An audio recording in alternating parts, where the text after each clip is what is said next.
Hello, hello, hello, good afternoon. Welcome back to Ninjapool's Gamesfest. What is it, day 18? Wow. Unbelievable.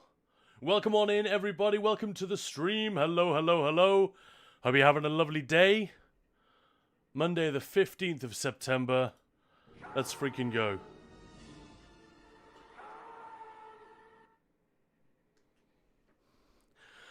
I don't know if that came through the speakers and back through the mic. I hope it did. Skylar Mina. Good afternoon. Solo, hello. Lena Elvira, yay, good day. I managed to catch some of the stream. Excellent. Love it. Damn it, Steve. Hello there, how you doing? Guns and Raiders, hello. Gilly-chan. Hey, Dark Metal. Don't know if it works yet. It did. I heard it. Alright, I'm firing up ESO right now. Let's get going. Tiago, hi. I go to sleep. Health stuff. I leave stream open to help the channel. Ah, look at Tiago go. Thank you so much. And feel better. Erin, subscribing at tier 1, getting us off to a lovely, lovely start. Thank you, Erin. Hope you're having a great week. So far, your week is a little bit further along than the rest of ours, right? Ooh, my game isn't launching. It's just a black screen. Oh, there we go. All I had to do was complain. Anyone else have that after installing the update?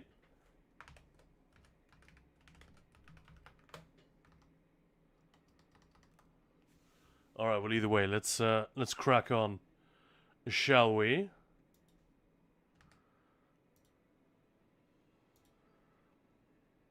Man, we got a lot going on today.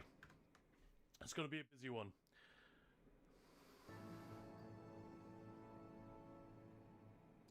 Thank you so much, Erin. Really, really appreciate the support you have shown me and Maya as we try to get good at this thing and, yeah, and really take this channel somewhere. Not just the Twitch channel, but, you know, the YouTube, the Discord, the website, the guild in general, all of that stuff.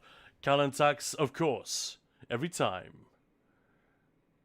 Don't have much faith in these patch notes. Yeah, well, the reason we're starting late today, Solo, is that I have been working on a patch notes summary video. Obviously, it's all under wraps until the until the actual patch notes hit the forums, but then we'll have a video ready to go. So that's why we're starting a little bit later. I had very little time to work on it. I was up very, very late last night getting Planescape Torment ready for our playthrough a little bit later. This is a long loading screen, huh? That often happens after an update. There's nothing wrong with the patch notes, though, Solo.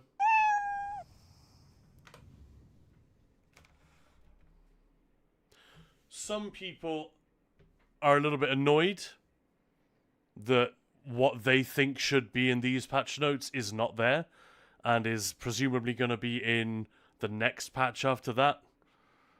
I get that. Some people are a little bit annoyed. Some people are more than a little bit annoyed. Disappointed. Whatever. But the truth is, there's nothing really wrong with the patch that we're getting. It's just a little bit like, oh, come on. Can we please move a little bit quicker? And I think the honest answer is they can't because of the writhing wall and just the amount of time it takes to get things moving on a game like this. Now, does that mean we should have to wait? Actually, no, it doesn't. These are things that the studio chose to do, and I think it's fine for players to complain about it. But I've also seen some unnecessarily angry takes on this whole thing. You know, update 47, update 48, these are not bad patches. They're just disappointing insofar as they don't address the things that many of us have been hoping and expecting to be addressed for a while. But yeah, everything in perspective. And Kazi, thank you so much for the sub! It's a Schnapsazi! How you doing? How you doing, sir?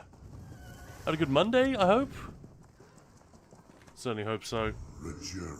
Choo-choo-a-choo. And Erin gifting a tier 1 sub to Calantax as well. Wow. Look at this. Look at this, guys. What's going on?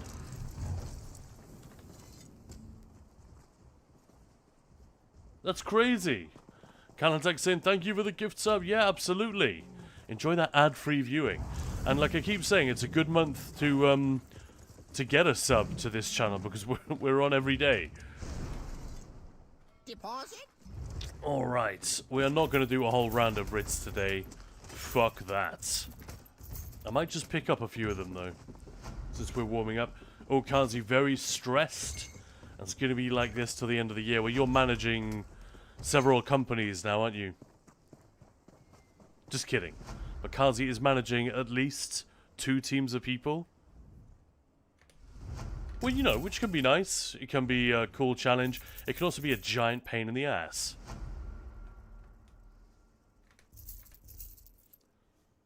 Whoa, what's going on? Hype train already. Alright, guys, let's make it a world record for the Ninja Pools hype train. We are gonna need... Ooh. Oh, that's already it. There we go. Out. Subscribing at tier 3 before I could even say anything. Taking up past level 1 towards level 2. Port Cujo, let's fucking go! Hype! Yeah, exactly. Oh, well, thank you guys. What a lovely start to the stream. We're now past level 2. What do we need? We need 4 subs. Or you know, 2,000 bits or something like that to get us onto the next level. What an amazing start. I just want to track backwards and make sure I've got all of your lovely comments in the preceding moments before subs and all that kind of stuff started popping off. But yeah, it's a big day. A big day, loads of stuff happening. Patch notes are coming. I haven't seen all of them. I've seen a bit of what's coming. But we'll talk about that later. Like I said, a video is already on the way.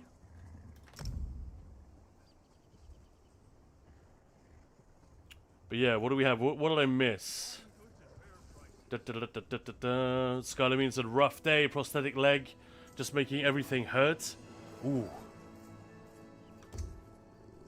That sounds rough. A suspicion that meow is slightly inaccurate, Erin. Maybe so. Maybe so. But yeah, thank you so much for the support, guys. Solo, no specifics, but do I have to rebuild my characters? My now defunct Swash group made me use Beam, Tentacular Dread, and Rune. Solo, no. That's like the good thing, I think, about the coming patch. Is that, as far as I know, there's not going to be that much in terms of freaky deaky changes that we need to respond to. And Erin gifting another tier 1 sub to Port Cujo. Wow. So 3 more subs and we'll have cleared level 3 within the opening minutes of the stream. Naked PvP. Skylamina, it may have to be a day in my wheelchair. How often do you think you do that? No, none of my business, but... Is like a wheelchair day, is that a really rough one? Or is that just a thing that has to happen every now and then? Whoa, ho, ho, ho! Dark Metal. This is crazy. You guys are being too awesome today. Wow. Beaten level 4. We're now halfway through level 5 with several minutes to go. Thank you so much for the support. That is blindingly cool. Dark Metal living up to the second part of the name there. Being metal as fuck. 10 tier 1 subs to the community. Welcome on in everybody who got one of those. And I had also gifting 4 tier 1 subs. Oh, unbelievable. Wow. I feel like I'm watching a race. And thank you for the biddies as well, Dark Metal. Maya is actually going to be here later today. She'll be here for a really good chunk of the stream. So you guys will be able to send her good wishes. And she'll definitely want to say thanks. And send lots of love to you guys for this. Oh, you just made my freaking day. Oh, what a crazy day I've had. It's not exactly been a bad day. Just very, very busy. Lots and lots and lots to do. And I was up very late last night trying to make sure that I could make sufficient progress in the game we're going to play later. Planescape Torment. I want to do a really good job with these. So, Ahelt, Dark Metal, Erin, Kazi. Thank you so freaking much for all the support already. That is crazy. Zumadar cheering 100 bits. Wow. Thank you, thank you, thank you. Good old Eerie subbing as well. Look at you guys. Aww. Like a quivering arrow to the heart. You got me. Well, what a delight. What an absolute delight. We love this community so much. You guys are the greatest. My new catchphrase regarding our community is the loveliest people on the internet. You may have heard me say that a few times. I like that one. Just perfectly encapsulates how it feels to be hanging out in this particular corner. This little trash fire, which that we all warm our hands around on the internet. But yeah, welcome on in, everybody. I'm sorry if I missed any comments. I'm scrolling up and down frantically. Hope I didn't miss anything. It just has to happen every now and then. Skylamina, and then my leg just doesn't feel good. Well, I hope your recovery is swift and smooth. I don't have anything like that, clearly, but yeah, we've all got those things that our bodies do that we wish they wouldn't. To varying degrees.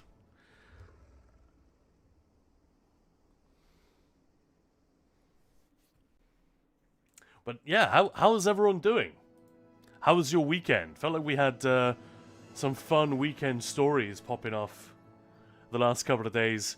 I really enjoyed picking apart Mass Effect. I'll tell you what, Mass Effect was like enormously good fun. It really surprised me for a game that I remember, probably mostly because of the first one.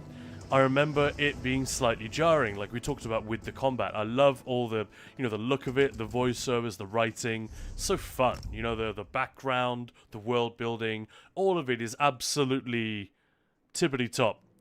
And then you enter combat and it's a slight, it's just a slightly deflating thing. But man, getting into Mass Effect 2 again? What a delight that was. Alright, just over 1 minute to go on that hype train. I have absolutely no right to even say anything else. But if there's anybody sort of on the fence... Delightful.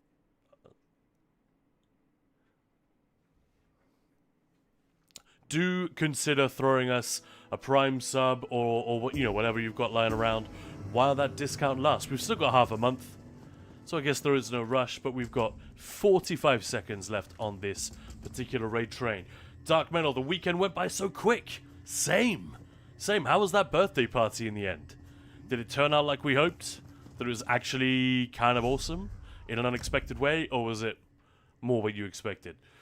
Was so happy to go home yesterday. Sadly, got to bed early because of work.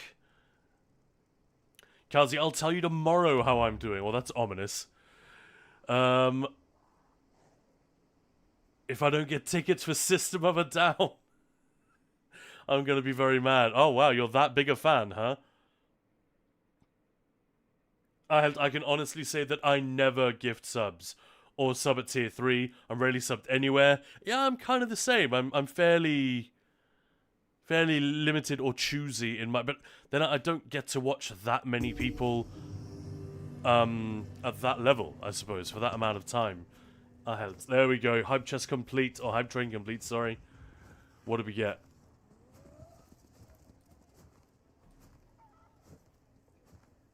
There we go. In the bag?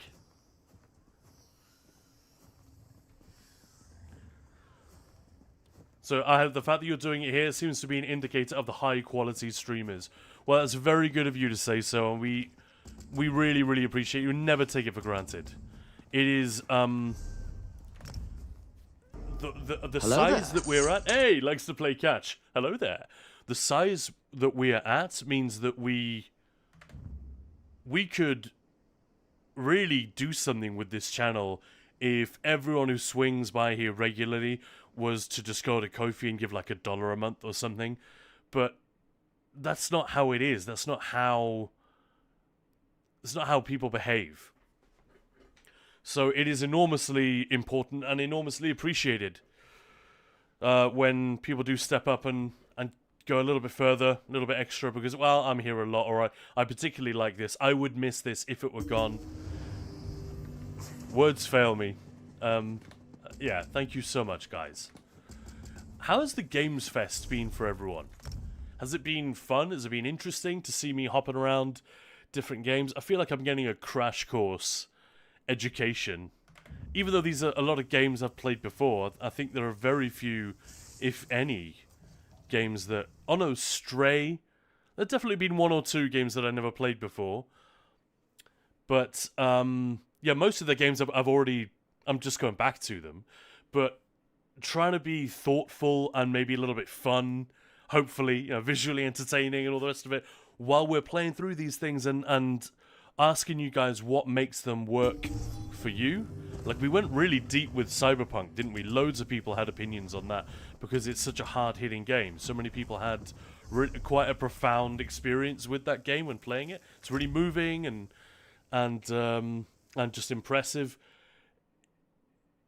I feel it's been good for my brain, definitely good for my gamer brain, to actually go through this exercise and jump from game to game, wildly different games, and try to get the measure of them, and give a good account of the games that we're playing to people who may not have seen them before.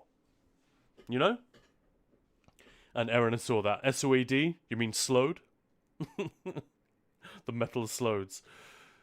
Dark metal, not at all. Boring. The snacks were nice. This is yesterday's party. Everyone wanted to stay and eat some food there, so I went home early because onion soup, not my thing. Onion soup can be pretty good though. Oh, remember when my dad was making onion soup or mushroom soup? It was serious business. Like, it was a 2-day process. But oh, no, I know what you mean. It sounds like a certain type of party. Look at all those fun emotes. That's awesome. SOED live is a bucket list item. Yeah, I never saw them live. This might piss you off to hear, but I'm pretty sure I was at a festival where System of a Down were playing and I didn't go and see them. That was, but the festival maybe doesn't count. It can be a bit of a crapshoot. I've seen some amazing festival performances, but often they are not quite as good as the real deal, you know, the full fat version. But anyway, that was in the stage where I was like, I think I came across their first album when I was 14 or something like that. I was pretty young and no one had ever heard of them, and I thought, oh, this is cool as fuck. And then when they started to get very famous, very popular after Toxicity came out, I was a bit too cool to be into them anymore. Stupid teenager nonsense, but I think it was around about that. I'm not mad at you. You should be. I don't know. I've seen some pretty amazing stuff live in my time, although it's been a while. I think Mastodon was one of the last really big gigs that I went to. And now that Brent... I always want to say Brent Spiner, the actor from Star Trek. But no, Brent Hines, right? He's no longer with us. Well, he quit the band and then died very recently. So I guess that was... I'm glad to have seen them in their OG lineup. Oh, Zuma, thank you so much for the donation on Ko-fi. That's incredible. Wow. Oh, you guys have really humbled me today. I know that's not the idea, but I feel very privileged. I'm going to do my damnedest to make this a kick-ass stream. So what do you say? Why don't we make this the last Rit pickup, and let's get going with some story. We're going to have Maya joining us later. We're going to have patch notes later. And before that, we are going to make sure we hit Planescape Torment. If you don't know what that game is, get ready. It is not the most visually exciting, so it's kind of a difficult one to do on stream. But it's an amazing achievement, and I thought about it last night, what I was going to say, what I was going to do to try and explain and express. That's not the right character. What am I doing? Explain and express how important and how cool this game is, and how clever, and how lucky. You know, a lot of these things are not fantastic direction and writing, and all that stuff as well, but also it's just blind luck sometimes is a component. Timing. And I think that is part of the success of this particular game. But yeah, it's an Infinity engine. So think original Baldur's Gate, Baldur's Gate 2. You know, these sort of isometric RPGs.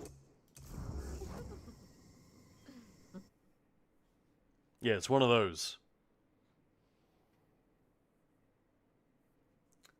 And Kazi, I don't think I'm going to have many more opportunities. Last time was like 7 years ago.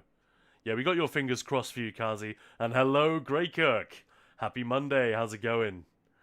Dark Metal, the live streams are fun as hell. Love to see some of the older games. Awesome. Thank you. I'm really pleased to hear that. You ultimately will do more of this kind of thing going forward, won't we? If it's a thing that people enjoy, simple. One of the hardest things about Twitch, or just about live streaming, is to honestly, like, did that stream go well? Do we have lots of people because it was good? Or, you know, something else going on that's outside of my control? And sometimes you have absolutely no idea. And I'll ask, it's not just me, I'll talk to people who've been doing this for years, or who have much larger audiences than we typically do, and they say the same thing. They'll be like, I don't know, bro. Don't know. I've just been great. Feel like there's a recent lack of ticklish Czech wives. That's definitely true. The last couple of days, Maya hasn't been able to join us. It is good. But like I said, that'll all be remedied later on. We've got patch notes to keep us company. I don't know for sure, but I don't think it's going to be very long. Gina did tell us it's not a huge one. And they summarized the combat changes, I think, because they knew if they just put the patch notes up and they were kind of light, people would be grumpy about it. So I think that's one of the reasons they gave us such a big preview during that live stream. Deposit or withdrawal? Likes to play catch. Been great seeing the variety. Really appreciate all the lore and story you've given for each game. Well, thank you. Each dame. Yeah, that's the next Gamesfest. It's different girl every day. I think how well that would go down. For each game, as you take us on each journey, you're smashing it. As always, keep up the great work. Wow. Wow, thank you. Likes to play catch. I feel a spring in my step after a comment like that. Much appreciated. Not fishing for compliments, obviously. Genuinely interested. If you guys have anything bad to say about a stream, like if you see that people are leaving and you think you might know why, feel free to message. You know, it's not just the good feedback. Often the constructively delivered criticism is like the most valuable thing in the world. There you are. I have been Provided, expecting you know, our egos don't get in the way of us hearing it. And I'd like to think I won't do that. Right, well, let's crack on. Where were we? We were in Stonefalls yesterday. Dark Metal, it can be good, but I had this particular recipe of the onion soup a bit too much when I was younger, and now I can't stand it. Fair enough. Kazi, the guest groups are Queens of the Stone Age and Acid Bath. Alright, yeah. I really hope you get that. That sounds like it'd be a really fun one. And Schnack's important lesson, never quit the band. Dark. Jesus. But yeah, I mean, it did sound... You know, one does wonder what kind of, you know, psychological state he may have been in, because it seemed like a really, really rough split with the group. What a shame. Like, real pioneers of modern metal, they have so much to be proud of. And to split, really, like... to have such a sour breakup like that, and now with no chance of ever reconciling. Yeah, that sucks. That really sucks. Feel bad for his family, of course, most of all. Alright, moving on to Planescape Torment. So Dark Metal says, I heard the story in Torment is great. Sadly, I haven't played it yet. It is very good. It's more the way it's told as well. And Planescape Torment, I held, was instrumental in shaping many of the RPGs we play even today. I'm sure that's definitely true. But perhaps the more surprising thing is how it also wasn't able to shape the way. I'll talk about this a little bit later. But the way that writing was done in this game, and a few of the games that came out at the same time, it wasn't going to be possible to do that for much longer because of the way games started to look. They started to look more and more like this one that we're playing now, or like this. You know, graphical fidelity, we love it, but it does come with certain trade-offs or baggage.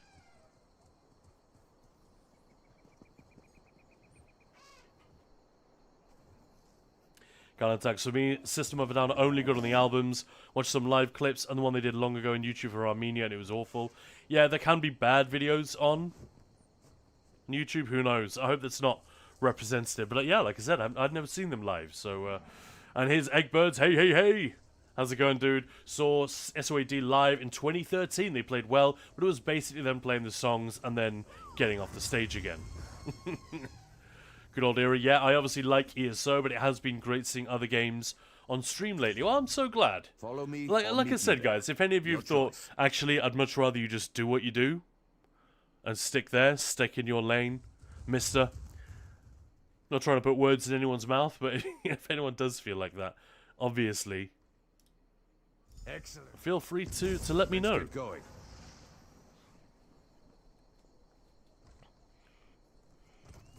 Wait, what? Did he just disappear? He just fucking ghosted, didn't he? Can't you see I'm busy? I'm curious. What happens if I abandon? Does he reappear? No.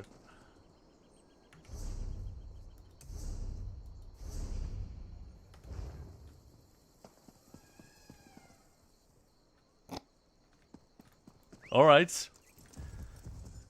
I think we found bugs. Or features. I'm a feature. That kind of thing. And the general nerd talk is very enjoyable as well. Awesome, Eerie. Yeah, that's what I've been enjoying. And the fact that it's a two-way thing, right? You guys know so many things that I don't know and have experiences that I haven't had. Just in gaming, let alone in terms of everything else. The Nord commander here in Davin's Watch. My men 2013 was 12 years ago. Wow, yeah. Pact. I've heard good things about you. That's nuts, Let's isn't see it? if they're true. Kazi, yeah, I don't expect them old boys to tear down the stage anymore, but the guests should make up for it. That's why it is my fave metal band by far. Fun. Well, like I said, I really hope you enjoy it. Greykirk, thank you for the treat for the floofs. And welcome on in, everybody. Say hello to LeBro. Hello, good afternoon. Thank you, Khan, for exploring other games. Forgot how great Cyberpunk is. Skyrim may be old, but still gold. Skyrim might be one of my regrets that we didn't have. I didn't leave us more time. It felt a little bit rushed, didn't it, when we did Skyrim? But I mean, everyone's seen it a million times, haven't they? So, all right. Let me just wake up the doggo with a treat. Hang on a sec.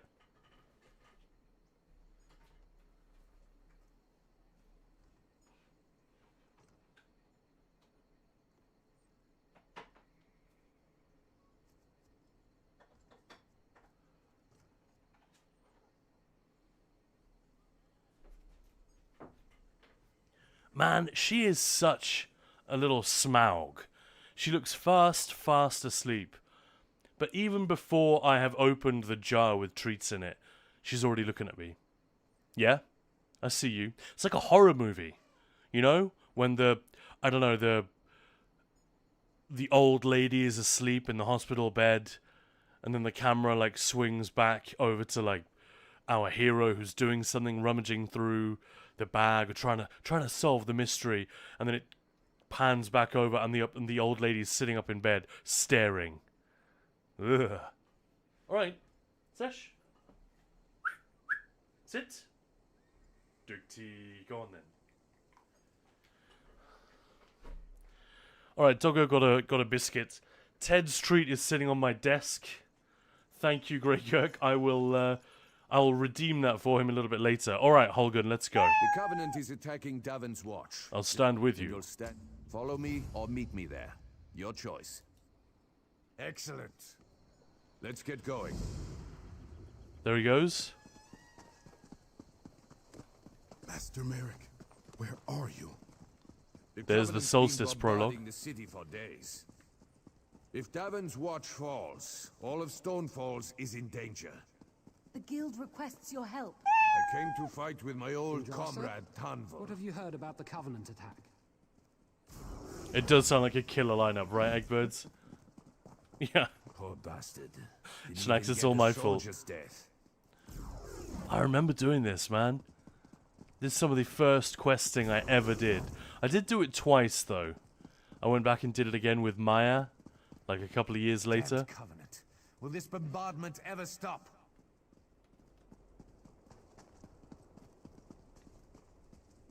We're here.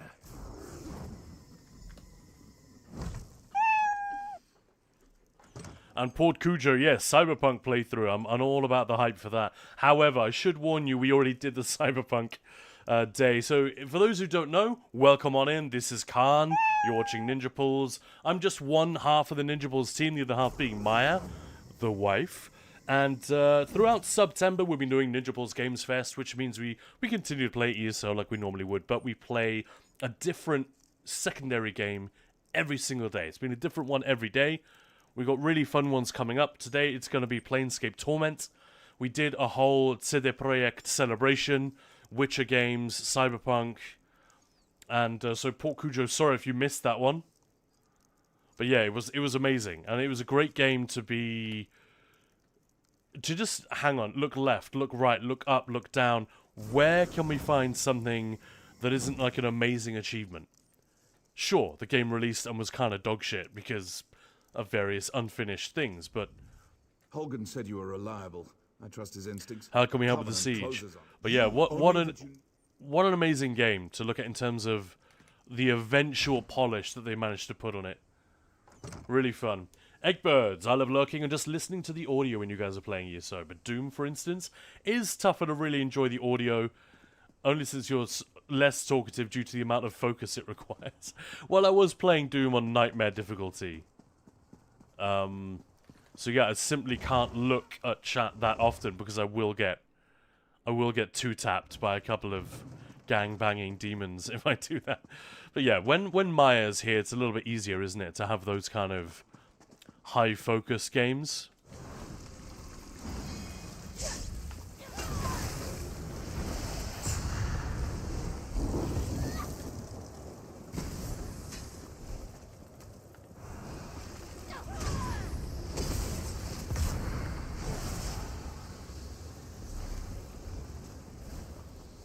So we're straight back into Morrowind. Like anyone who played the OG, it must have been somewhat of a delight to come down here and see this version. It's quite different, but it's definitely recognizable as that type of place from Morrowind 2002. What are we hearing?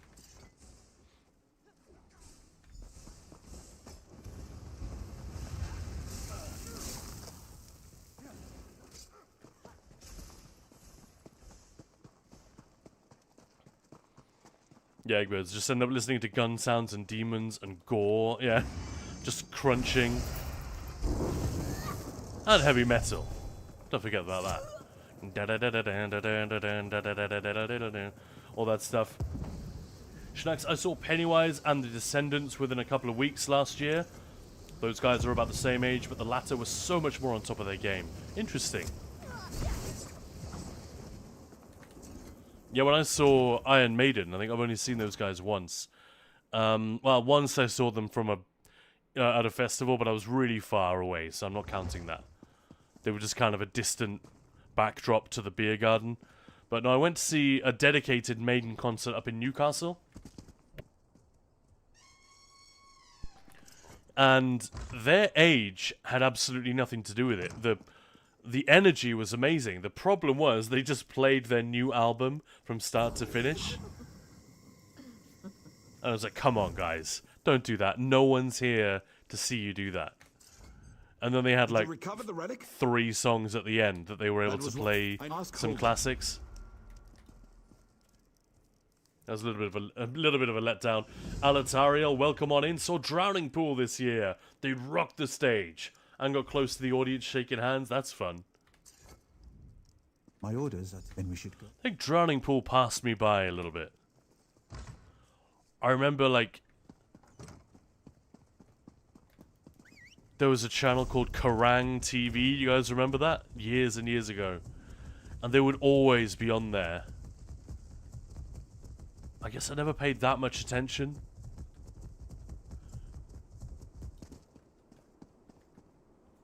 Let the bodies hit the floor. Yeah, I was going to say that's that one, isn't it? I've been reviewing our defense. Maybe they wouldn't have worked on me when I was young, because I was already into Opeth and Cradle of Filth and Meshuggah and stuff like that. So all that new metal stuff, while it was massively popular, and a lot of it was really good and fun, right? At the time, I turned my nose up at a lot of that, because I was like, well, I'm into real metal, none of that stuff.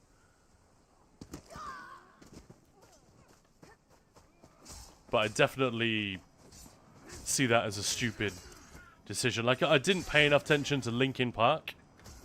I remember saying, oh, they're shit, they're just a boy band with guitars. And clearly, that was wrong. Like, they did, they're no Opeth, but they did some really cool stuff, and Chester Bennington was a phenomenal metal singer.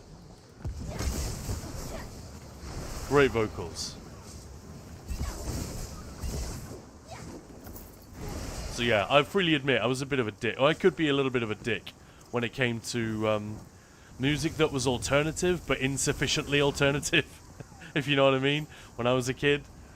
Because my friends and I were into pretty serious stuff. Like Slipknot was too softcore for us. Korn, forget about it. That was for girls, you know?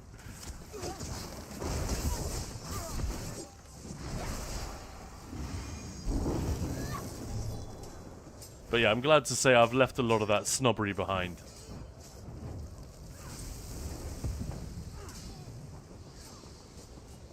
Delightful. It is delightful, isn't it? Dark metal. Thank you so much for the bits. Chester Bennington. Yeah, so the singer from Linkin Park. That's who I was talking about there. He died a few years back. If I remember correctly, I think he killed himself. Which is brutal. And speaking of bands that are great live, everyone, even people who didn't really like Linkin Park that much, everyone I ever, like any one of my friends who did go and see them live, they all said they were absolutely phenomenal. Even the people who didn't really like the albums that much were like, yeah, they're pretty stonks when it comes to the live stuff. Chaos Sense, what is your primary residence in ESO? I don't think I have one. Primary residence. Oh, yeah, there's the house I use for my dummy humping. Commander Holgan, I have duties with my father. Hey, Vripe. Fight well. Thank you so much for the tier 1 sub. Look at that. Look at that. Wow, we are smashing it today, ladies and gentlemen. Thank you so much for the support. We had a couple of days where the health bar barely moved. Did I just pour it outside? I did, didn't I? Sorry, Kale Sense. Let's try that again.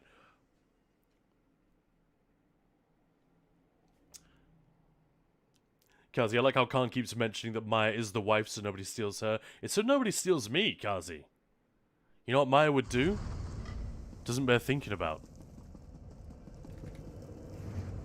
It's also a thing that a lot of people ask. If I start talking about my co-host, it's just easier. People know what the deal is. They know what to expect. If I say Maya is the wife, she will be here later. They know they can expect a certain level of nonsense. So this is my main house. Kill sense, but it doesn't, as you can see. Storage, crafting. It's just basically dummy humping with accessories. That's what this place is for. Hey, Set, what a cool name. Welcome on in. Thank you very much for the follow. Yeah, Lunar Champion home. The only I don't really like this house, actually, very much. The only reason I chose it was so I wanted to build this, you know, for like DPS videos. This is quite fun. And I wanted some sort of, you know, Zen garden style overlook. And I couldn't think of anywhere better than this, except perhaps Moon Sugar Meadow, which I don't own. And I wasn't going to buy it. I don't really do housing. I don't care. I like other people's houses. Don't care about my own. This is one of the only things I ever bothered to build. And everyone thinks it's a pre-made house. Oh, where can I buy that? Nope. You have to build it yourself. Anyway, there we go. So that's the main one. My storage house is this one on Arteum. And I guess the only other houses I ever bought with crowns were the Merkmeyer house. I always wanted to do something in there, but could never be bothered. And the Tel Galen house, or Tel Galen, because it's just cool as hell. That whole Telvanni theme, very, very strong. Anyway, let's get back on with the story in Stonefalls. Most, I quite like seeing the whole Matter of Life and Death live. Oh, really? So you got to see that as well. Yeah, it wasn't the worst album for them to do that with, but that was it. That was exactly the same tour. So that's funny. You must have seen them like within days of us. I wonder if they went. Did you see them in Sweden? All right, Schnack's got to head home from the office. Fun. I like that people are doing that. They're tuning into the stream while they're at work, and then they're hitting stop and getting in the car or whatever to go home, and then tuning in again when they get back. As long as you remember to tune in when you get back, that's the key. Alright, Dark Metal, gotta make some food, gotta go to bed in a couple of hours. Wish you a good stream, give my best to Maya. Wish everyone a great evening. Thank you, Dark Metal, if you can still hear me. So I got a little bit behind with chat there, and thank you so much for... by the way, guys, I did mention this before, but Dark Metal got a 10% off coupon from the Bethesda store. Where are you? And he's gifted it to us so that we can give it away on stream to one of you guys. Someone who wants to spend big on the Bethesda store. 10% off. And it's valid for a few more weeks, so we'll be giving that one away very soon. Possibly even today, so stick around for that. Got loads of giveaways coming up on the channel, it's crazy. So much cool stuff.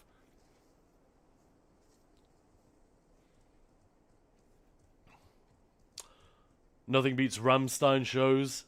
Yeah, that's another thing I've heard.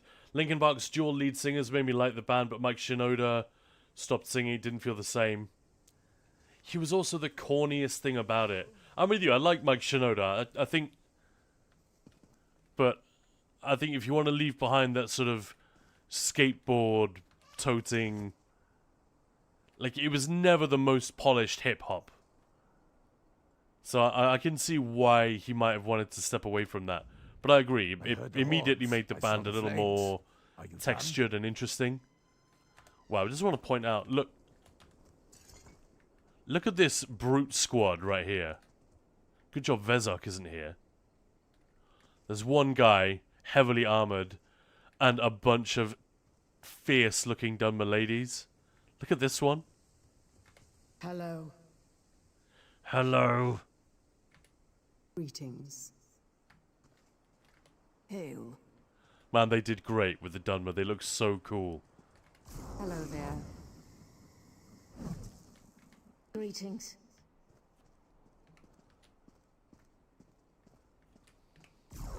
Greetings. Especially the Dunmer ladies. They're so sharp looking. Really badass.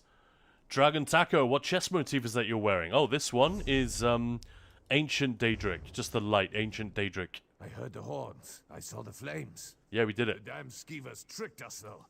They scaled the cliffs like damn mountain goats. Get to the tombs. The tombs. Thanks, Dark Metal. Have a lovely, lovely evening and a good day tomorrow. Bye.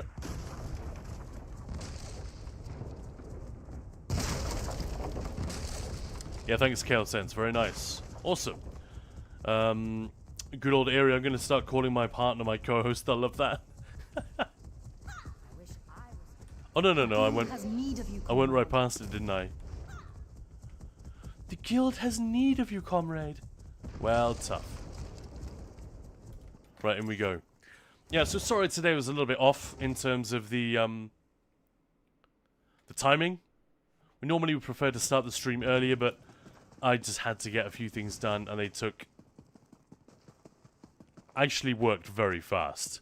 I think I did pretty well to get a video turned around in just a few hours. Normally it takes way longer than that. So we're back down here, as suspected.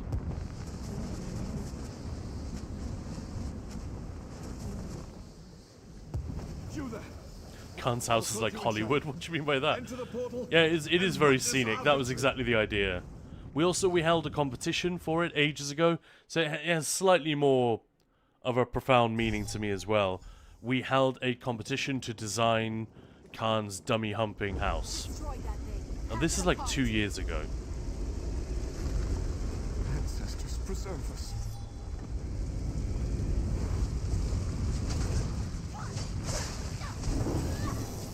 Can't actually attack him. Okay.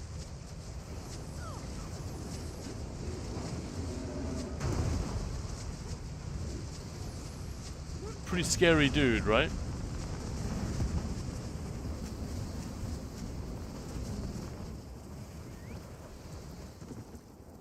That's really fun.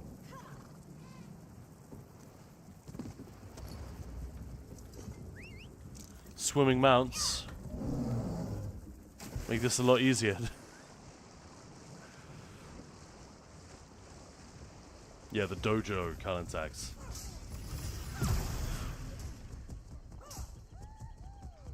Oh, right, you'd like to get into housing, but yeah.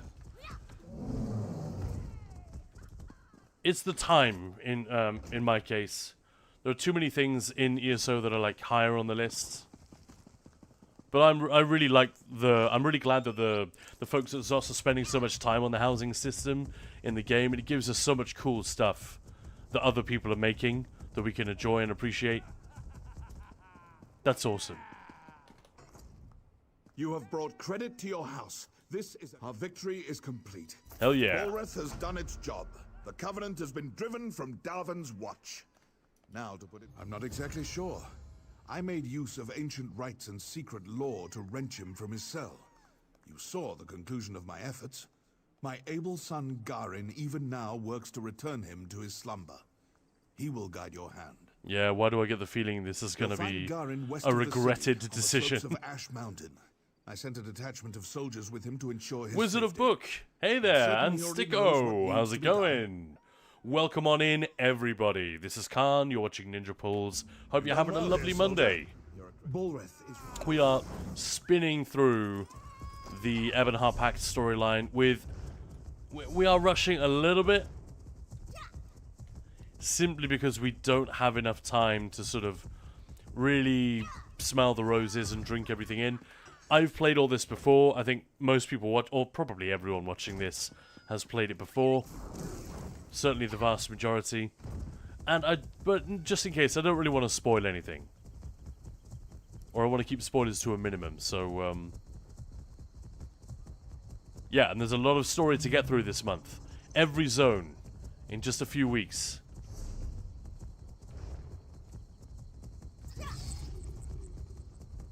So I didn't realize that the battle plane was an optional quest. I always thought that was part of the main story, and you had to do it in order to progress through the zone. Clearly not. but they've made a much clearer distinction between primary quests, you know, mandatory zone quests, and side quests in recent years, you know, with the different markers and the zone story feature on the map. The hearts of the Dunmer are as dry as Very the cool. This is one of those zones which definitely looks better if you crank up the settings, isn't it? Speaking of making things a little bit better, let's put the music back on.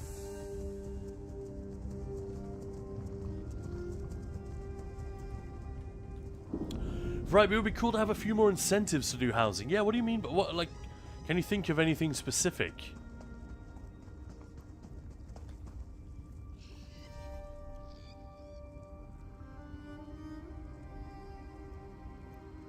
Yeah, a studio Kazi would be a fun concept. Bunch of sets with cameras and stuff. Wow, Moose, that's good memory. Dark Metal saying goodbye, and Kazi said, I preferred Mike Shinoda solo. Interesting, yeah. Six Sticker, I had a lot of fun exploring all maps, got the achievement Explorer. Nice! Awesome. Good to see you here, soldier. We'll need all the help we can get. He's not very welcoming, is he? I wonder to what degree they're inspired by the OG Morrowind game and how the Dunmer are really, really unfriendly in that game. Everywhere you go, they basically tell you to fuck off. You know, like being you feel like a really unwanted immigrant in that game, in a way which is kind of frustrating. In a smart way. It's done very deliberately to make you feel like a stranger in a strange land. So that when the player is wondering, well, where the hell do I go? It is all part of the experience, you know? Your father sent me. And I'm glad he did. Balreth, it seems, does not want to go quietly back into his cage. Ooh. Father was sure Balreth was the only way to defeat. The ritual Father gave me to rebind Balreth isn't working. Our best bet is to go back to the source. So like I said, yeah. That decision has backfired.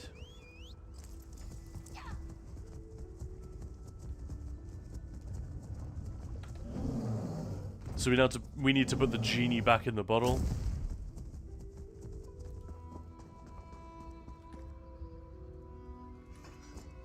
You startled me. Oh, just right. I'd say stuff similar to the hirelings. I see. Maybe if you build a nice dining area, NPCs would want to live in your house. Every day you could claim rewards. Maybe a chance to drop dining-related furnishings. I'm just wondering how the game would measure that. But yeah, that's an interesting idea. Like I could just deploy like a table, 8 plates, and a few chairs at random, and the game would then reward me for having built a nice house. But I guess it's better than nothing. It's an interesting concept, though. I'd never thought of that as a way to nudge people towards housing.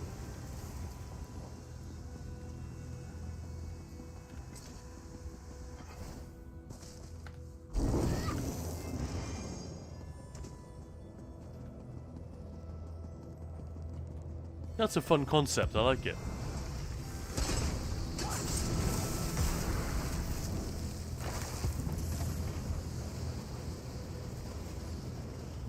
Anuja.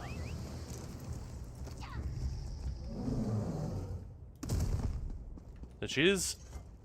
By my egg, you startled. Oh, it's a guy. I always thought Anuja was female. I seem to remember having this quest active for ages, so that every time I would come here, I'd see that.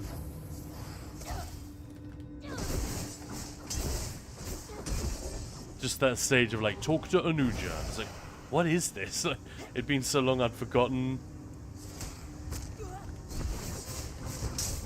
I probably don't even need to do anything. Just buff up and let my my AoEs take care of everything.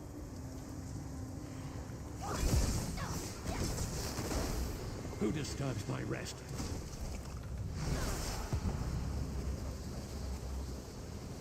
Ancestor worship, very important to the Dunmer.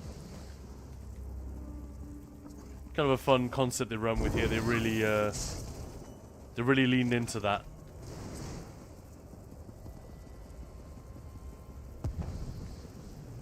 Alright, Mavos. So, you're the Gua who raised me.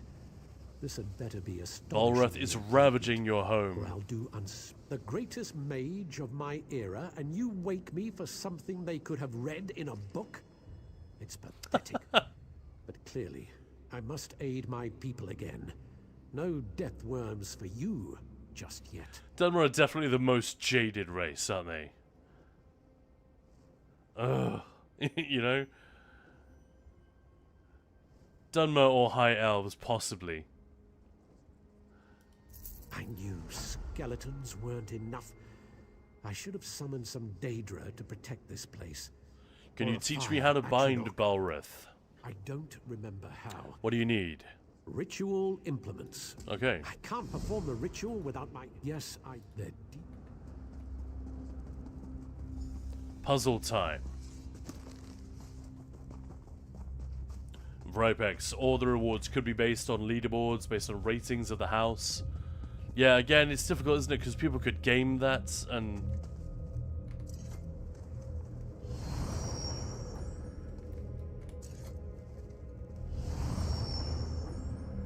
Ooh. Guns N' Raiders, thank you for that.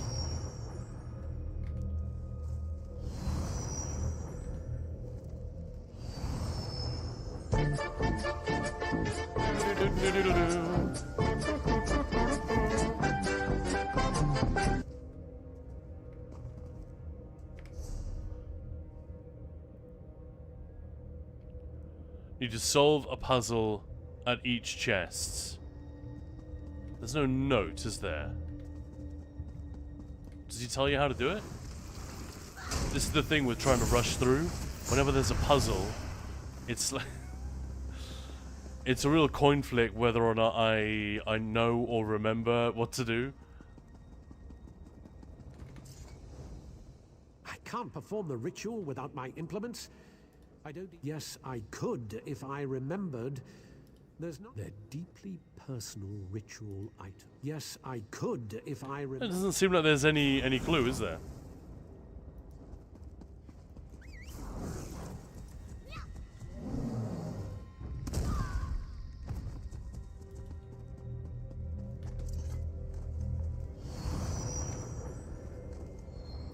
It's just a Skyrim puzzle, isn't it? It's going to be simpler than it looked.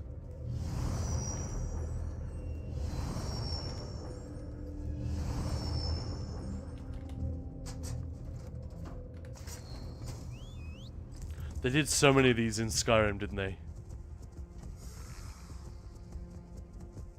It's like copying someone else's homework. The answer's sort of right in front of you. Deceptively simple.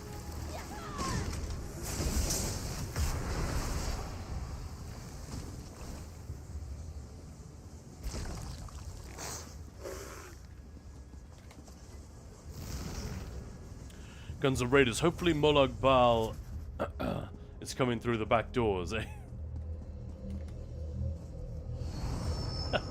Akazi. Mike Shinoda was at his Fort Minor time. Had a really, really good song about how Japanese people were treated in the US after the attacks on Pearl Harbor. Don't remember the name, though.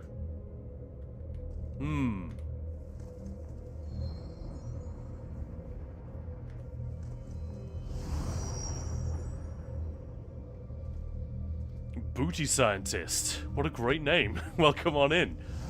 Thank you very much for the follow. Much appreciated. We're doing a little bit of story today. We're going to be doing Planescape Torment a little bit later. An absolutely classic RPG. Then we've got patch notes coming. Elder Scrolls Online patch notes, which we're going to investigate, comment on. And when PTS is downloaded and it's up and running, straight after the patch notes, I guess, we are going to see if we can take a look at the Writhing Wall event. Stage 3 on PTS. Ah, should be you fun. have the skull and candle. You want me to be impressed. You doubt my skill?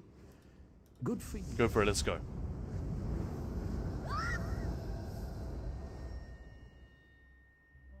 More like Val in my back door? No thanks.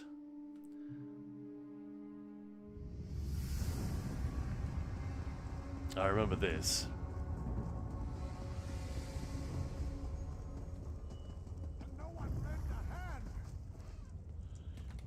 Alright, head in, on your feet. Too powerful. Portals What's going on? to restrain How can the portals be closed? Daedric portals keep opening. Those of us who've survived Balrith are being pulled down by cursed scamps. It's David Shaughnessy again. It's High Kinlord Release, everybody. Take what's in this pouch. Throw it in the portals. I was supposed to, but my coming death prevents me. That's a pretty good excuse, isn't it? As excuses go, my coming death prevents me.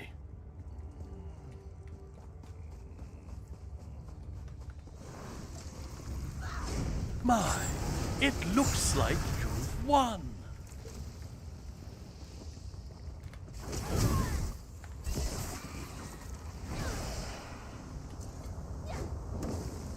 Kneel to his will. E. Jesus. One of my buddies I used to play with in ESO used to be the tank in our dungeon group. Whenever we would do Volenfell and we get to that bit with where we fight Quintus, the husband, and then as he summons that gargoyle, cower before the rod of Cravari. And this guy would always say, I'm not going to cower before your rod. It's very intimate. Very silly.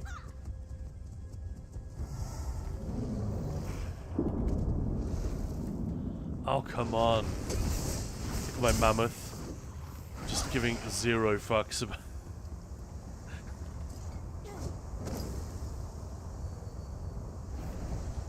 Alright, we're done. This is basically the whole Stonefall story now, isn't it? Dealing with the Brothers of Strife, putting the genie back in the bottle. You're not my acolyte. Where did you come from? I'm here to help. I've closed the portals. Very brave, acolyte. Now listen. Marvos can't last much longer. He gained control of 2 powerful Guardian Atronachs. They should be able to hold even Balrith. Ragebinder and Blaze, go to the Braziers. Summon them and let this day be done. Let this day be done. Hey, Fenrir Blackwolf, how's it going? Guns N' Raiders, suddenly the Alikir warrior appears with that curved sword. Fenrir Blackwolf, so if you want to know how to solve the puzzle for the quest for future times, you just match the Brazier's color to the ones above. So yeah, Skyrim puzzle.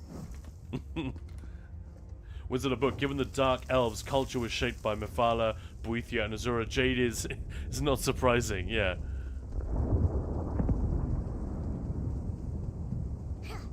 This is true.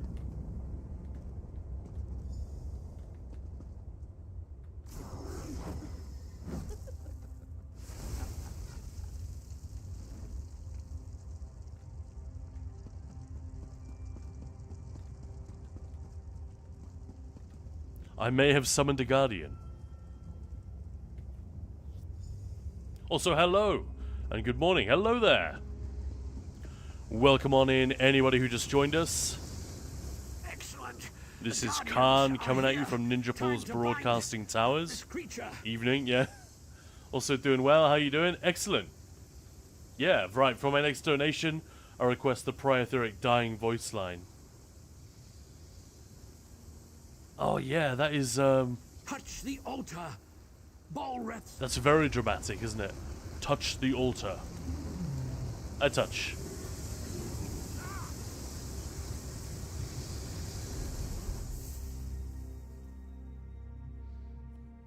Yeah, doing pretty well. Thank you, Fenrir Blackwolf. Had a lovely, lovely start to the stream today. Awesome community. We've got a new patch coming to PTS. We understand the patch notes aren't going to be terribly exciting, probably.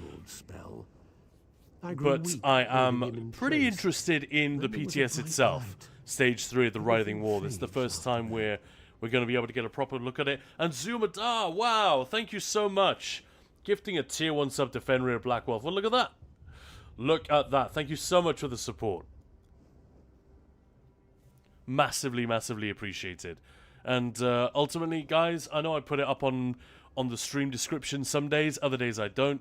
But treat every stream as an AMA. Yes. Ninja Balls is a teaching guild, so if ever anyone has requests or queries or anything like that, go nuts. And right, another donation. What? Oh no. Alright, but that means we're going to have to look this up, doesn't it? Alright, I'm looking him up. Prior Theoric. That is a difficult one though, because he's got a very, very big boomy voice. And he also has a bit of that demon filter. You know, the chorus effect, which gives him a second... It like creates a slightly deeper copy of his of the voiceover. Prior Theoric. I'm looking him up.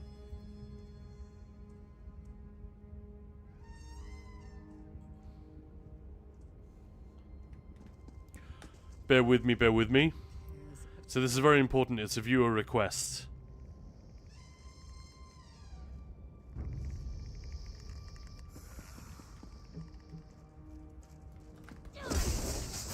Right, I found the line. So apparently he says, "No, where are you taking me, divines? Please, no." Alright. So... Right, just for you. Right, but I'm gonna give this a go. But there... Come on, man. There are limits, guys, to what I can do with... with this slightly wobbly voice that I've been given. I'll give it a go. Alright. Let me step away from the mic a little bit. No! Where are you taking me? Divines, please, no! Maybe need to replay the dungeon. I have no idea if that was any good or not. Pretty good impression, thanks, Egbert. It's been a while since I was in there. Actually. Delightful.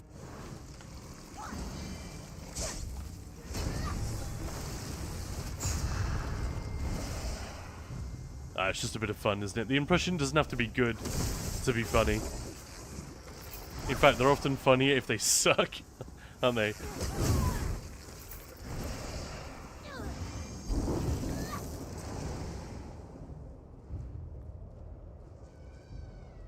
Fine with Cookie Monster.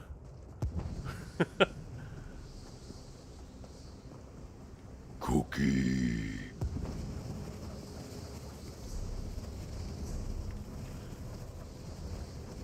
I think I only know what the Cookie Monster sounds like due to people doing impressions of it, so I'm probably just doing an impression of an impression. Oh, we could just ride there. Sorry, I thought that was a Way Shriner. Eggbirds, thank you for the cheer. It's not a chorus effect. Ooh, help me out then. Yeah, that's right, damn it, Steve. Red Petal Bastion. That's the one. The end boss there keeps chatting shit.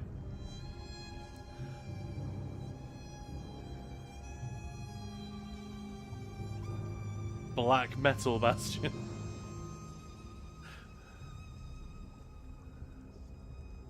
Pink Rose Retreat. Rumblings from the excellent. Black Metal Bastion would have been cooler though, wouldn't it? Normally. Well, then he would have sounded like a goblin when he died.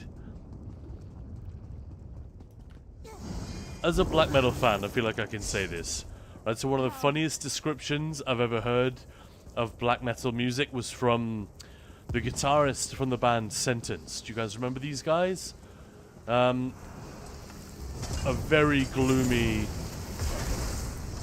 sort of... they were a doom metal band originally, but they got much more melodic over the years. But yeah, sort of very gloomy metal from Finland. Really fun band, actually. I've got a lot of time for Sentence. But I remember one of them being asked, like, when they were getting more melodic, you know, why... So, why'd you leave the heavy stuff behind? They said, well, there's a bit of snobbery in heavy metal. Like, heavier doesn't mean better. Like, look at black metal, for example. Most of it is terrible. It just sounds like a guy burping over a Hoover. Which I thought was the... which I thought was like the funniest description of a genre that I really like, but which does have a lot of crap in it.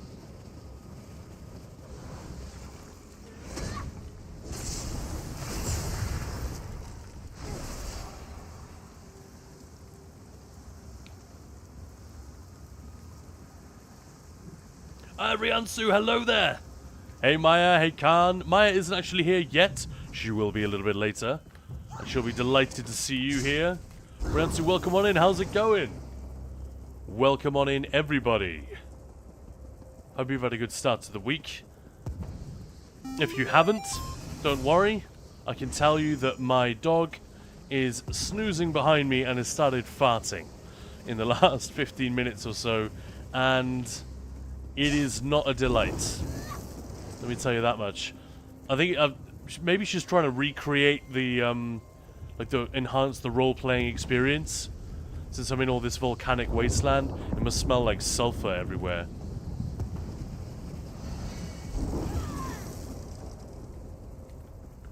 Yeah, right, brimstone. I know what that smelled. There was no brimstone. That one's for you, Eggbirds. Too many people here doing this story. Not enough Daedra for me to kill. One more should do it.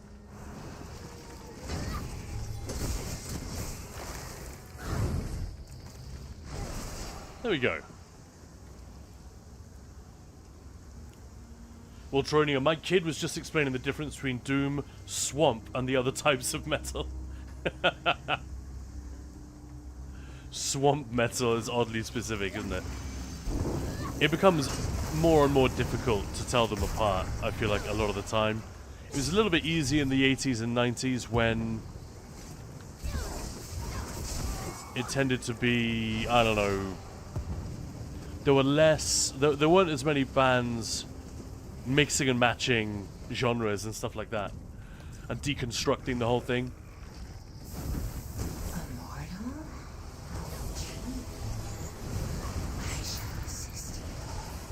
Speaking of metal, Blaze Bailey over here.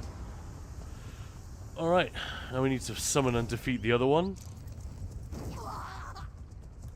Egberts, the typical demony voice effect is, like you said, a doubling of the voice but pitched down. Chorus is an effect that occurs due to a very short delay. I'm definitely not the only one who calls it chorus then. Not to make excuses, but...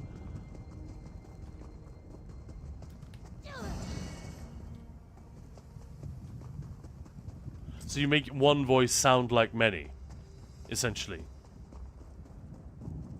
But you're talking about chorusing it by a time shift rather than a pitch shift. Interesting. So what would it be called then?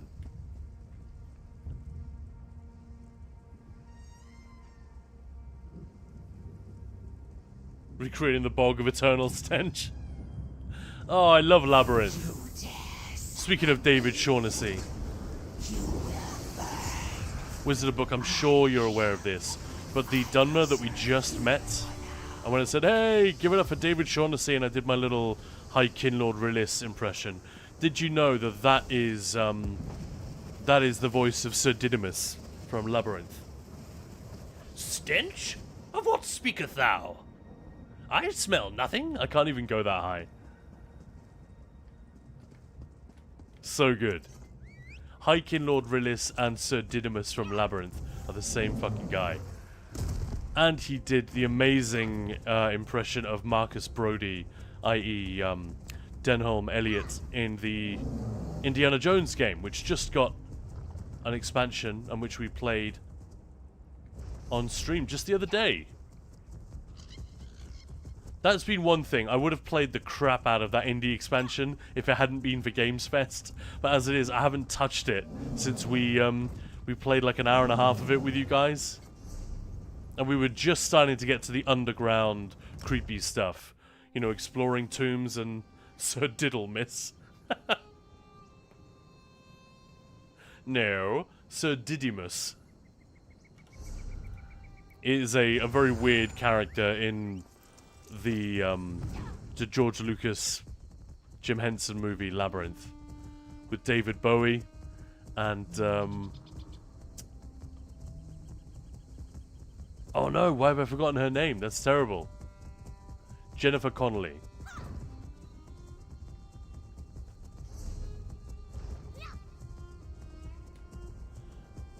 Pretty sure I had a minor thing for Jennifer Connelly as a kid due to that film. And then years later, when I was a teenager and someone put on... that's not the right way. Someone put on Requiem for a Dream, where she plays a very different character. And shows a very different side of herself, shall we say.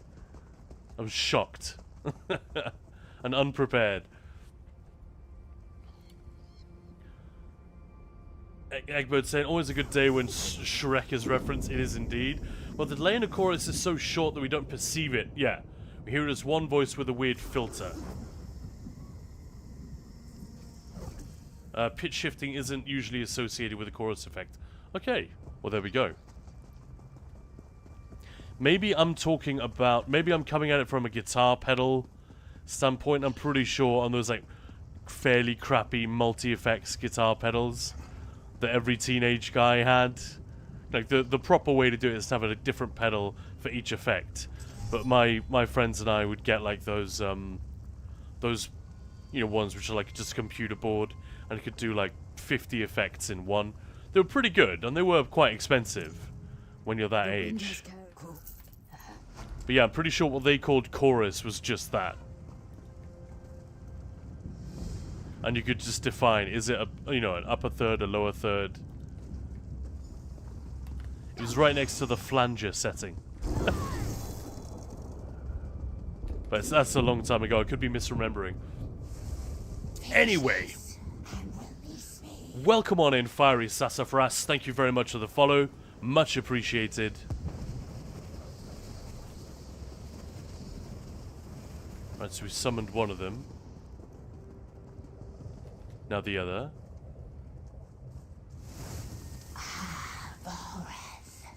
Again. They don't often speak, do they? It was fun to hear them talk.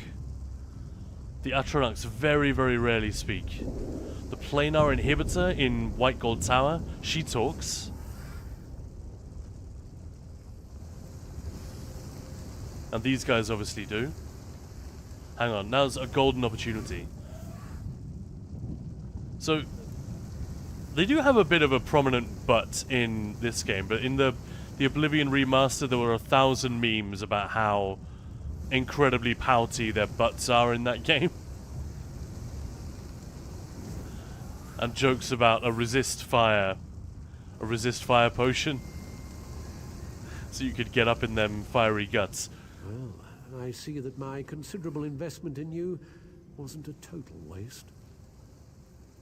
But yeah, thank you, Eggbirds, for the clarification. Much appreciated.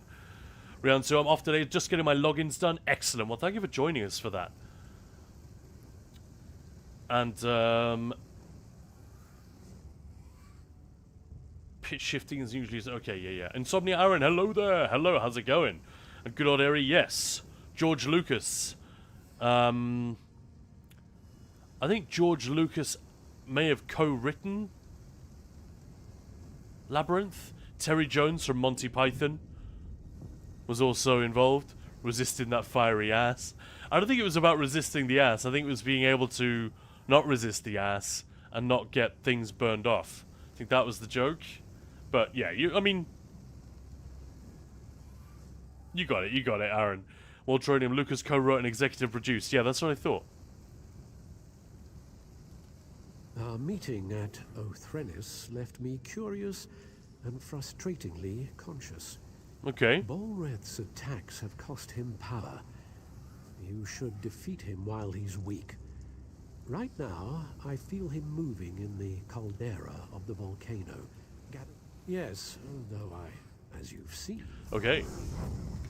Yeah, Waltronium, George Lucas was everywhere in the 80s. Well, I mean, imagine what it would feel like if you had, you know, you'd made a couple of films, they'd done well, you made American Graffiti, which is, you know, really a really nice film. And then he had this, like, pet project of his.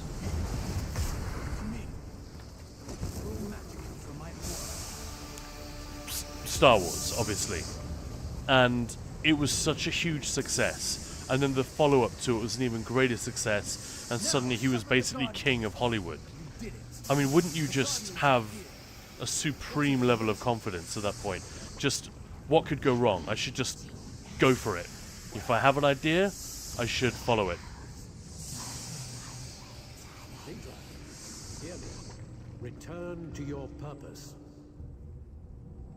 Balreth cannot walk the world of mortals. You must cage him again. It's very cool. We obey. Cool voiceover on those as well. You know, the whispery growl. Fulfill your ancient vows. Imprison Balreth. Good old era. Learn something new every day. I loved that movie when I was a kid. Yeah. Hello there. Yeah, I loved it before I really had a sense of who George Lucas was. And Zdenya, hello there. Speaking of George Lucas and Star Wars, You've done come well, here, my little friend. mortal. Don't be afraid. You've seen it yourself. Thank you. Yes. Take care. Balreth is bound forever. It feels a little bit bad skipping some of this dialogue because it's such an epic moment. It feels like fairly bold as well that we get to dive into what that must be a fairly important moment in Stonefall's history, right? History of this area, the time when the volcanic demon awakes again, you know? Hello. You've done the impossible. It's exactly what I said before my wife got pregnant the first time. What, come here, my little friend. Don't be afraid. What did she say? We're doomed.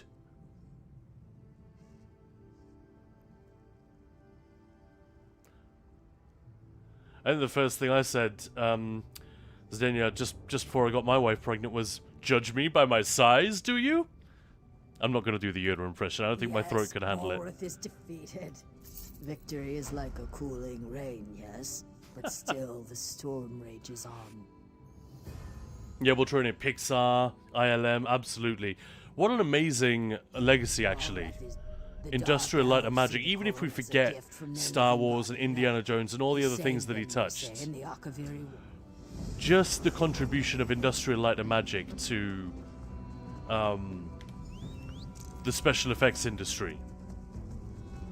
Like, George Lucas deserves to be incredibly proud for just that. Like, he probably had a similar impact on the special effects industry as, like,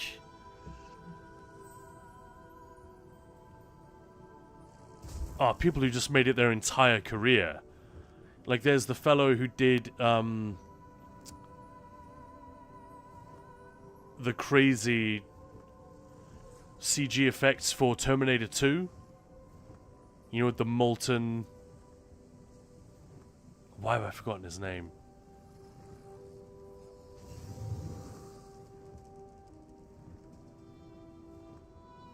That's really gonna bug me. Stan Winston. Stan Winston is like a luminary of that industry. He had an incredible, you know, he worked on the dinosaurs for Jurassic Park. He did a lot, he designed a lot of the effects for Terminator and so many things. Like, look up Stan Winston and be prepared to have your mind blown, essentially. But to think that George Lucas, who was a filmmaker in his own right, not a special effects guy, ultimately had a similar impact. It's kind of crazy. Like, we make fun of Lucas a lot because of the Star Wars prequels, and deservedly so. But still pretty amazing what the guy managed to accomplish.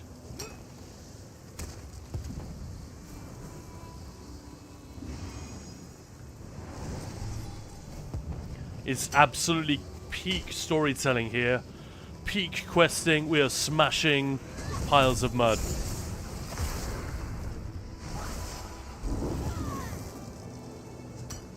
MMOs crack me up sometimes. They really do. And again, this, you know, the whole how to tell a story is something we will talk about more later on when we check out a very, very different game, Planescape Torment, but a game where we can draw some meaningful comparisons between the two.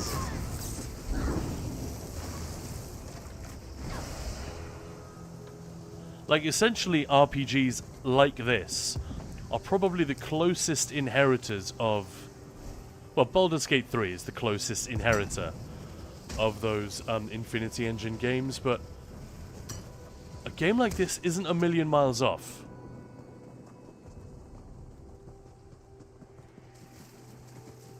So how many of these do we need to smash? There's one.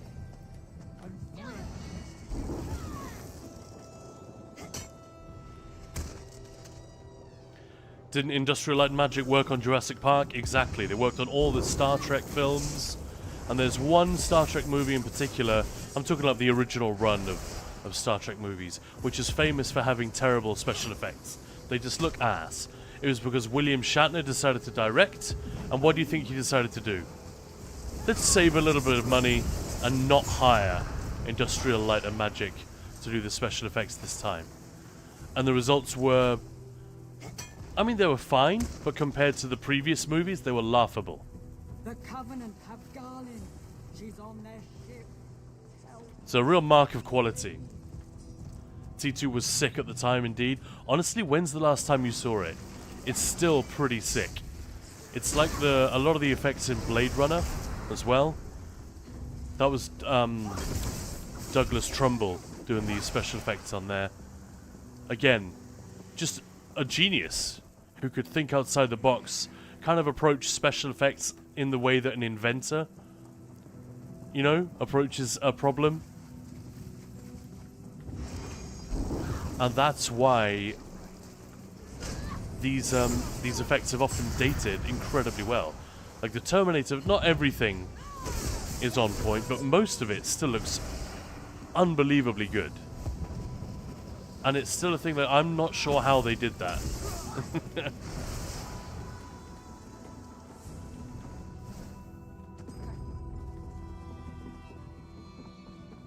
We need to get into the hold, don't we?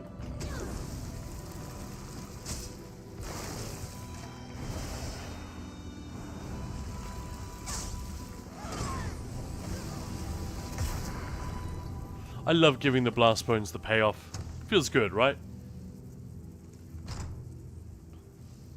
And we see at the time ILM was revolutionary. Yeah, absolutely. This is where I and some newbies started the Coral Cult.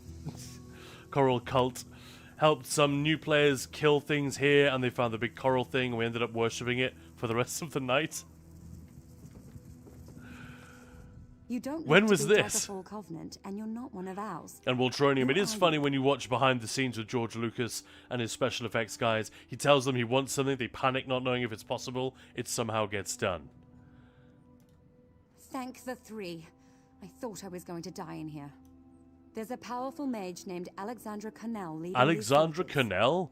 I'll rally my soldiers and lead them to the Coral Heart Chamber.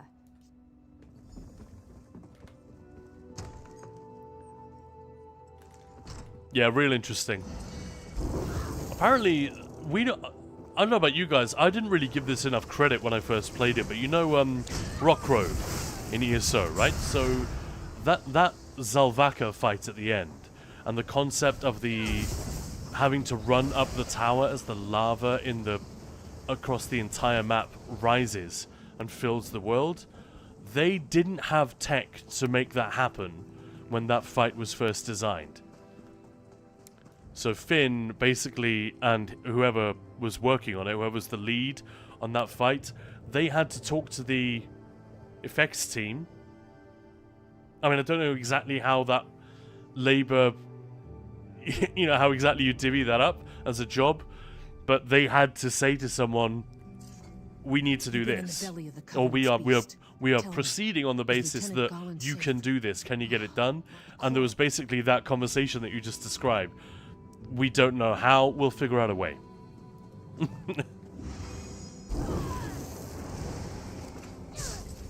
But yeah, there are a lot of... I wish we got more making of videos for video games. If we ever get established enough, I would love to do more stuff like that. Both just the talking head stuff, but also actually understanding how programmers solved, or designers solved a particular problem. Right, here's the effect we want to create. We currently have literally no means of doing that. How do we make it work?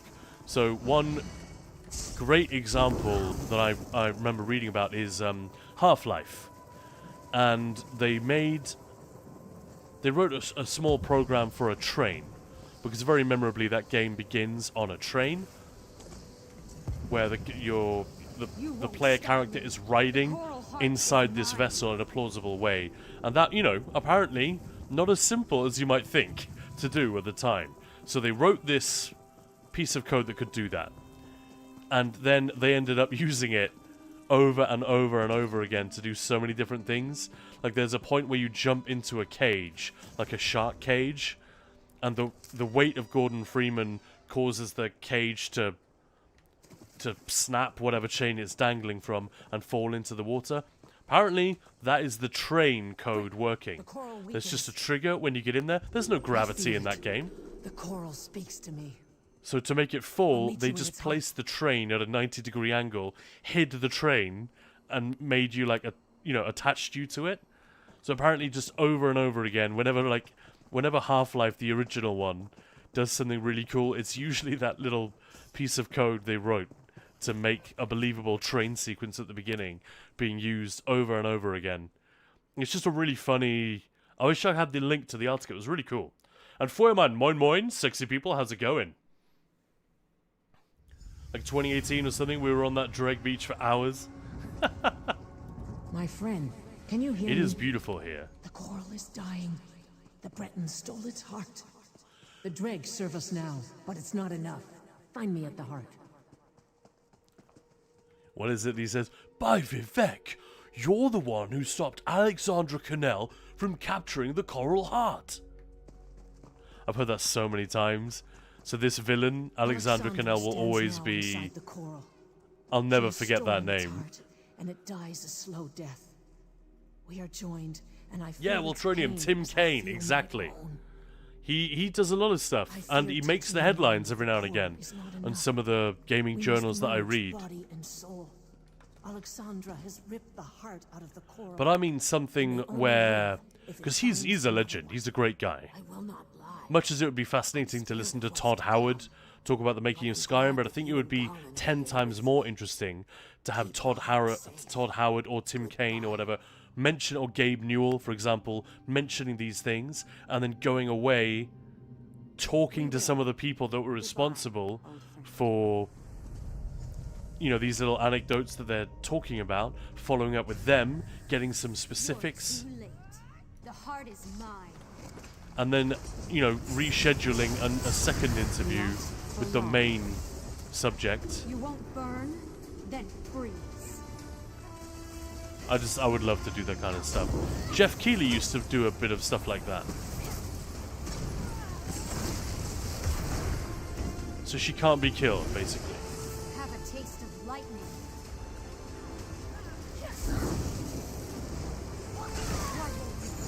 Take our heart. Keep it safe. The coral and I can now live without it. There we go. Most, I think in Fallout 3, when riding the subway, they just turn your head into the train, or something like that.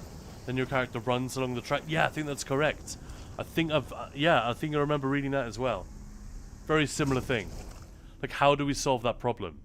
It's a thing that the player doesn't really think about.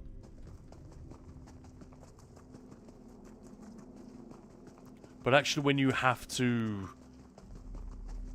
write a program that behaves in the appropriate way, suddenly it's like, how do we do that inside the engine that we're using? And the answer might be very, very difficult.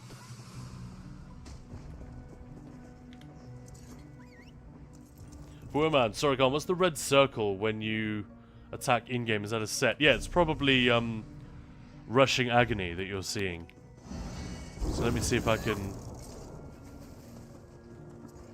It's not a great choice. I use it mostly for comedy. But yeah, if you check this out. Oh, what did I do that for? I summoned a Blast Bones. I'll just ignore the Blast Bones. Let everything run out.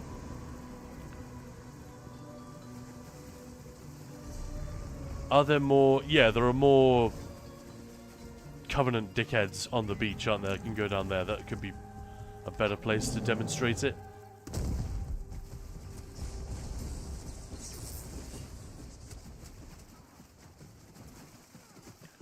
But yeah, it's if you've done PvP and you've been ball grouped, you will recognize this set. Oh no, is this a place that people farm? Lame. But yeah, so it pulls everything in. And the proc damage is, you know, it's pretty good. But it's just for lols. I would never, like, if I were making a build, I don't think I would recommend this set ever anywhere. Except for fun in Overland. Maybe, I guess, for dungeon trash. If your tank's okay with it, it can actually work pretty well there. And then if you are in that kind of PvP group, it can be incredibly useful for just mopping up a bunch of noobs at the same time. I've died to it more than a few times in the last few months. So yeah, no need to apologize, Fuerman. That is one of the things the stream is for. Kills friendly Drake. Yeah, I know, sorry. Thanks for the demonstration, always. That's what she said. Erin, is Dregwax just the earwax from the Dreg? Yeah, it's a good question. What would crab wax be? Or lobster wax?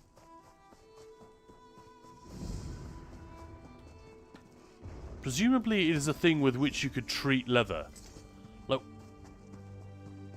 why would these guys have any wax associated with them?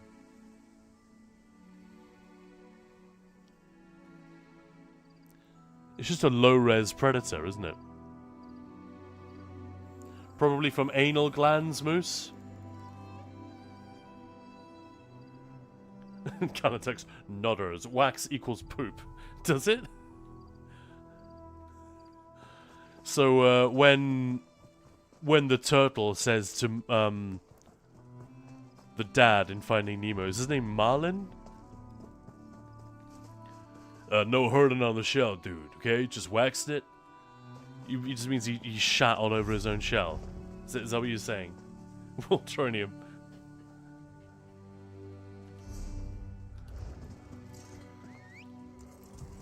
Dark Convergence probably better for dungeon pulls. Now the wind-up is... I mean, neither of them are that good now. Rush of Agony used to be better because... well, it was fast. It was faster. Dark Convergence in dungeons? No, I would hate that. Do I have a set of... No, I don't have one anymore. I did have a Necro build that used Convergence for a while in PvP.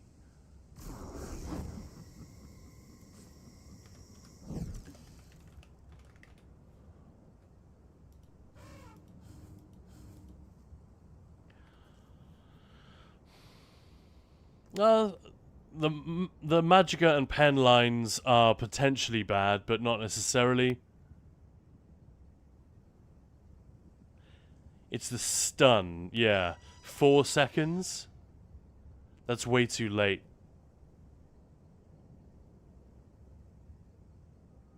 And the 25-second cooldown is too long as well. But yeah, don't run this in dungeons. Only if your tank lets you. Like, Sin used to use this in dungeons when it first came out. And it can be really good. Alright, where are we?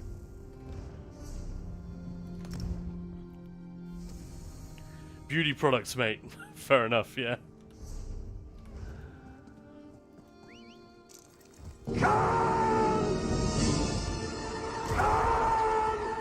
Hey, Barris. How's it going? How you doing? Welcome on in.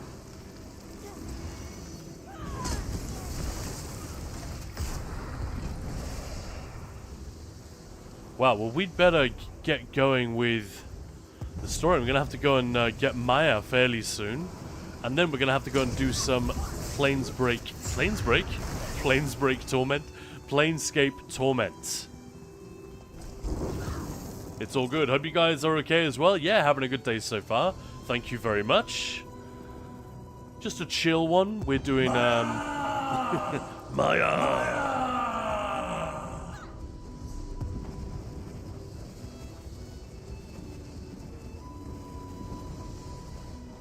Planesbreak Flovent.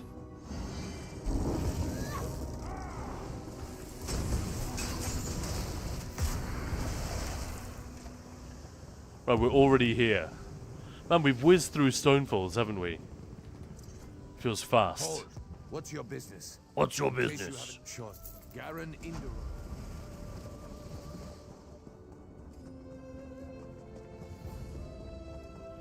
I really do want to do all these again now. That's the problem, playing through them in a speedy manner. It's just making me want to redo all these old quests, even the ones that aren't that good. Some of them we've really enjoyed. Stormhaven, Grotwood, Rivenspire, these were all really good. Really well made, I thought. Some of the others, not so much. Some of the voice acting, it's not dated super well. Spies are telling me General Sarian sent Honestly, it would help a lot if they would forces just to up-res the He shouldn't have the strength to hold assets, you know, their Fort Virak, costumes. but I he's would repelling love our it if they did attacks. that. I think I know how he's doing this. I hope I'm wrong. Like, a lot of these they've already done, right? Do we have we don't have an ancestral Dunmer, do we?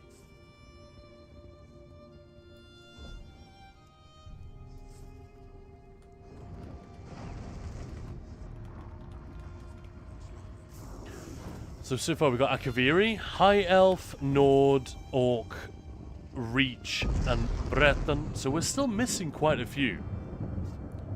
Ancestral Redguard, Dark Elf, Wood Elf. Oh my god, the Ancestral Wood Elf. Can you imagine how popular that would be? These are some of the most popular chess pieces I see, like, around the game. Because they're scanty. And maybe not the light one. But the medium ones you see a lot. They're either very revealing or extremely tight, or both. Bosma are very body positive, I guess. Cadwell's Gold 24-hour stream. By the three. I mean, it's a month-long Good to effort. see you again. My spies are Although we telling me do have a General 12-hour Sarian stream sent coming up. forces to Vivex How do you guys feel about that? He I think shouldn't that's have the next strength to hold week. Fort Virak, but he's Or repelling possibly our this attacks. weekend. Wow, man, it's I know how. You're the only one I trust to do this. it's really, like, approaching. I can't believe we have to do another one of those. Although the last one was not too bad. Even the 24-hour stream was pretty easy. In the end. It's just a lot of fun. We're lucky. Our community is nice and fun and chill and happy. Not constantly bickering. Like, there's a lot of that on Twitch, isn't there? Like, you go into someone else's stream and they are being really fun and sort of cheerful and entertaining, but their chat is just full of people ripping each other new ones. You guys ever get that? Wood Elf, the ultimate anti-vegans. Yeah. Absolute carnivores.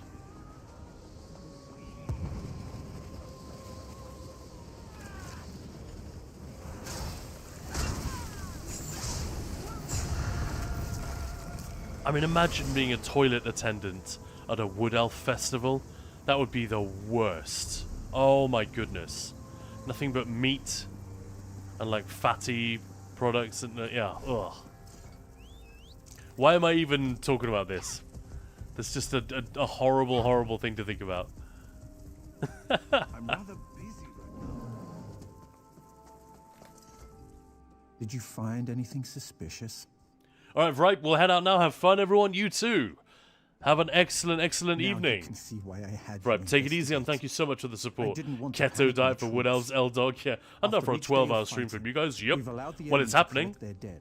It's already, it was a sub-goal. Sarian is raising them at night to face us again the next day. An all-meat diet, Erin. Well, let me paint you a little picture. You would have to go in search of fiber, wouldn't you? You'd have to find some way to introduce fiber.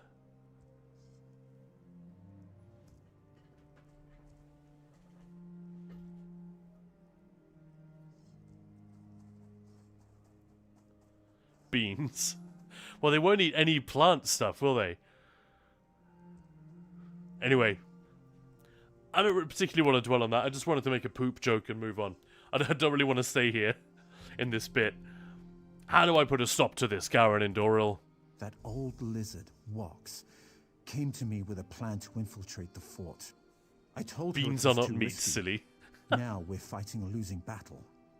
It's time to take You mentioned beans, and I'm just thinking of the baked beans scene from Blazing Saddles. Maya had never seen that until I think it was earlier this year. It was quite recent. And Maya is very silly when it comes to this kind of humor. You know, butts and farts and dick and fart jokes, basically. Don't need fiber to poop if you have enough fat. No, I know. But, I don't know, I just imagine it's... Sure, we can just headcanon it that, well, they're Bosma. Their systems are clearly going to be used to it. I've gathered some of our So it'd probably be fine. But I just thought it was a funny random comment about you wouldn't want to be a toilet attendant.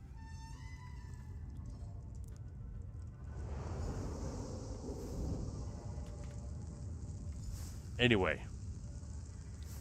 Wow, I remember so much of this.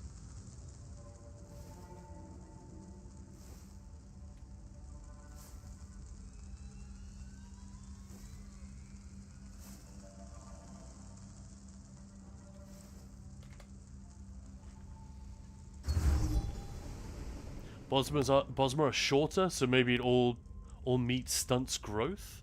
I mean, yeah, you wouldn't be getting all your vitamins and minerals, that's for sure, but who the hell knows? I'll tell you what, I would actually love to talk to a proper nutritionist and make it clear that this is not a serious investigation or thought experiment, but just, you know, what might that actually be like? What other steps could they take to round out their diets if they are, like, religiously prevented from having a balanced, nutritious diet regimen? But yeah, L-Dog, the 12-hour stream is happening. It was a sub-goal. It was already met some time ago.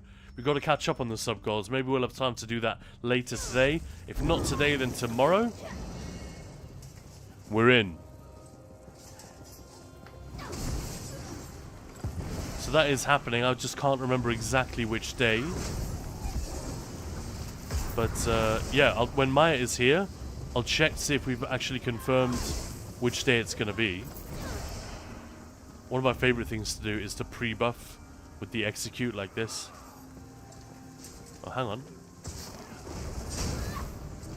They just die instantly. Overland is way too easy.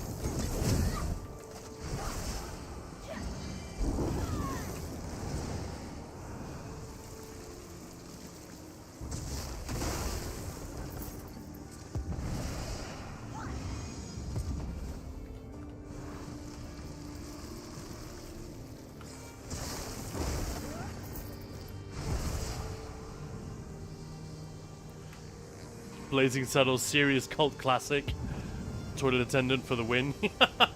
That's why they're so small. It could be, yeah. Yeah, who the hell knows? Maybe we could do a gag lore video about this. Gag being the operative word. If we're going with the toilet attendant theme.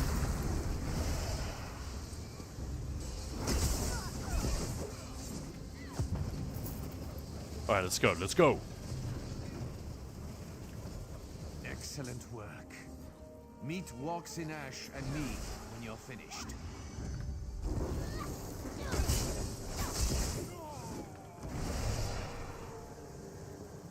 Does Beyond Meat count? You'll also be consuming chems as a bonus. Yeah, that's a good question. I mean, they would be fine with that, wouldn't they? So long as it's the not, you know, the plant-based one, but an actual lab-grown piece of meat. It's not that they love eating animal; it's that they refuse to eat or destroy plants. Right? That's the idea. Moose. Maya? Silly? I don't believe it. Yeah. Shocking, huh? Who would think that the Gigglebot herself could ever be so silly as to laugh at a fart joke? Bosmar shorter? Yeah, exactly. Green Pact, more like Green Pact.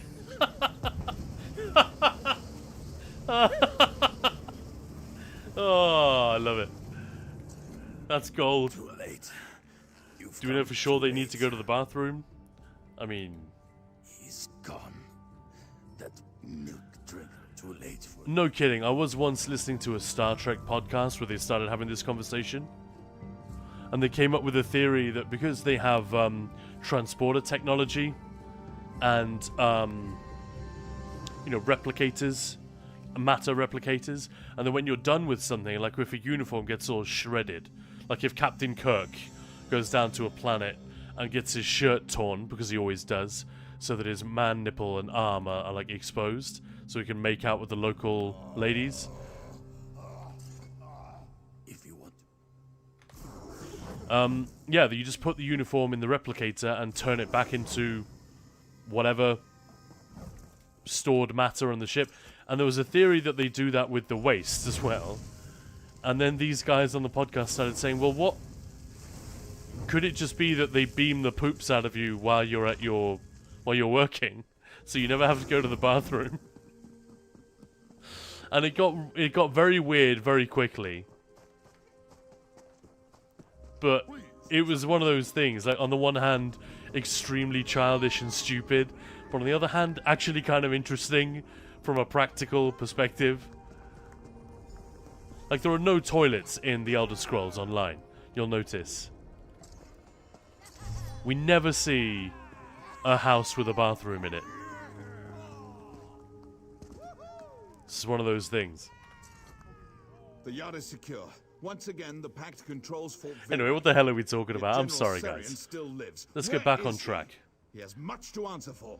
He's in the keep. He's turning soldiers into zombies. That Covenant general is a monster. Thank you, soldier. We'll Guns and ensure Raiders, the thank you for the dead rest hydrate. peacefully. What an excellent voiceover this guy gives as well. Appreciate it.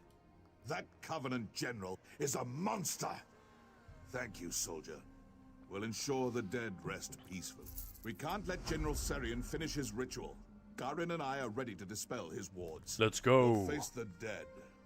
I don't know how he's doing it, but Sarian has transformed our warriors into undead slaves. Ah, no worries, we'll crush him.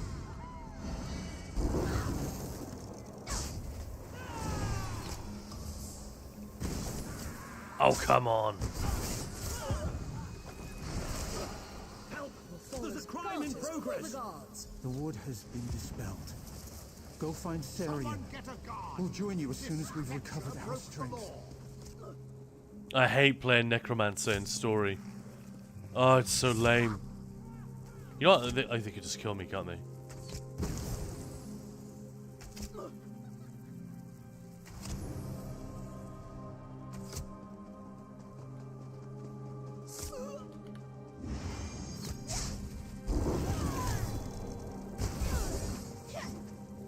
There we go. So annoying. So annoying. Erin, when we fast travel in ESO, our poop does not teleport with us. Really?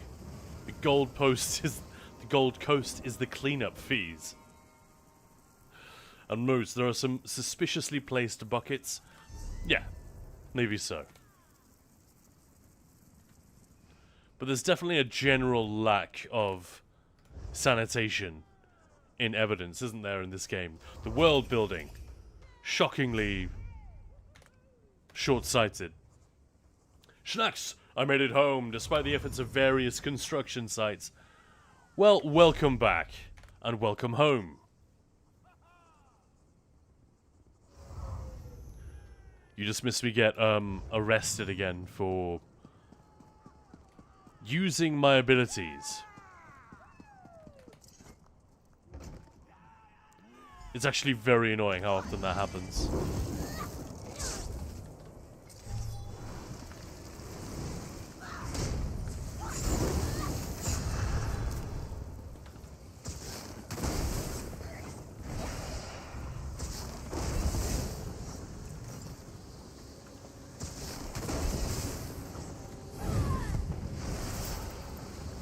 Bit of a delay there. Alright, let's go. Let's go! I love that loading screen as well. That's a really cool one. Wow. You don't see this one very often. Wizard of Book. Imagine a once-a-patch event where the ESO gods were not gold barred and normal health. Man, there'd be some serious payback, wouldn't there? Those motherfuckers are going down.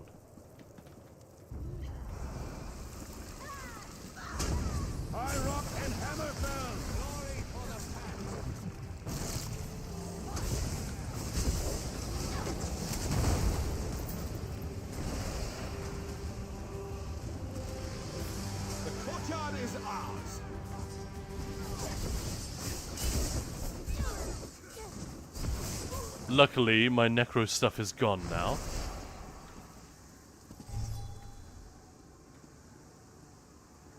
That transformation was pretty cool, though, wasn't it? The way he kind of hulks out while he's crouched there. Oh no! It says kill the general. Did I do it too fast? Maybe if I leave the room, he'll respawn. But the quest progressed.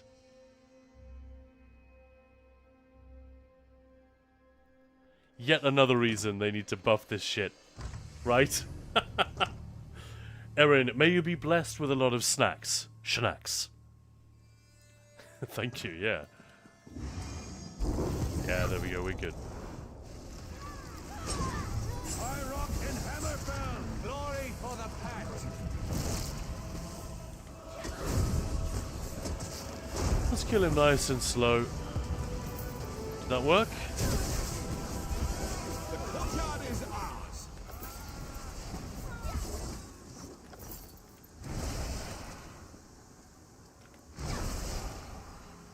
No, again, maybe I need to wait until they're in. Apologies, guys. I haven't done this in ages. I don't remember having this issue. Could be a recent thing. Could just be because I'm bringing way more damage than I did. God, like what? Must be... It might even be 10 years ago. 9 years?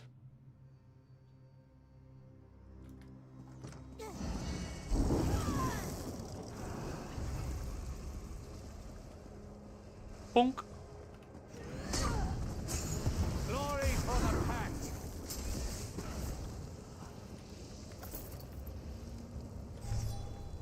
Okay, here we go. The courtyard is ours. I'll kill all the other little ones first.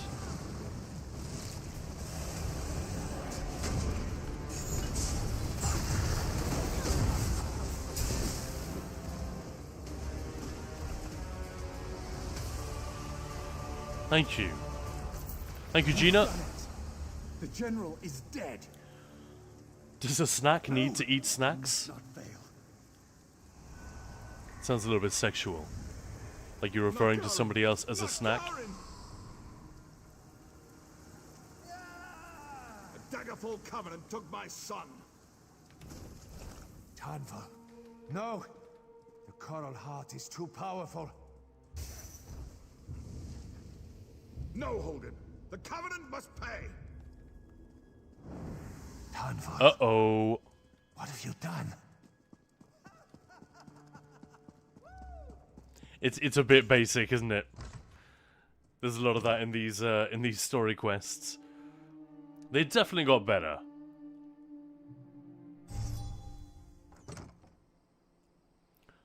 We do have the hunger polymorph now. Ah, I'm actually getting hungry. Let's not go there. Shaw's bones.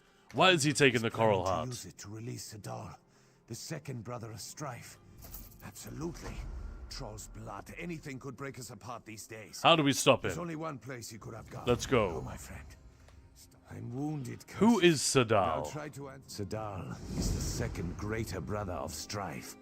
We put Balrith back into his cage at Ash Mountain, but his ancient fiery brother still lurks in the heart of the tormented spire. We can't allow Tanval to let that monster out. Alright. And the question is, do you know why Tanval did this?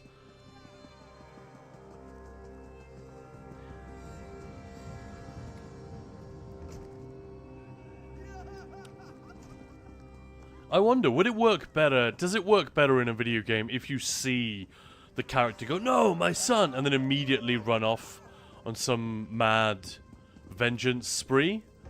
Or does it work better if you just see him like kneeling in grief, going, "No," and you know, just overcome with that moment, and then there's a vector quest to send you off to somewhere else, and by the time you arrive there, there's a message, "Oh, the general needs to see you," and say, "What's his name? He's gone mad. He stole the Coral Heart in the middle of the night.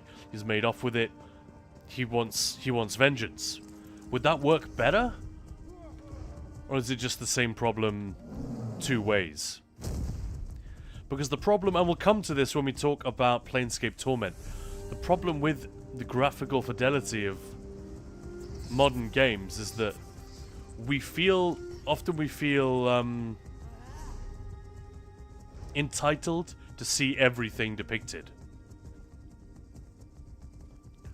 You know, it's not enough for the game to tell us that something happened. I want to see it. But unless you are in,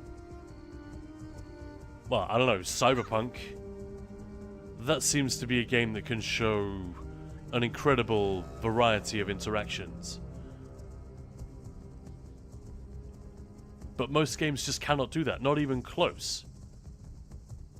We even struggle to show characters drinking tea or beer, believably. You know? When Johnny Silverhand is smoking in Cyberpunk, that's some of the best I've ever seen it done, but it's still a little bit iffy sometimes. This is a bad time for Kroggenmore, Traveler. Huh. So yeah, I just wonder about the...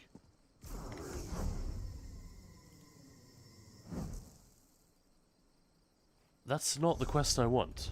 I was thinking, why am I being directed to Auridon? The hell? Yeah, I just need to go up the road. And there's another one here. Oh, sorry. The guitar fingering in Cyberpunk is insane. That's true, actually. Fingering got held by Automod. Moose, you're just a nightmare. The most innocent use of that expression. Well, welcome on in if you just joined. This is Khan. You're watching Ninja Pulls. We are going to be doing a bit more Stonefall's story here today. We've also got a special game of the day for Gamesfest coming up. That's going to be Planescape Torment, an absolute classic. If you don't know the game, or if you haven't played it in a long time, or if you do know about it but you've never actually had the pleasure, stick around. We're going to try and show you some fun stuff. Although it is a difficult game for me to like do justice to in just an hour of streaming. Then we'll be back in here. So we're going to look at the patch notes, which are coming up in the next, hopefully in the next hour or two. And then we're going to go on PTS and hit up this Phase 3 of the Writhing Wall, which we've not been able to play yet. I love fingering my G-string. I know, and eventually we will, if not already, and capes too. Imagine a hunger with nothing but a cape. I mean, I'm assuming you've seen the hunger polymorph, right, Erin? That's what we're talking about. Where is it? There. I've seen a couple of people walking around with it already. Finger food for the win. That's true. This thing is fucking gnarly. Like, look at that.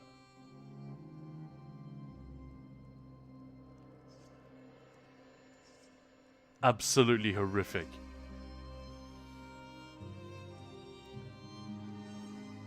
More trolling, there was that Nord woman that lost her family and took revenge in the base game.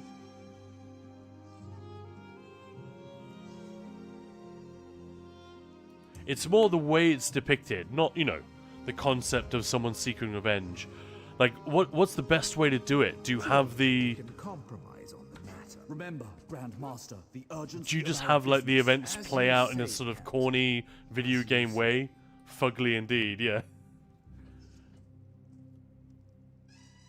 They haven't deleted the old patch notes posts. Yeah, it'll be a while yet, probably. Aw, happy little sunshine.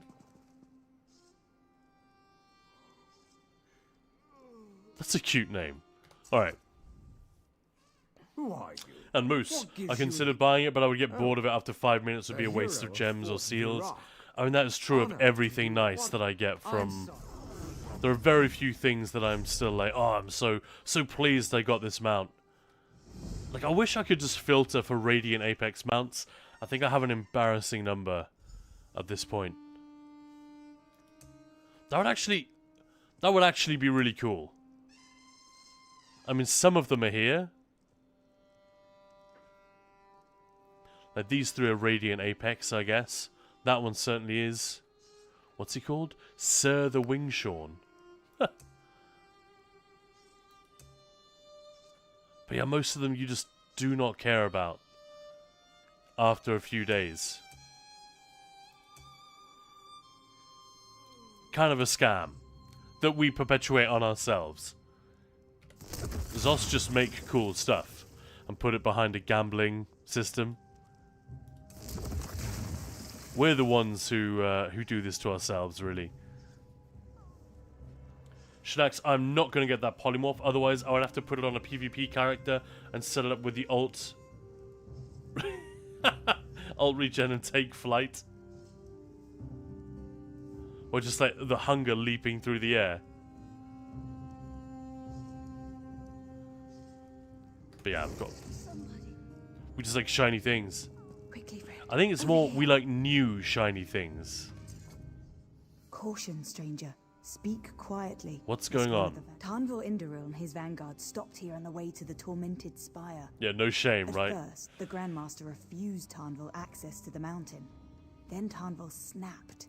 He ordered his vanguard to take the Grandmaster's son. Doesn't sound like him. Tarnvil has lost control. He must be stopped, but first, the Grandmaster needs help. Okay. Imagine your job title being Seneschal. Yeah, hey mum. I just got promoted to Seneschal today. Yeah, me neither. But it sounds cool. Honor to you. No, you know? We'll need to take the information from the Vanguard. Likes to play catch reskins just do my head in though. But they're all reskins to a degree. Barracks here in town, or you could assault their camp. How do I get inside? You need a disguise to appear as one of the Vanguard. What about the camp? The Vanguard set up camp east of town when Tarnvil went excellent. We're just going to assault. Good luck. Beware their blades. Of course, I'll tell you anything I can. Yeah, alright. We're good. That dude was helpful. Nice guy. It comes with a pay raise. Yeah, exactly.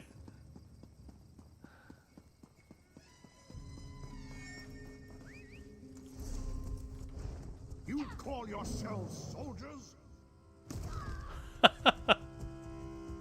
A lot of the Dunmer voiceovers also really are a delight. They really sell the shit out of this idea that there are no-nonsense people. The second brother must be unleashed. I know Holgan and the others will attempt to stop me. Delay them at Kraganmore. Do not let them reach the spire. I think I was doing a Space Marine impression without realizing it. Brother Tantheus.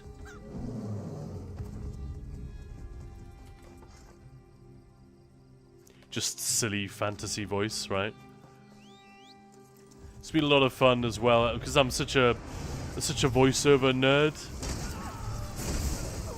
I love picking apart those performances and like listening back to the favorites and so on. Playing so many games this month, the last few weeks. 18 days, strictly speaking.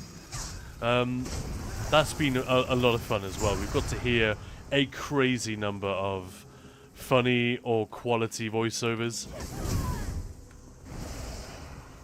With lots more to come.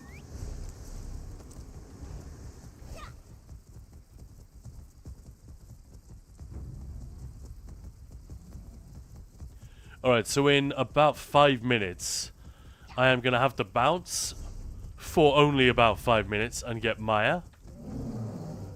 And then we'll be back.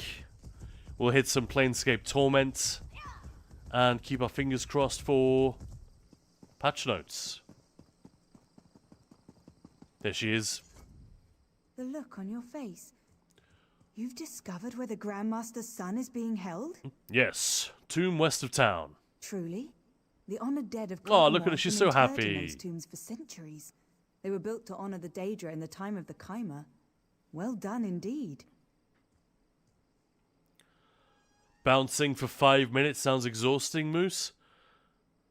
Remind me never to go out with you. Where's the stamina?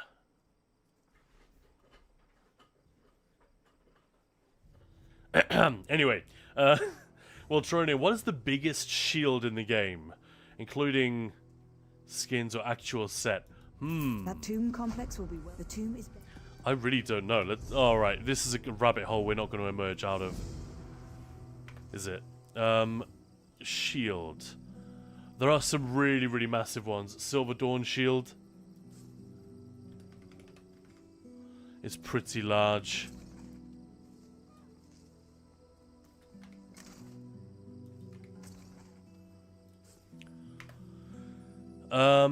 I think Abar's watch is pretty large as well. Yeah, that's a big one.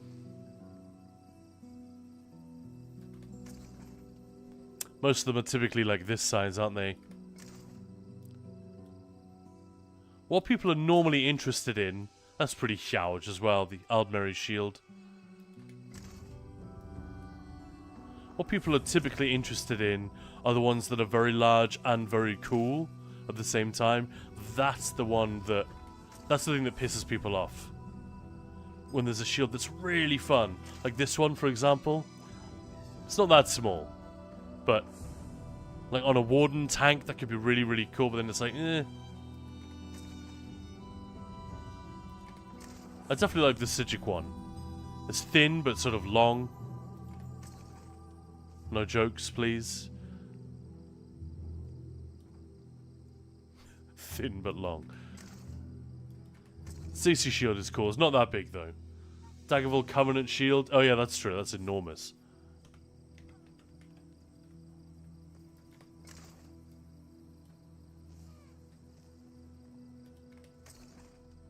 That's got to be one of the largest. The Alkos shield from previous Crown Crate was a good-looking one. Oh, yeah, the one with the gold wings. Yeah, I know the one you mean. So of the actual cool monster set styles, I don't know, Zan is pretty good, Vykosa. Veladreth is rubbish. It's also farting. You don't want that. You don't want a farting shield. No. No way. The bosses are just going to laugh at you. Valken Square is okay. Troll King is fun, but they're all quite small. Mostly. Thurvokun is a chunky boy. Symphony of Blades, Swarm Mother, Stormfist again. Pretty chunky, it's just not the coolest looking one. Stonekeeper's a bit weird. Spawn Mephala looks silly. Too small. And bear in mind, these scale with your character, and this is one of the tallest characters you can get. Altma at full height. So what's that? Slimecraw, Shadowrend. I really like the Shadowrend one, but again, if it were just a little bit larger. Rukugams is pretty chunky. These are the ones that people usually mean. Selene isn't actually that big, but with all the legs there, it kind of looks it. It's also the most horrific shield by a long way. Khajiit one, a Nord one, a huge. Yeah, Eldog, giggity. It's fun. I haven't looked at these in a while. The opals are all disgusting. Don't use those.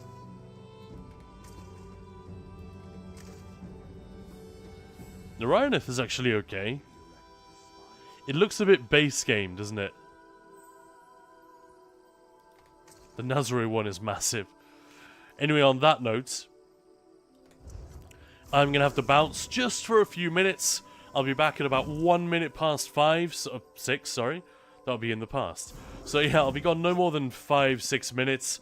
So sit tight, go and get a glass of water, go and smoke a cigarette, stretch your legs, whatever it is you need to do. We'll be back very shortly with more of this and a little bit of Planescape Torment to celebrate day 18 of Gamesfest. But thank you guys for hanging out.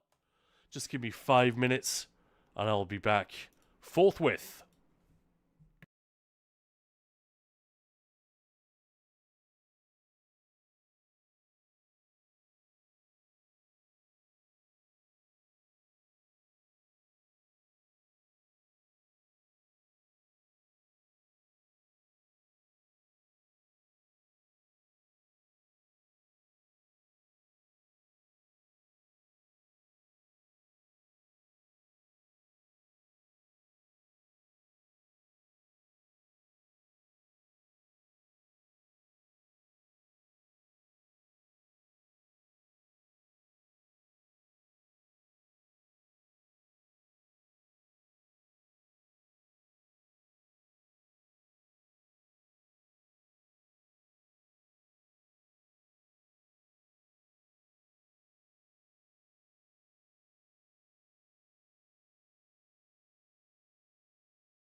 And we're back.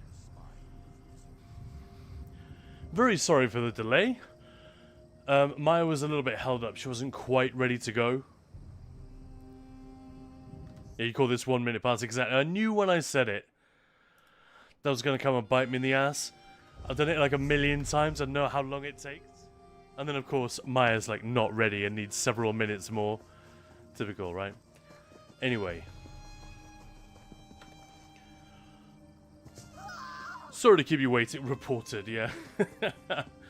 Erin. Hi, back. Gilly, welcome back. Thank you. It's good to be back. Again with the fucking necro. Like, I might actually send a ticket to Zos. They must have had a million of these already. But it's like, is there nothing you can do?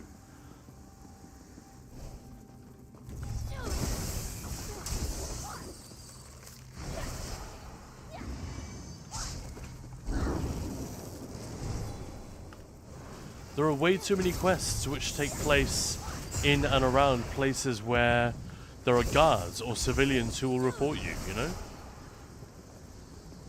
It's a genuine pain in the butt to have the justice system popping off when that's the case. But anyway, here we are.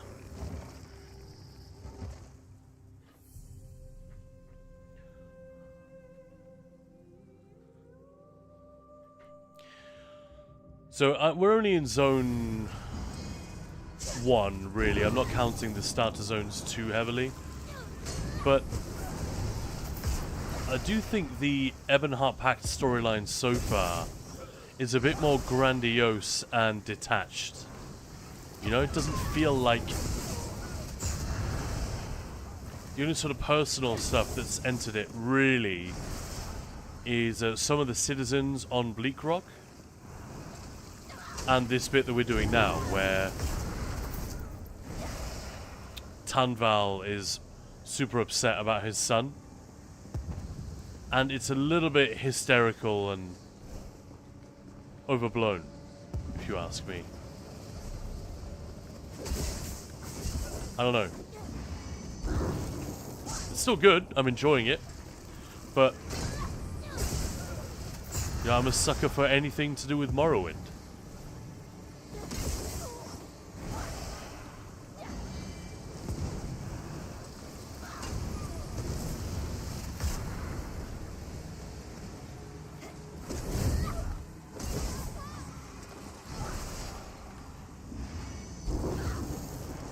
This was a movie and a character was just going through the base, like the enemy base, killing things as quickly as this, it would be horrifying. Wouldn't it?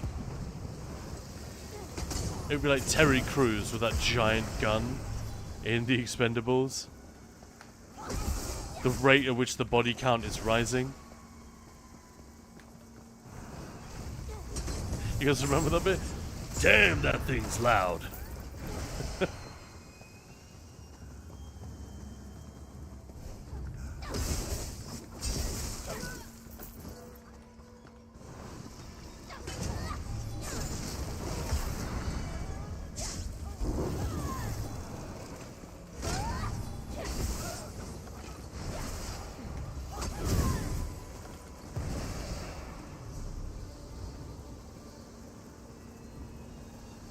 Are we finally here? No.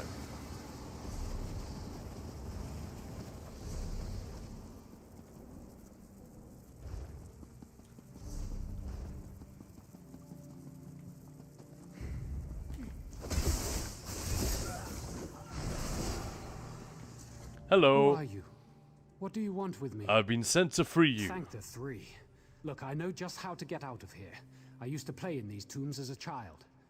That is a weird, kind of a weird dark light. I used to play in these tombs as a child. Although I suppose, again, it fits right in with the whole Dunmer are obsessed with their ancestors. You arrived in the nick of time. Oh no, did I do a dumb? I did, didn't I?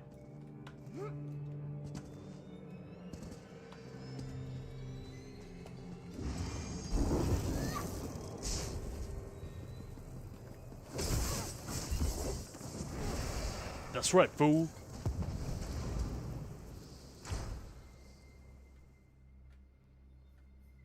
Tras the Tarask. Just having a catch with the zombified corpse of your great times 8 granddaddy, yeah. Yeah. Strange one, isn't it? Out safely, I see. But I Thanks suppose again for as a your timely aid. Dunmer kid, maybe it would be... You know, it's not a scary place to be. It's a place that is revered and... I don't know. You just associate it with more positive things than most, like, human cultures do when it comes to, like, crypts and tombs. You're building sandcastles in the ashes. I am in an ill temper. Another happy custom. My son is free, and my hands are unbound. Now, the Vanguard will learn the price of threatening House Drez. Yeah, you don't fuck with House Drez, right? Apparently we had a stolen item. We're glad to help. Accept the thanks and esteem of House Drez. I will always be in your debt for freeing my son. Let's go. Grand... You have the gratitude of Sendrez, my new friend. Father's No given worries. you the key there. Excellent. I'll make a mark on your map. You should find a cave there that leads... There should be 2 wards, though. Yeah, we're not taking in all of the dialogue. Thank you very much, Sendrez. Don't got time. We are moving on. I'm actually looking forward to get into the chapters and the expansions and stuff like that. I think that's going to be really, really cool. We're going to do them all in order.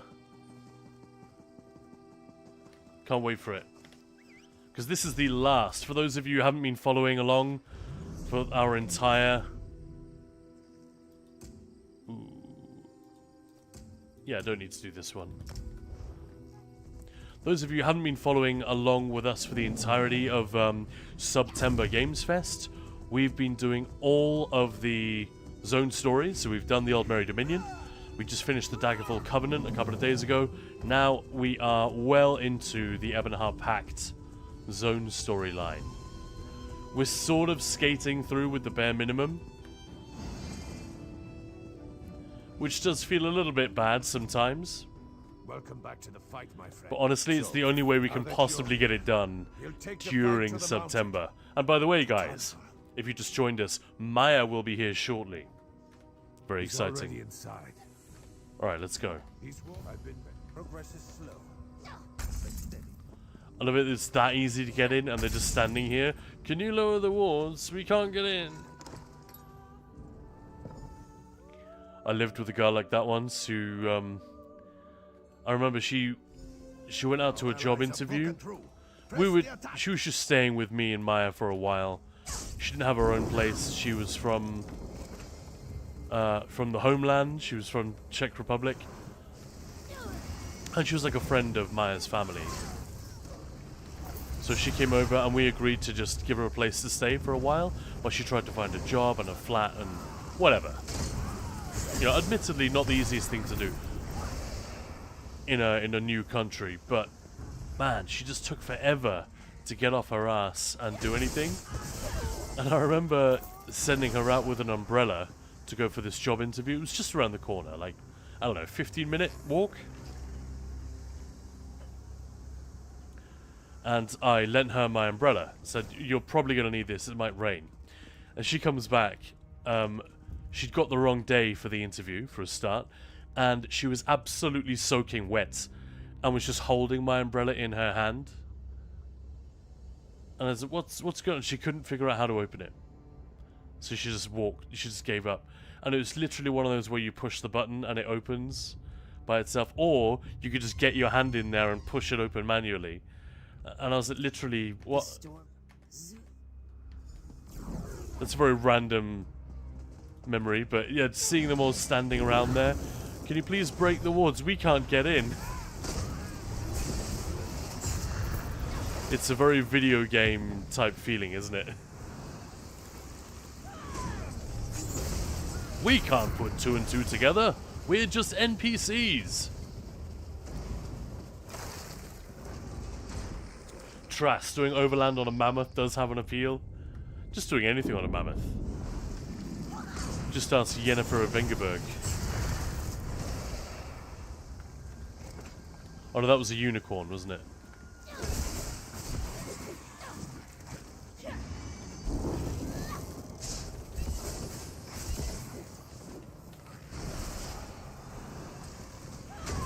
Hate Warden?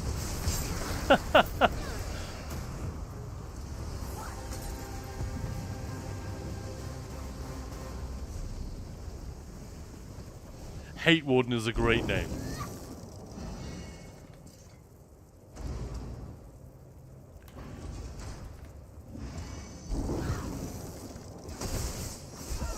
Right, well, I'm going to try to wrap this up quickly so that we can move on to Planescape Torment, which is our daily Gamesfest game. Feel bad we started late. A lot of our regular audience couldn't make it. But it means we get to hang out with some new awesome people as well. I like that.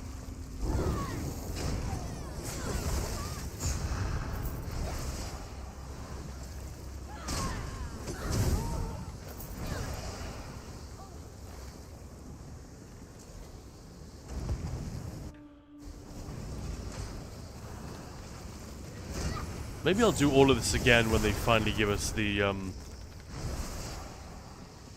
higher overland difficulty. The latest on that, by the way, seems to be that there are going to be multiple difficulties from which to select. We don't know for sure, but there was something in the Ask Us Anything that they did on Reddit the other day. There was something in there about that. It came up a few times. Thought that was interesting to read. Dress, I think it's interesting that we've never gotten an actual unicorn mount in here, so given all the crazy weird mounts that exist now. I mean, they have to be things that are in the lore. There is a unicorn, but it's a fake one, isn't it? Like it's a...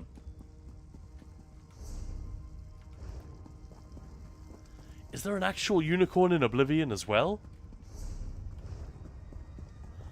Maybe that's the problem. Unicorns do exist, but they're supposed to be incredibly rare. Who the hell knows? But I think, on the one hand, I admire Zos's commitment to the lore. On the other hand, I think it's conveniently squishy sometimes, isn't it? Like, they're perfectly happy to put that commitment on hold for some things.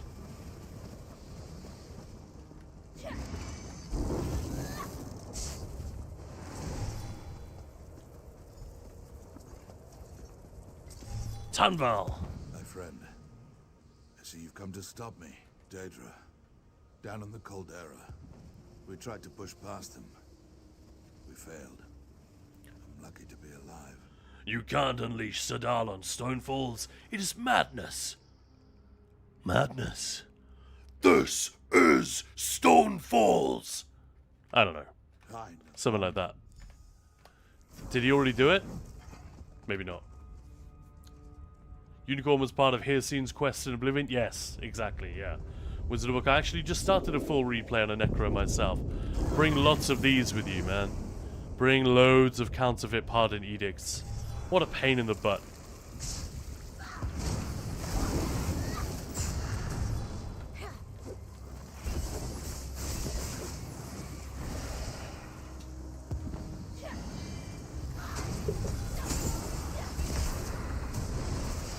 Is a lot of fun, just how fast everything dies. Absolutely ridiculous. And I do think one of my favorite things about Stonefalls so far has been the visuals. And so much of it takes place outside of where you can normally go.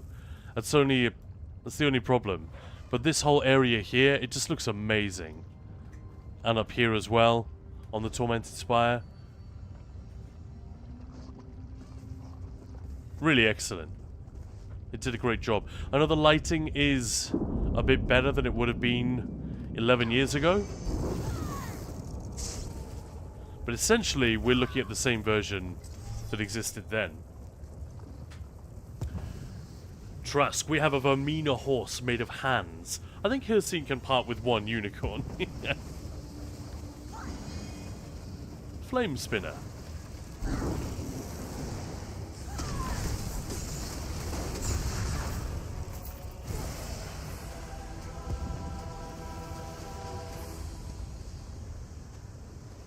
Alright, give me a sec while I fire up the Discord. Very important. Otherwise, how will Maya be able to commune with us?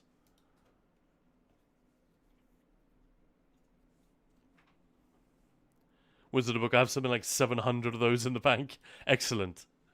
Excellent. You'll need them. Alright, where's the correct Discord channel? There we go. I'm in.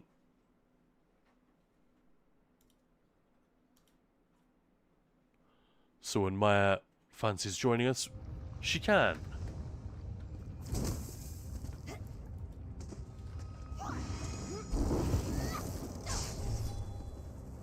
I think I'm just going to finish this off, and then it's time to flip on over to Planescape Torment. So for those who don't know why I would be playing a 26-year-old game, the reason is pretty simple. A, it's because it's Ninjapul's Gamesfest. We're playing a different game in addition to ESO every day. It's been a lot of fun. And thank you again to everyone who gave me such encouraging feedback earlier today. That was awesome.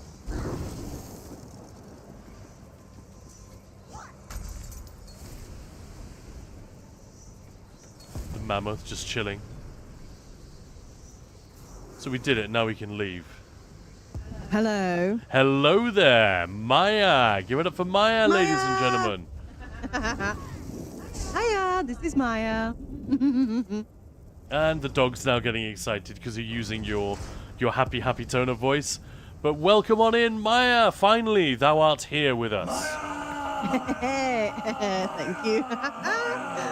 Hey, Gilly. Hey, Arins. Daniel. Hello. Good O'Leary. Hey. Oh, thank you.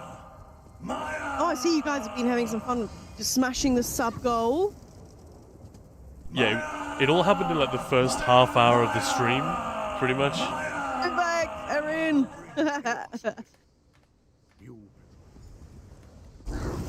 No, it's been a lovely, lovely day. I really appreciate all the support again. Once again, it was really moving. We were getting lots of lovely comments in chat because I said, you know, Gamesfest has been incredibly fun for me. I feel like it's been a real crash course in getting me back up to speed with a lot of these games and thinking about them in a fresh way. You know, a fresh pair of eyes. If you bring someone along to watch your favorite movie that you haven't seen in years, it's kind of a different experience, isn't it?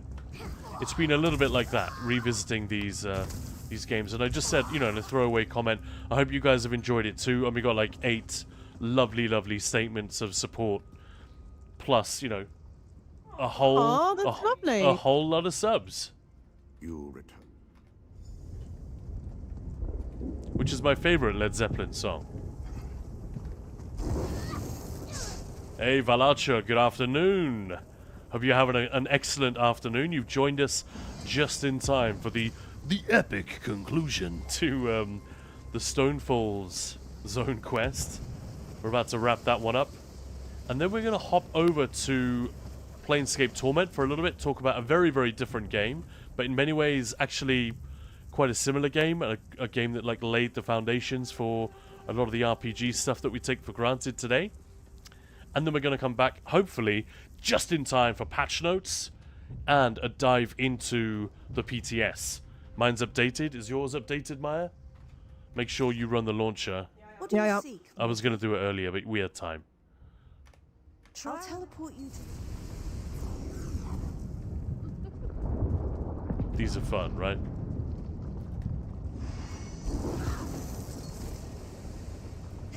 I'm sorry, what?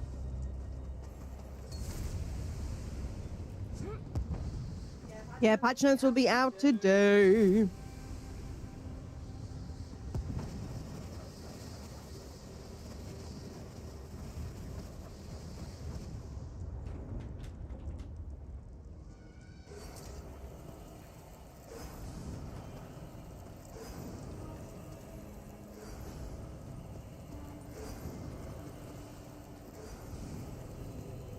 Man, I'd forgotten that. That's a different kind of puzzle. This is a puzzle I can appreciate. You know, it just makes sense. It's not dependent on any silly, arbitrary set of rules that they've decided to create, you know?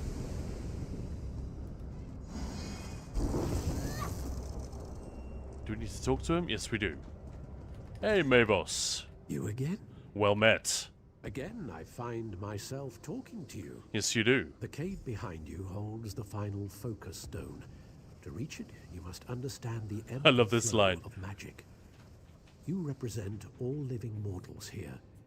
Try not to embarrass yourself. Subway to heaven. And Valachi, you are having a good afternoon. Excellent. I'm very glad.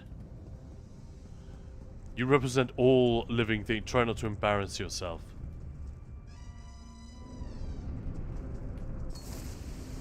This is a matter of avoiding the red, I guess.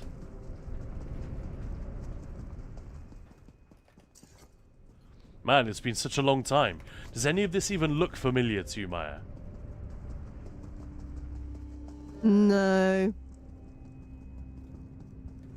So we Any are... more immortal words of Finn. Don't stand there stupid. Exactly.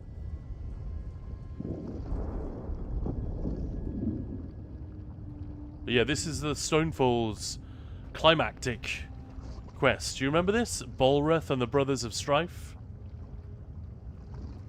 Kinda? Yeah, it was a long time ago. It's got to be like 8 or 9 years ago that we last did it. Your results? So you do. We'll return to the caldera. Let's go.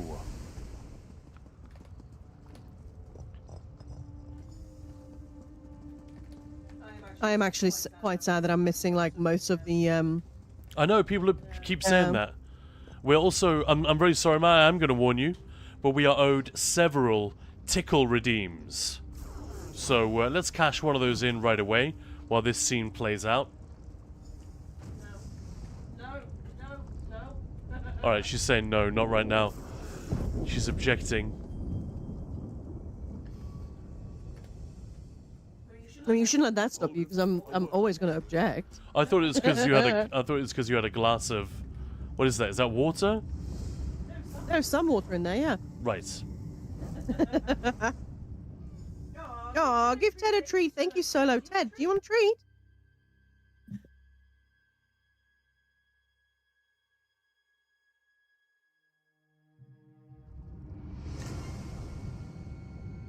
Hold the portal. We don't want to be Oh my god, your hands are cold. Man. Tickle redeem with cold hands is just mean and give Doggo a treat. Thank you, Erin. Oh my god. Ah, the dog is getting involved now. No, no, no. Oh my god. You think to enter my Ow. realm? Well, there you go. There we go. Tickle successfully redeemed. What just happened? May their souls find soft mud wallows. So for those wondering what the hell that was, we've got various sub-goals Can you open it?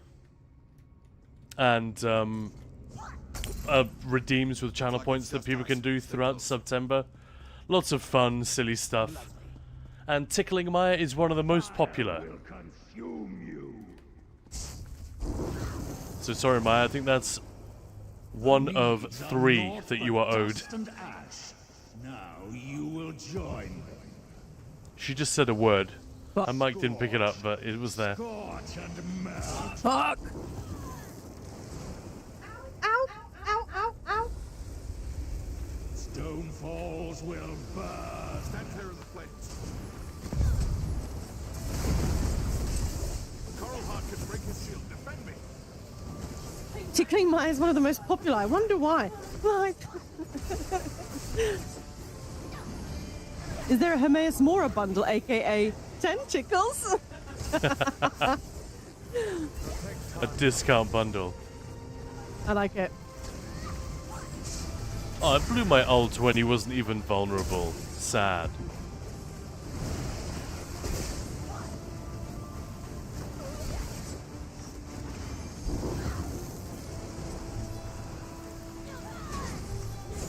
Yeah, you blew your wad too early. Yeah, man.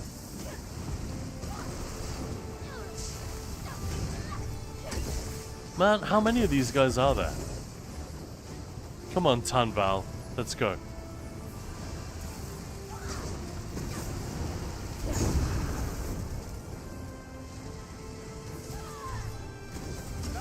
he's taking damage.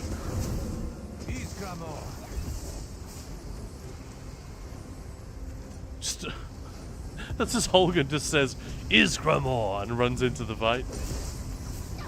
Well, he's already dead. Look, I already did it. It's a... Right, you're not supposed to be able to kill him in one phase. That just goes to show, man, the amount of rebalancing that has been required over the years.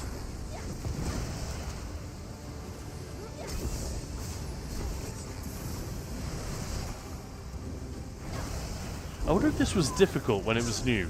I don't mean just because people were noobs or whatever, but if it was actually genuinely hard. Even if you really knew what you were doing and built for it. I'm guessing not.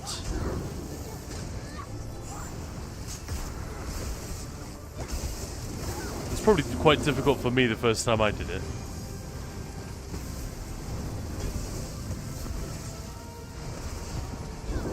It takes a bit too long though.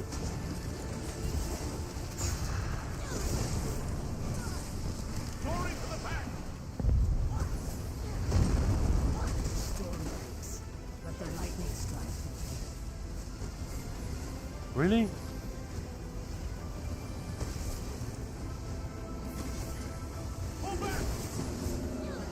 Am I missing something? It's too powerful. We'll never break it. Or is it just supposed to go on and on? Is there a way to make the enemy AoE not red without mods? Maybe getting MMOs mixed up? What are you doing? Yeah, I can change that. Or not have it at all. Will Lyra say, oh, I remember struggling with that fight. Summon the Guardian. Yeah, Polite Me Popsicle. We talk about this a lot. You go to settings, gameplay, and just change the color. It's right here. It's not an add-on. You can do it right here. Turn the brightness up to full, and then you can pick whatever color you want. Standing in poopy. Oh no, that's just testing. Okay, that confused me.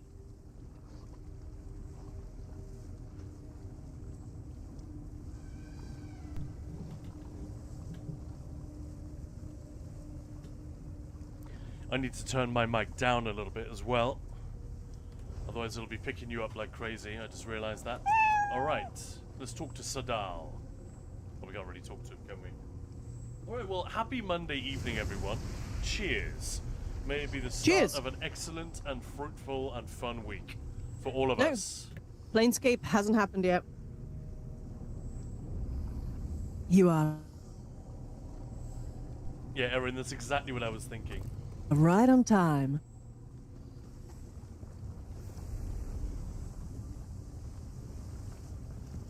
That maybe you need to like break the bond or stand in the green. Get out of here. And there's like a synergy over here, but no, it's just a 3-phase repetitive fight. Looks like your volume dropped, Khan? It did. I did it on purpose. Oh. Otherwise my mic will pick you up. Oh.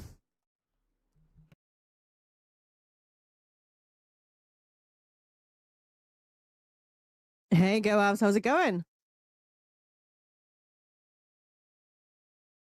Testing, testing, 1, 2, 3.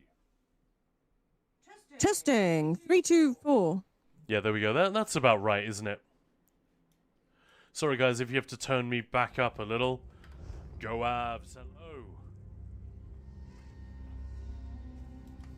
Yeah, it drops Anox because when Maya is here, I need to be careful that my mic isn't picking her up too strongly.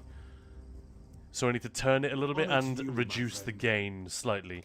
I don't have as fancy a setup as Maya, which is silly because I'm now the one who's doing the lion's share of the streaming here, but it used to be exactly the other way around. No, I did say, just grab it. Yeah. But then it would be dumb if you don't have a mic at all when you come back. Anyway, right, so there we go. Anox just asked. Testes, testes, 1, 2, 3. Yeah. Anno just asked, did I miss Planescape? No, you did not. We're going to jump into some Planescape Torment right about now. I can't believe...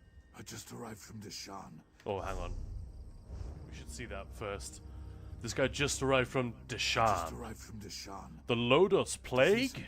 You guys remember that? Sure. I'll head to Deshan. And now we're done. And you're going to do something to a video?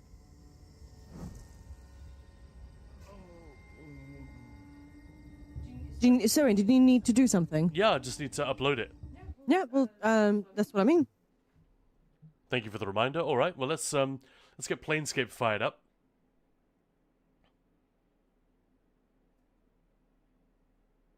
Woohoo! So who's played it?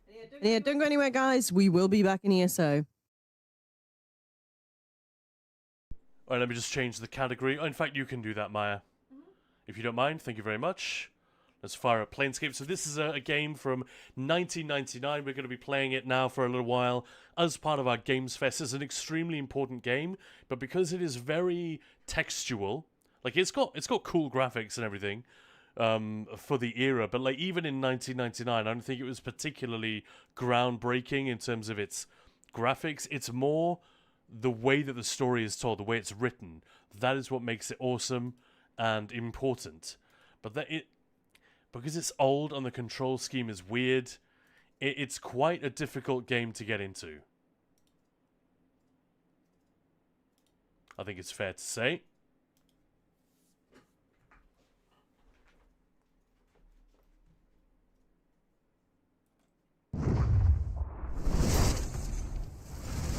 Is that the enhanced edition? Very much so, yeah. All right, there we go.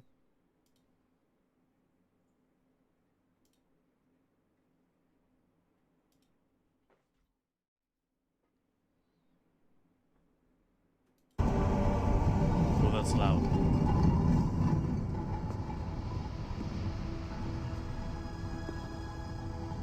So this is just the intro movie. Even this was like pretty janky, I think, in 99. Like, not super impressive. But this wasn't an Activision game. It's not a CD Projekt thing. It was very much a tabletop RPG brought to life on the PC.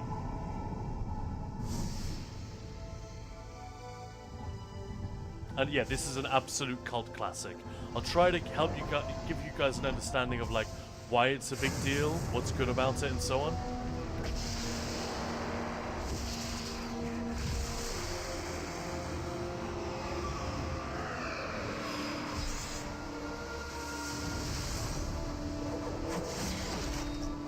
That's kind of horrible, yeah.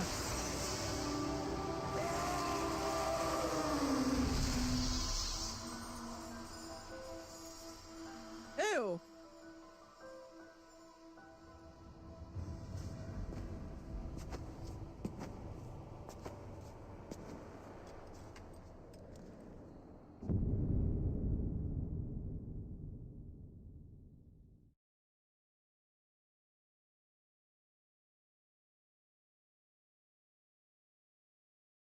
Well, there we go.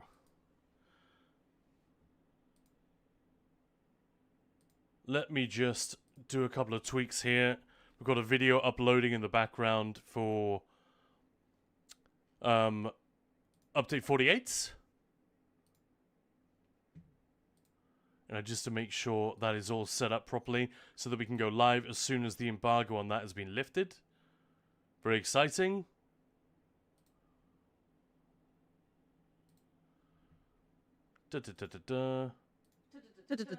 Indeed. Very exciting. So, new life, select life, resume life, the abyss. Yeah, it's just the abyss is quit the game. That's fun. I like it. Yeah, just let me. So you've gone quiet now. Let me just fix that. When you imagine if we could really just select new life and go into living with the knowledge we have from this go round. Goes to saying, I always like the color scheme of the themes as that ran for this game. Is a very cool. Oh no, I can hear my voice. That's really weird and creepy. There we go. The Abyss is a quality film. True.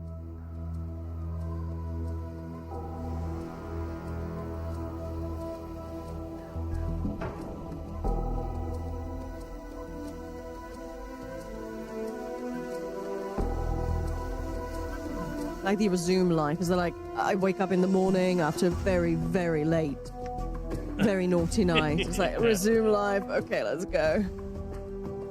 Just knowing I need to pause for a little bit longer. Keep the voice nice and high. I don't think we need anything else. I thought you meant mine. I was so confused. All right.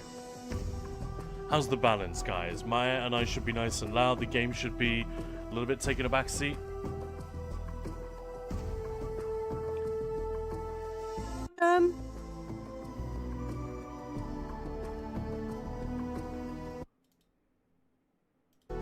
I think I'm louder than you, but yeah. Yeah, but All that's good. fine. Alright, I think we got it set up. It's an old game, so even though we're playing the enhanced edition,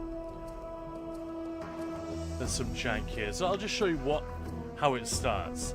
For a D&D game, so Planescape for a start, I should say I know very, very little about this, but basically, in much the same way that Dungeons & Dragons is just a rule set, and Baldur's Gate is just a story set in a setting called the Forgotten Realms. That's the most famous. When most people think they're talking about D&D, they're actually talking about the Forgotten Realms.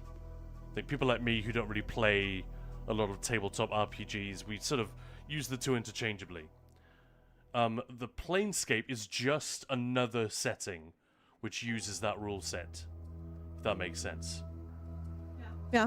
And a very, very famous video game writer called Chris Avellone and a couple of other people, they decided to make a game in this setting.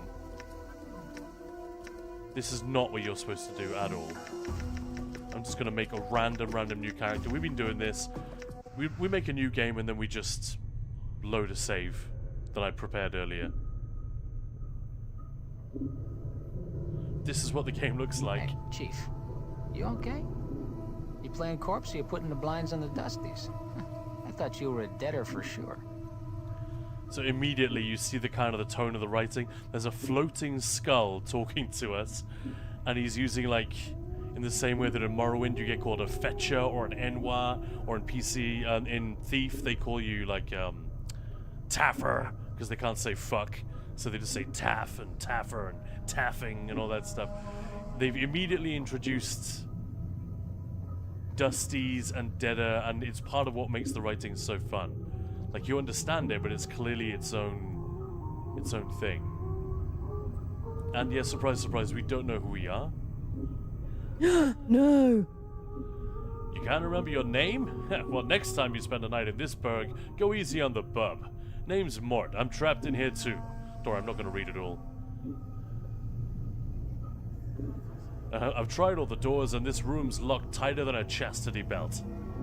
We're locked in? Where is this place? It's called the Mortuary, a big black structure with all the architectural charm of a pregnant spider. You're starting to see the humor is just coming thick and fast. Right, so we have to go through a bunch of this stuff to, like, establish what our mission is. Unsurprisingly, our mission is initially just to kill something. Oh no, what? So that he's already in our party. So any of you who've played Baldur's Gate 1 and 2, you'll immediately recognize this, right? This was made the year after Baldur's Gate came out, the first one. It's really, really beautifully written by Chris Avellone. He was the designer and the writer on this game, so he deserves all the credit he gets, I think, for this. And part of it is that you can interact with almost everything. And that you'll get a little description. This corpse looks like someone turned it inside out. A machine at the head of the table has peeled the skin off the forehead to give direct access to the skull. And yeah, there are some gory details, like look at this. It's very lo-fi. But, you know, you can see... You can see the viscera being like held open, and there's just enough graphical fidelity to get you set up, but then your mind has to kind of do the rest. And because you can talk to everyone, you can examine everything. Like, these are they're just zombies, but all of them have something unique about them, which is a really fun way that the game comes to life. So how many of you guys have played this? We know Anox Aero has. Brilliant game, that one.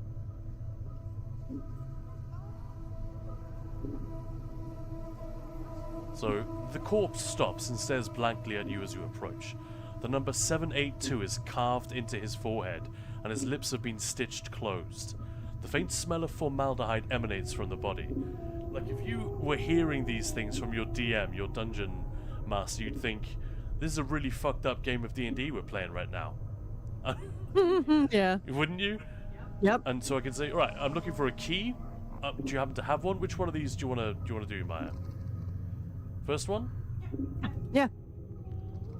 Then Mort chimes in. This looks like the lucky petitioner here, Chief. Look, he's got the key there in his hand.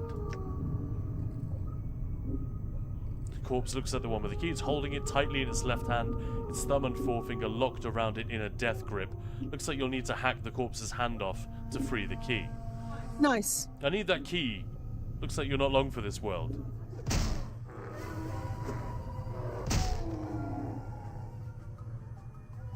We just beat him to death. You're not supposed to do it that way.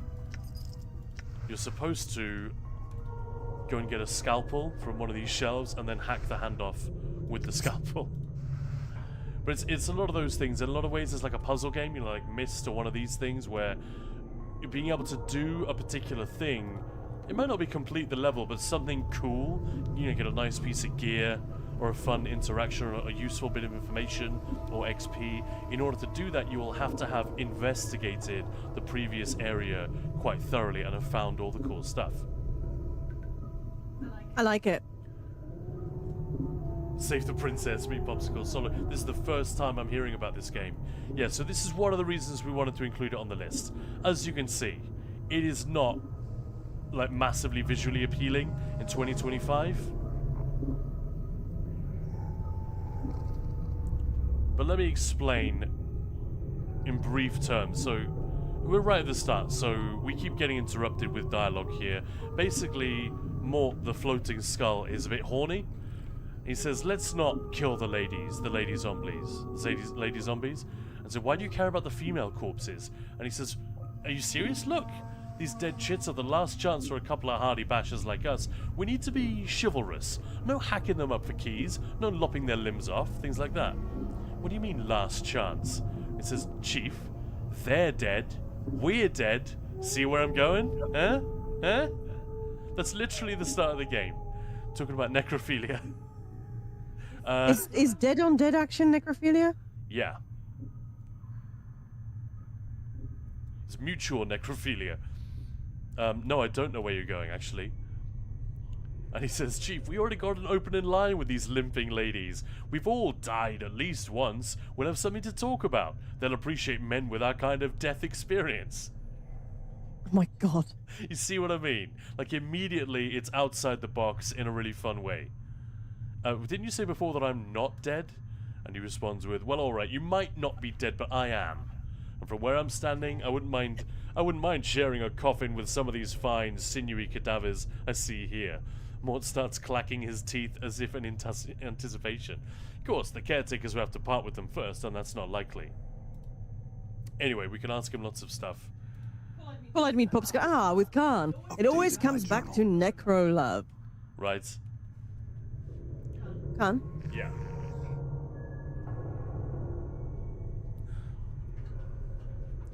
You're silly, Maya. I know.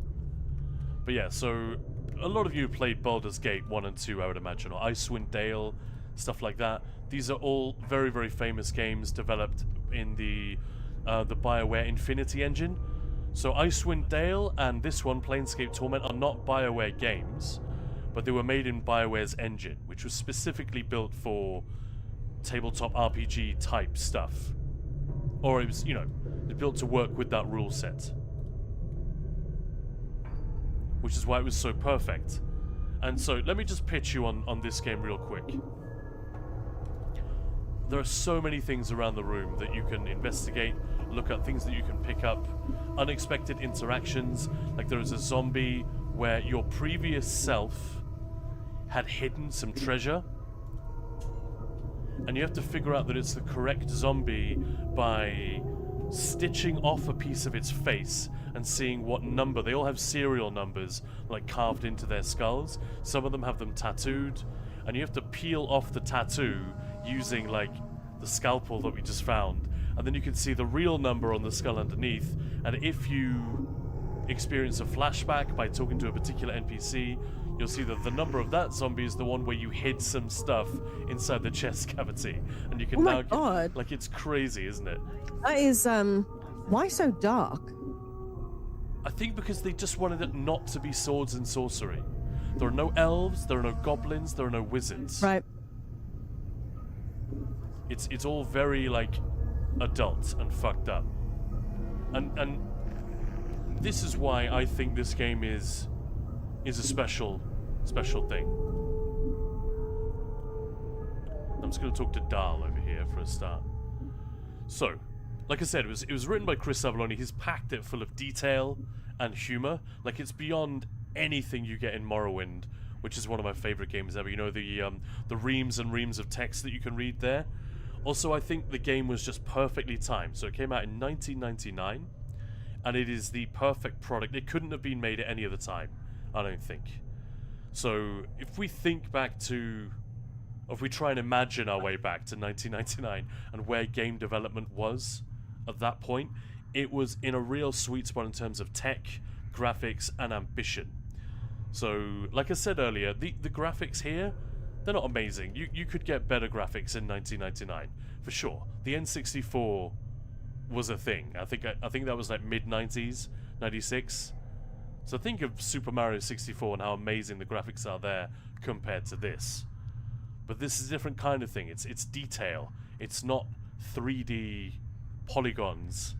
It's grime and dirt and detail and that kind of thing. And this is a game that's all about the detail, the writing, the storytelling, and I think the fact that Baldur's Gate had already shown what the Infinity Engine could do just meant that this is kind of a perfect slam dunk of an idea, because it was the same rule set. They're both D&D settings, but completely different types of story. And the engine, like I said, was already specifically optimized for RPGs. So here's where I think Planescape does something special that Baldur's Gate 1 and 2 also did, but maybe not in the same way. They turned the limited graphics into an advantage. Because if you look at these here, these are detailed enough to provide a bit of atmosphere. They're detailed enough to like gross you out. There's blood we can see. There's violence and torture and horrible things going on. We get it. But they're also very, very simple. Like pixel art, you know, it's enough to really just leave it up to the imagination and leverage what the imagination is going to do to fill in the blanks. You following me, Maya? Yeah. Yeah. So you could see the incredibly detailed conversation you can have. You just can't do that with voiced games unless they're very, very small and compact. Updated my journal. There are some voice lines, as you can hear. Hey, Mike. Hey, Mike. Schlossritter, hello. This game is peak pixel art. It really is. It really is. It's absolutely fantastic. And one of the reasons is they did a lot of these characters here were done in 3D, and then they were just captured in this sort of isometric form.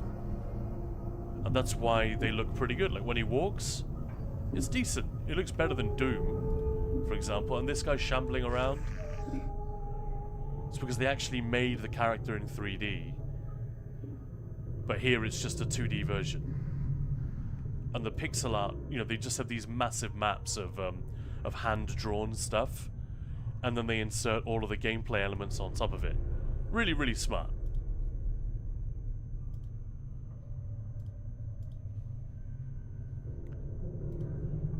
But yeah, it makes the Witcher games look like a Sunday picnic with a bunch of Mormons. It's so dark. Like, it's comedically dark in a way The Witcher is sort of very, very realistically horrible, you know, human corruption and depravity and whatnot. This is almost cartoonish. I mean, look at the level of violence inflicted on these guys. The stench coming from this corpse is truly nauseating. Someone split open this man's chest and has yet to remove the internal organs. And the story here is that this is where all the deads come from across the plains. And if you enter into a contract with the Dusties, the Dusters, the Dustmen they're called, sorry, who clean up the dead, you can become one of these factory worker zombies. So they just work you into the ground. You're dead, so you're not aware of it, but your body is just continued to be used for slave labor until it completely crumbles into dust. It's really, really messed up. Holy smokes, that is something. Anyway, so my point was going to be, when you have that level of graphical, it's just enough to like paint a picture, but not detailed enough that it limits your imagination. You really have to use your imagination to fill in the blanks when you read a line like this. That allows them to use text descriptions which create like an infinite number of NPCs. Like these are all the same, these zombies, but when you talk to them, crucially, that description means they can be wildly different in our heads, and it allows you to create infinite variety without having to actually show it. Like imagine that if you're walking around a game and these all look identical in the first person, you start getting a little bit annoyed, don't you? Like in the first Witcher game, there are too many NPCs that are just identical, and it breaks the spell. It totally does. Whereas here, it doesn't matter because the text descriptions are so different. And they talked about this a lot in Amsterdam at the ESO event last year. Lawrence Schick was there. Bill Slavisek, obviously, who still works at ZOS. These are like some of the fathers of taking tabletop RPGs and turning them into video games and turning them into systems and things like that. These are like the guys, they were there in the 80s when this stuff first began, in the early 80s. And one of the great things Lawrence Schick was talking about, the reason why tabletop RPGs will never die and are just becoming more and more popular at the moment, is because you're not bound by the limits of a game engine or by a script. You know? You could do anything. Anything that you and your dungeon master can conceive of is possible. You can, you know, instead of that orc that bars your way, you can maybe do a strip show and see if it makes them laugh instead of killing them. There's no game that will allow you to do that. Baldur's Gate 3 does its best, you know, it comes really close. And the reason it does that is because of these original Infinity Engine games. Baldur's Gate 1 and 2, Planescape is the most celebrated, but Icewind Dale as well. They're all like massively worshipped examples of this, and that is what BG3 was trying to do. Now let's skip forward. That's the beginning. Basically, you wake up in a horrible place. It's like a supercharged version of the Elder Scrolls typical beginning. You know, you awaken in a prison. Who are you? Nobody knows. So this is some way on in the game. I've escaped the prison. I've Can't run while I'm carrying all this. Can't run while I'm carrying all this. Oh yeah, we need to find a merchant. Well, before we do that... Yeah, so Planescape Torment is the most ambitious game to take advantage of all this stuff. Style is always better than realism. Mike, I completely agree. And GTX, welcome. Can't run while I'm carrying all this. Can't run while I'm carrying all this. I just need to drop some stuff. I'm not going to bother finding a merchant. But yeah, we're in a bar. Always good. Let's get rid of the club. We don't need that. All right. So there's a little bit of that command and conquer. You know, you command him to go somewhere, and he gives you a little line. But yeah, it's like you can genuinely talk to everyone in a way that Elder Scrolls games really tried to stick with that for a long time, but it's getting to the point now where I'm kind of hoping in Elder Scrolls 6 we'll have more Witcher-style NPCs where or cyberpunk style NPCs that will just say, all right, what's going on with you? And that's all you can say to them. And then there'll be the shopkeepers and the more important people that you can actually talk to. But my point about this being like a product of its time, 1999, sorry, games were about to get way more visually intense. Like I said, the N64 had already been out a couple of years. Quake 3 came out the same year as this.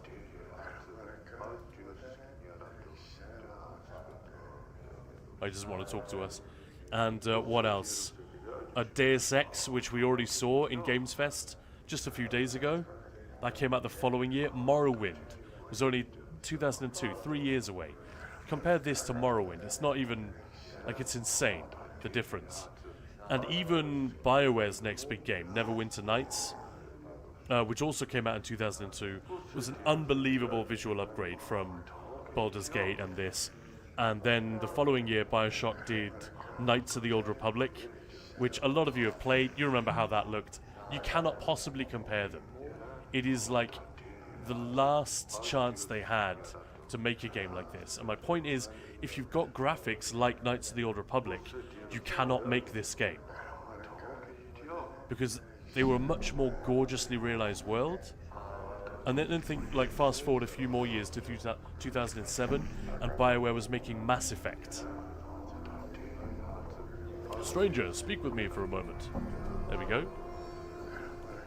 Yeah, it's crazy to think of that. And by the time we get to Mass Effect, I think we're definitely in the era of modern graphics where the games look the way they look and behave the way we expect them to from a 2025 standpoint. Even though the tech's come a long way since, that is kind of a recognizable video. This is like, you show this to a kid and they will not want to play it because it seems impenetrable and unfamiliar.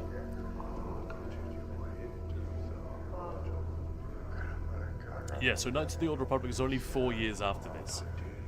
I know this is not a BioWare game. Like I said, it was made in their engine, and in much the same way those early games were made, like Baldur's Gate, just with a wackier and more ambitious approach. That's what I wanted to say about this game coming along at just the right time.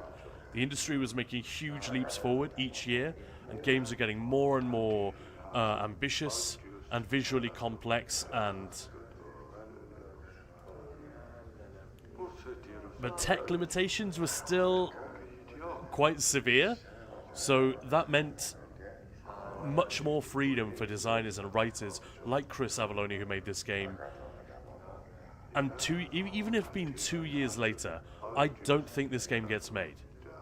If you make the elevator pitch to the publisher 2 years later, I don't think it happens. Just think of ESO in comparison, which does a lot of the same things, right? We click on the NPC, we go and talk to them, this sort of dialogue box appears, we have various options we can select. Think how often what that NPC or the story can do is constrained by what ESO is able to show on screen. There are only so many things we can get Sai Sahan to do on screen when he's talking to us. It's really, really complicated. Of course, you can show things off screen. We were talking about this earlier. Do you just have an NPC tell you that something happened? But yeah, that's the thing. That feels clunky and obvious. Of course, this kind of game also has some of those constraints, but because the characters are just these small 2D sprites and our attention is on the dialogue down here, it's not the same. Like, it's not the same as having a highly detailed animated 3D model of Sai Sahan who takes up half the screen, and when the text describes something and he doesn't do it, it doesn't work. You know what I mean? This system is able to describe something really dramatic and complex, but you try to do that in a game like Elder Scrolls Online, it doesn't work, because you look at the character you're speaking to and you see they're not doing what the text is describing. It just breaks the whole thing. So that is the point I wanted to make. Whiz up, this is Planescape Torment. And thanks for the follow there, Schloss Ritter. Thank you. So I'm done with my ramble. I just wanted to make sure we got that all out there. Because there's not much I can do to really demonstrate how great this game is, except by playing it all the way through. And we just don't have time to scratch the surface even.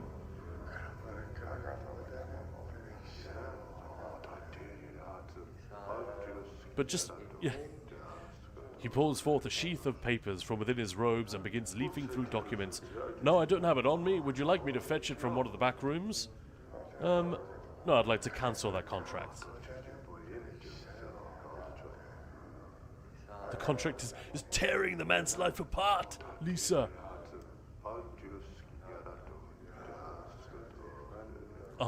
Yeah, I suggest you hand it over right now or I'll butcher you where you stand.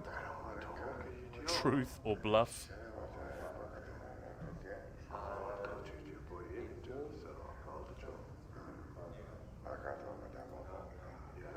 Mike EVG, the only con for D&D games is how they run with different rules. You're struggling to keep up with all the rules during a game, so going back to the one with completely different rules just overwhelms me. I know what you mean, yeah. And Emerson Empire asking for the Discord yet. And Polite Me Popsicle, let me boot this up on my Windows 98 400 megahertz Pentium 2. Wow, oddly specific. Mike, you do the sounds unironically like a great time. It really does, doesn't it? Wish I didn't throw away my old tech stuff. Old school. It's possible he may not even be able to approach the true death with such emotions churning in his mind. So we got a high wisdom, intelligence, and charisma on this guy. So we should be able to persuade people and see smart ways to solve problems. Mordai chews it over for a moment. It looks like you've negotiated him into a corner. I cannot. It is a matter of law, my friend.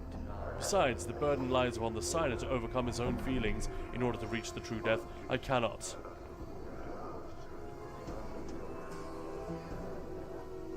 So what you're saying is you'll deny him the true death for the sake of a piece of parchment. This is totally the discussion with customer service we're having, isn't it? Yeah. Yeah. You obviously hold the philosophy of the dustman in contempt to damn a man's soul over a piece of paper. Do other members of your faction know of your conduct in this regard? If not, they soon will. I have a feeling we're going to be able to persuade him. Mortai glares at you for a moment, opens his mouth, closes it, then opens it. By the 9 hells, wait here. He drops his voice to a whisper, and keep your bone box latched. He gives an angry scowl and stomps off. A few seconds later, he returns with a dusty piece of parchment, which he gives to you. Here, he sniffs disdainfully, all for a man's peace of mind. Now be gone and nettle me with your preachings no longer. I will leave, for now. Farewell, Mortai. I couldn't carry anymore, so I had to drop it. Ah, shit, we can't pick it up. What should we chuck? Don't think we need any of this.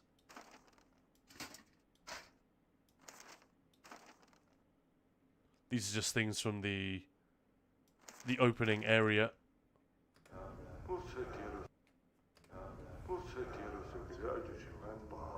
That was pretty fun. What's up? Good is done. Anyone else you'd like to talk to, Maya? In the bar? No, not really. What do you think? Would you... What would compel you to play a game like this, which is so visually, like, uninteresting compared to, like, a Borderlands 4? Or... Yeah, but I don't need that. Yeah, but, you know, what is it that might overcome I mean, a if you say it's good or but am I reluctant? No, but, you know. Alright, so just a recommendation from someone you trust is enough. Yeah, yeah. I think for a lot of people it might be less to do with the visuals and figuring out how the fuck everything works. Like all these buttons down here, it's going to take you a couple of hours before you know what everything does. It's kind of crazy. Schlossritter, good news is the Enhanced Edition is designed to run on modern tech. Exactly. It really is.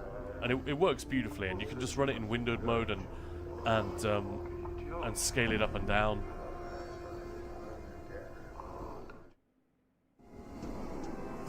All right. Let's talk to the hooker. Of course. There are two. Which one? Right or left? Left. Right, do you want to read the part of the harlot, Maya?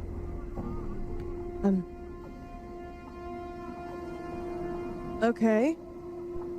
You see a tired-looking woman dressed in a tight leather bodice and leggings.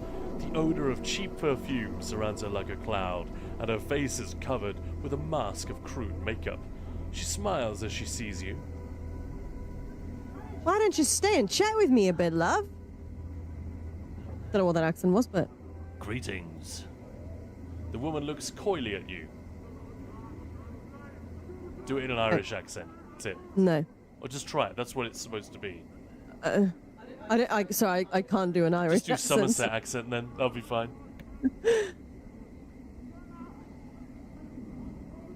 Jesus. Ah, you look to be a blood who's lost something. Mayhap I can help you find a cutter? Don't know what I'm doing. She smiles slightly. Just do one of those cheesy ones from like Les Mis or whatever, when they're supposed to be a hooker or whatever. Maya! See? You're getting cheers.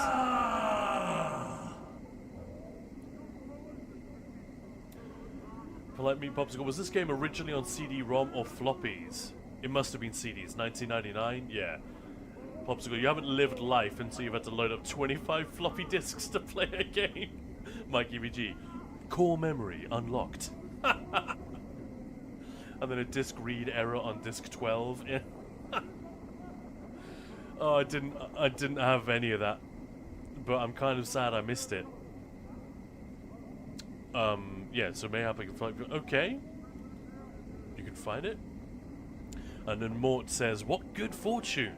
We probably lost what we're looking for back at your kit, miss.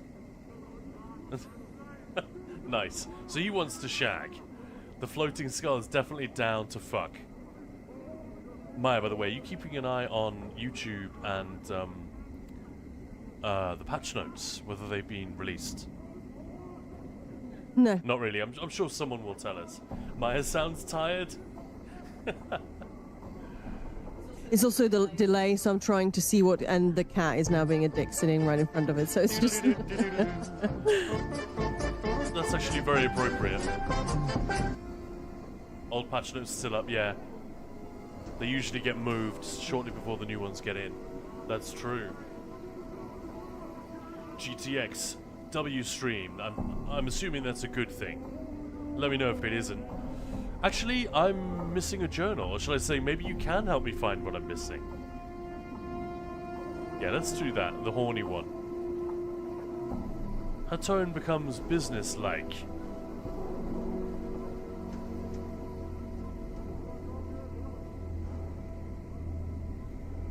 Oh, sorry. The cat is blocking your view. Sorry. Okay. Hi, love. Ah, there's the matter of finder's fee. I see. How much?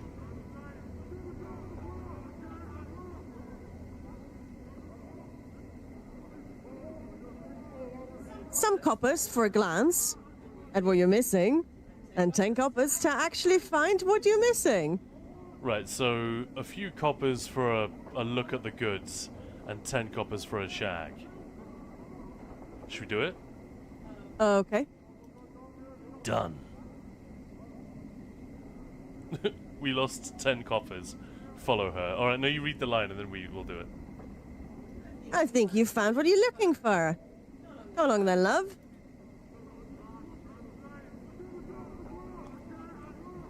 No collectible lady card like in The Witcher. I have some questions for you. Well, now that I can concentrate. The woman frowns.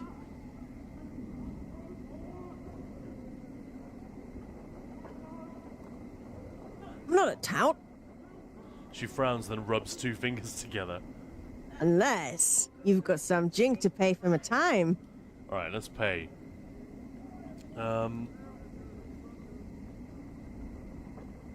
Right, now we can ask stuff. So we're at a place called Sigil. We're looking for someone named Farod. I'm going to ask you about Farod. I'm looking for someone named Farod.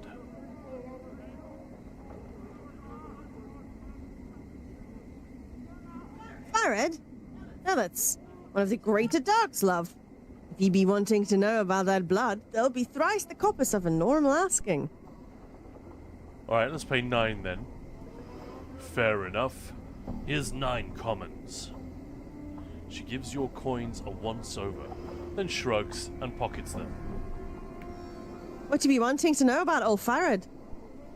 At that price, anything you can tell me about him. She shrugs.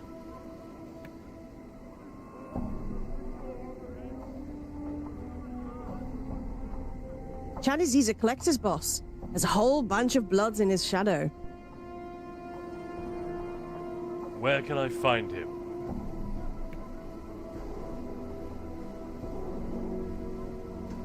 Now, no one knows for dead sure. But if I were to suggest a place, love, I'd say Rackpicker's Square. Ragpicker's Square.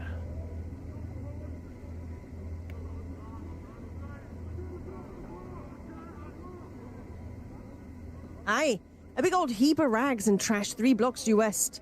Or the mortuary. Whatever that was. All the collectors stake their keep there. Chances are, Farad's got his keep there too. Thanks for the information. Farewell. So we did get quite a lot out of her. Oh, we got something into her as well, by the sound of it. Gross. And, yeah, thank you, Solo and Moose. And Asterial, hello there. Evening, Ninja Paul's Mind Khan. How are you lovely humans? Having a turkey and cheese sandwich with crisps for lunch. Wow. That sounds nice. We're doing alright, thanks. We are playing a bit of Planescape Torment, which is a new one on Maya, isn't it? Yep. I played it long ago. Cyborg, and not even 3.5-inch floppies, but like 5 formatted with a special utility to increase their capacity. Nice. Yeah, those are some thick boys. Maya, do you have any Irish roots? Nah, she's Czech. So, Celtic to the core, but 5-inch floppies, I feel old. Old and tired recently. Schlossreiter, Maya would make a very good Anna. Originally voiced by Sheena Easton. Wow. Mike EVG, thin, sort of stretched. Like butter scraped over too much bread. I thought you were talking about floppy disks for a moment, the really old ones. To be fair, when you started reading out that floppy disk comment, it was like 3-inch floppy. I was like, okay, are we talking about the experience he just had, or? That's right, sir. Floppy, son of floppy. Random Blackadder reference there. Alright, so we've got a Dark Alley Shiv saying greetings. You're in Dark Alley Shiv territory now. It looks like you've got a purse that can use some lightning. You better pray it's got enough. I'd like to see you try taking it with holes in your skin. What? Ew. Alright, let's fuck them up. Let's make sure I've got the right weapon.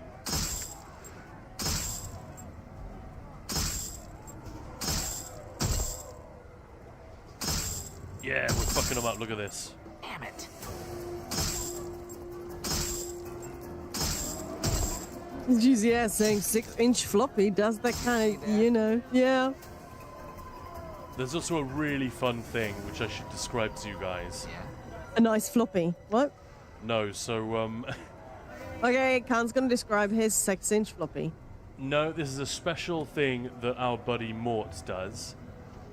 Litany of Curses. It's a spell which only he has. He's the only character in the entire game who can do this. 50-foot range, 10 seconds per level. Mort can draw upon Mort can draw upon his repertoire of insults to taunt an opponent into lowering their guard and attacking. The target suffers penalties to hit and damage when enraged. The spell cannot target undead creatures. Magic resistance does not affect the spell. The target does not get a saving throw versus spells to resist the effect. However, while the target is taunted... Sorry, the target does get a saving throw to resist... Yeah. While the target is taunted, they suffer a -2 to a hit, blah blah blah blah. And the reason this is cool is that, you know, it makes enemies easier to defeat, right? But, Sure, why not? The key thing is that he can charge it up. If you are rude to people, and they start like hurling insults at you, his taunt ability levels up because he learns new taunts. So if you like tell that hooker that she's too ugly and you'd never sleep with her in a million years, she starts chatting shit, and Mort's taunt ability levels up. And I think when it levels up, all it does is it becomes harder to resist. So the saving throw becomes like, or you know, it's all but guaranteed. Yeah. Isn't that fantastic? I'm gone. Moose, I haven't seen such small floppies since I was tiny. And why is there never a both option? Yeah, why do you have to be a grow or a short? Just both. Anywho. Done. Hey, do you have a thumb ready, Khan? No. Didn't have time for that. Well, we should maybe do it. On stream? Hmm? Yeah, we could do that. Yeah, because you don't want to wait until we're done with the stream. No, I don't.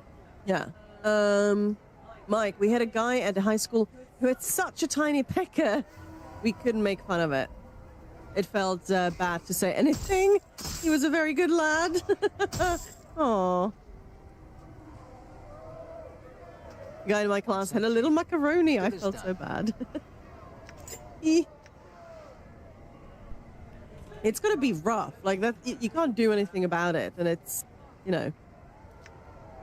Yeah. I mean, how do you guys know what everyone else's dicks looked like? I suppose we had communal showers in my Danish school. I'm gone. Like just one big, just when we'd had like football practice or whatever. We need to heal. Still, the conversations that this chat gets up to. I know, right? What's the word? Have a joke. Wife says to her husband, "After all these years, you still only think with your pecker." He replies, "Feel free to blow my mind." That's a good response to that. Done.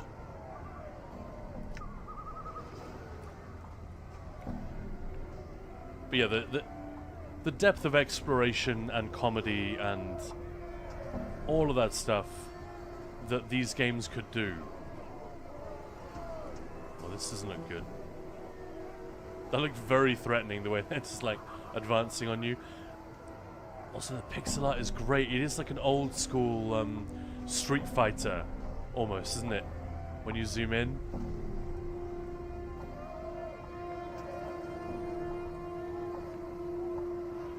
Razor Angel.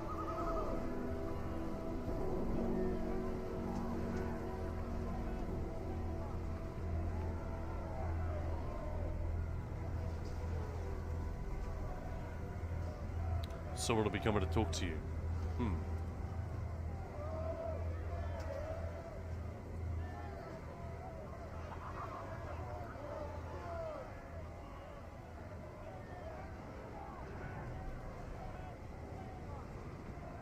We're looking for Farod. Here we go. You see a cool, collected woman, her face set in hard, determined lines. Let's look for Farod.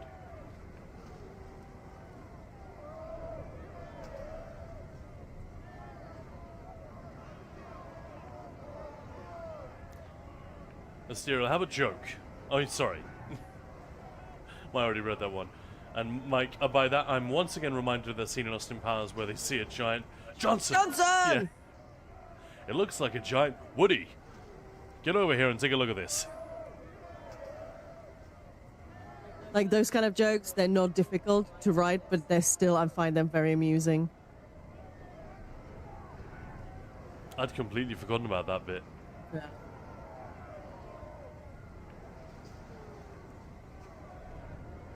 I should go and feed the fluff bum and bring another drink.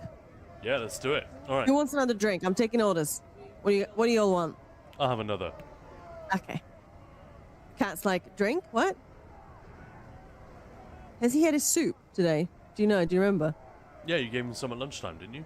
Did I? I don't know. Fluff bum. No, it's not Khan. That's the puppers. Maya calls the animals all kinds of stuff. I do. Yeah, my Stout, GBG. good choice. Simple, kind of dirty, but not obscene. Does the trick and gives me a good laugh every time. Yep. Mm-hmm. Ooh, gin and tonic. Nice. That's kind of how I describe your mum. Simple, kind of dirty, not overly obscene. Does the trick and gives me a good laugh every time. Sorry, Mike. I'm sorry about that one. Cheap shot, but I think you'll agree that one was beautifully set up. I just had to swing the bat and knocked it out of the park. I actually thought you were talking about my mother, so I was like, whoa.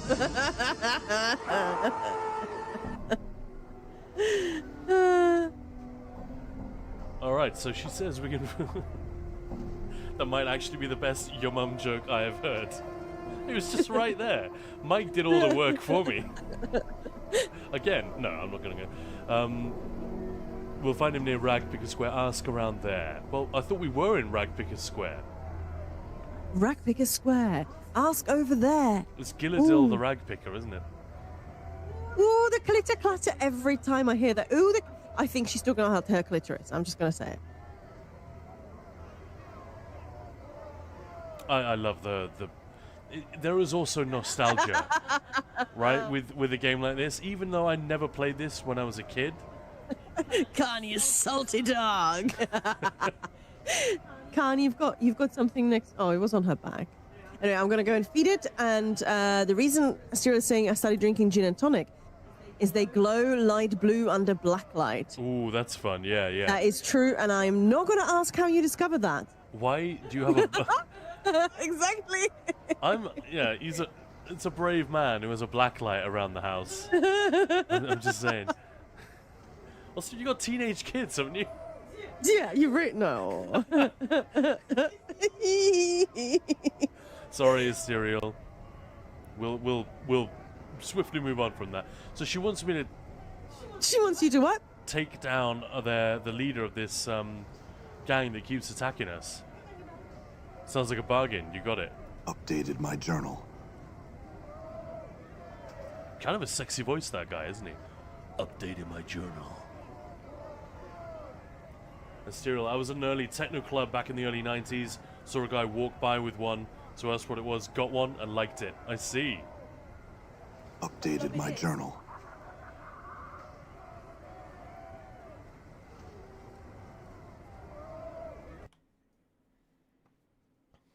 It looks like an ice cream cone. Look at the map. Look at the world map. It looks like an ice cream cone. Ragpicker Square. We just haven't gone far west enough. There it is. But look at the map. It's like fucked up, stitched together stuff. Alright, Maya's hovering over me now until I finish my drink.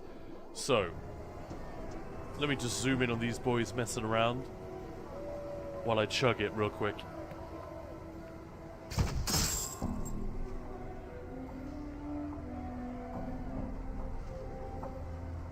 Also, everyone, look how many viewers we have. Oh no, it just went down. Whoever just left, shame on you. It was perfect.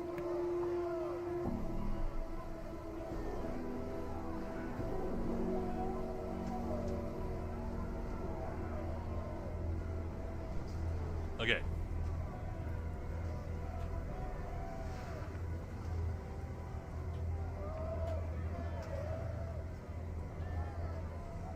You're still romping about with that tiefling gal. So that's the thing it has in common with the Forgotten Realms, right? Tieflings and such.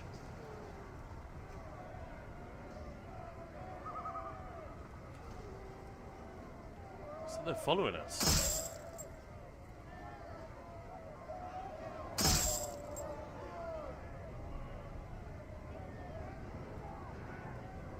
It really looks like they're coming with us. I didn't ask for that. Astero used to keep a bottle of Bombay Sapphire gin in the freezer. I had one every Friday night before going out dancing. I'm gone. I like it. Bombay Sapphire is not bad, is it? It's pretty good. Loads of harlots around. Let's have a closer look. Are they any better than the ones in Arena?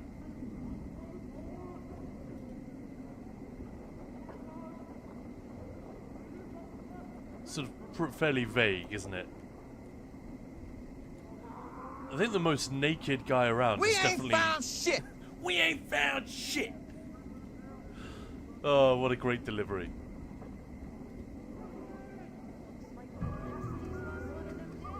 Hive tout. What's a tout? Smiling middle-aged woman trots up to you and curtsies. Lo, sir, and well met. For merely a single copper common, I can offer me services as a tout. Sure. Where is...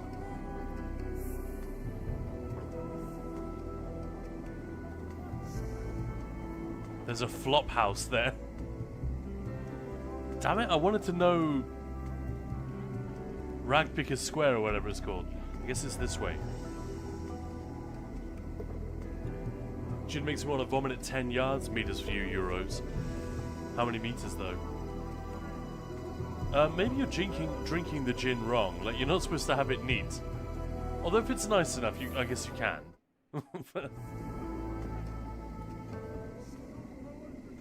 All right. Right, where are we now? Alright, a little bit further west and we got it.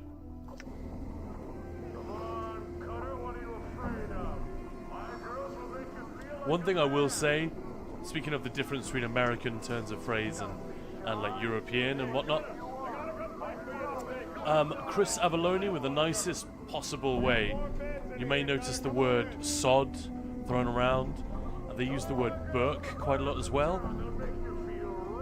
I'm guessing Chris Avalone had just seen a little bit of UK television, like Red Dwarf or something, or Blackadder, I don't know. But I don't think he realised what those words actually mean. Burke, while it sounds sort of funny and vaguely insulting, that's actually Cockney rhyming slang. And it is, you know how Cockney rhyming slang works? So can we not get through? So we can't get through. This guy's lost. Damn it.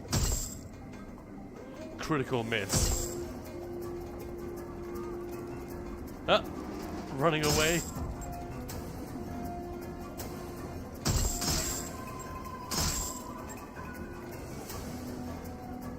That's hilarious. These guys run away from you.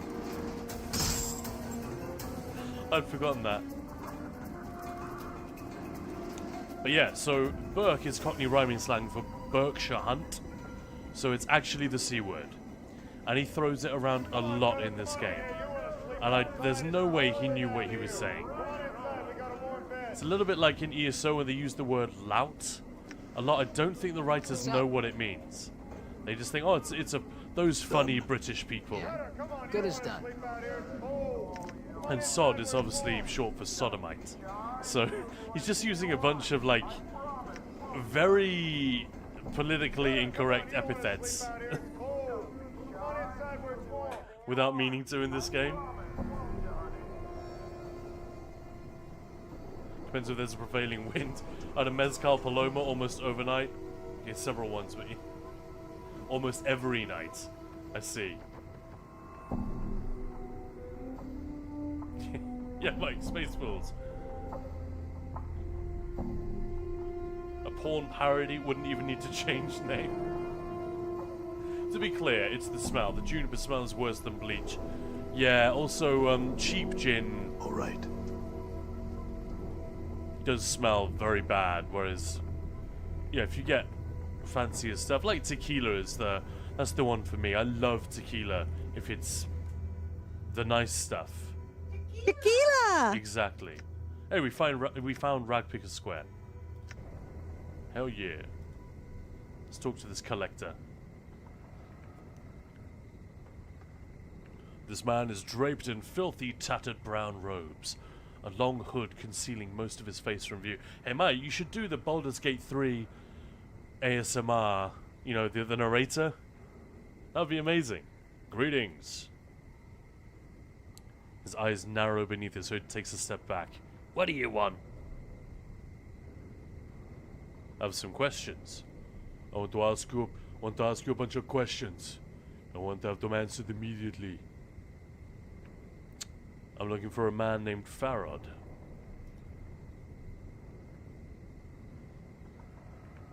And he says, "Look around, you cunner. I don't make enough jink to go lighting up the dark for nothing. It'll take a bit of coin, it will, if you wants the chant." So the chant is like the word, you know? As in the word on the street. The best part of older, more regional installs is that the automod doesn't always pick him up. So basically, Berkshire Hunt or Yeah. Burke, you just put that in there. Let's try it. Let's try Burke. I'm sure it knows. Let's try Burke. But I'm equally sure Chris Avalone didn't know that he was, like, the characters in his game were just going around calling everyone a cunt. You know?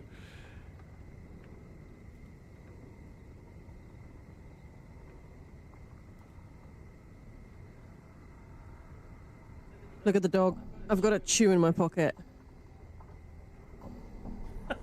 Is that a chew in your pocket, or are you just pleased to see me? Dog is. I have a. You're a dyslexic count. That's good. Mike EVG is a tequila fan. It's also the best karaoke song. Tequila! Right.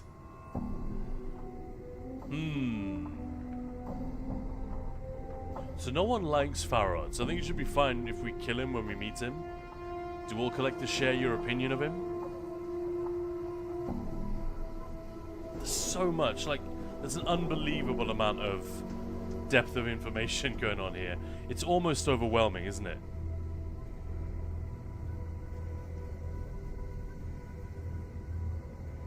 Also, I'm not sure about the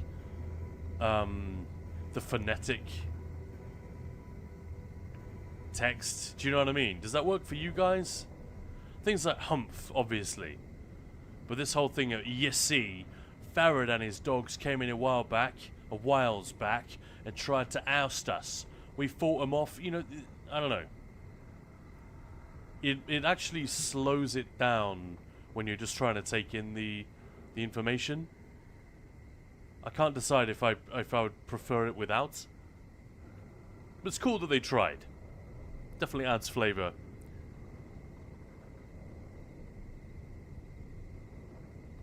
Alright, where is he?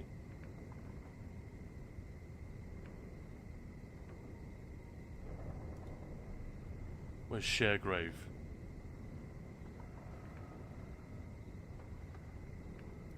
We'll ask about the journal. Alright. So we're still no closer to finding the fucker. Mike, I love tequila, but I adore cask strength whiskey. If it hits hard, I want it. Yeah. Yeah, I'm pretty much the same. Although, is there any, like, alcoholic beverage? This is going to sound bad. It's not like, oh, drink anything. But is there any type? Like, even a nice vodka, I appreciate. But yeah, I love the stuff that you can, it's like spicy foods. Yeah, I guess it is, yeah. Polite Me Popsicle, maybe he was being sneaky to get around some rating system? I don't think so, because it happens a lot with Americans will use the word sod or wank without realizing what it is. Like in Friends, they use the word wank quite a lot, and it could be what you're saying. So I was saying even vodka, which is like one of the last ones I would go to. Still pretty good. But I'm talking about like Yulovka, which is so nice. That was we such drink good it, stuff. Yeah, it's so nice that you drink it room temp. One of my favorite cheap vodkas though is a Polish one called Luksusowa, which is a potato vodka. It's potato. Oh my god, it's so good. It's really, really simple. You know when you get that cheap bottle of red wine? But it's good because the flavor is very simple, but it doesn't really have any of the bad stuff, you know, the vinegariness, the bad tannins, the dodgy aftertaste, the smell that you get with very, very cheap wine. That's like gold when you can find a cheap wine that is cheap because it's simple, not cheap because it's bad. Yeah. That is Luksusowa, the Polish vodka. Yeah. Freaking awesome.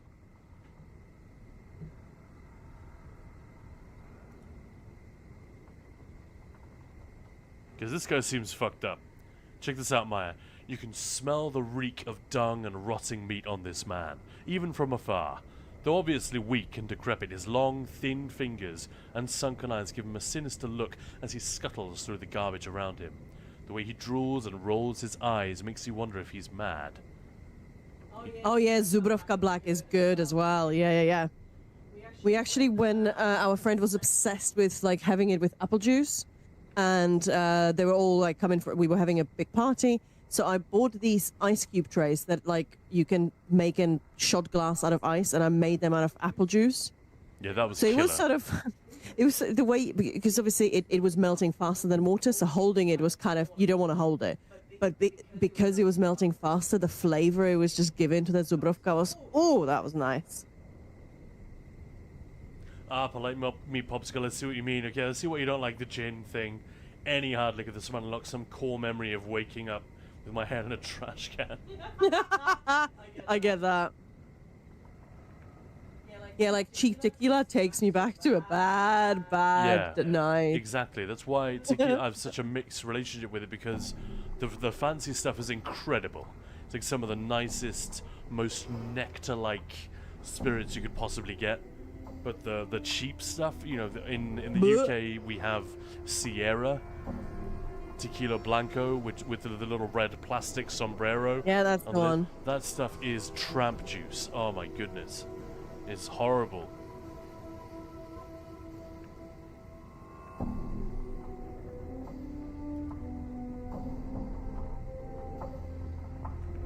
God, the dog is so excited. Should we let him touch us, Maya, or not? He reaches out to touch you, licking his scabrous lips. I mean, I'm guessing he's going to try and eat you? Let's see what happens. And not in a good way. Oh, whoops, I clicked the wrong one. Blupcha. Well, look, his hands claw the empty air where you were, and he gives a low whine like a pained dog. Step back. Ow! Your mic cut that off for some reason. Mine just did a very nice wolf howl. We say, no, we're not dead.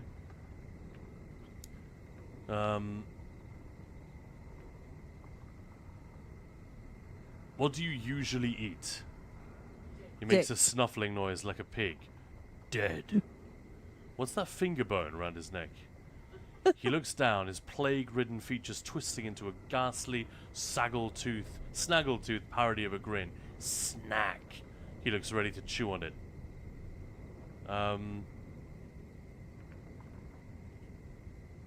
Don't eat that, have a bite of me instead? Or just stop him? Oh, well, go do weird. Don't eat that, have a bite of me instead. I'm more fresh. He smiles and reaches for your outstretched hand. Give me the finger bone first, marrow friend. He nods greedily and lets you take the finger bone. Then we can either let him bite us or just leave with his stuff. I mean, surely just leave, right?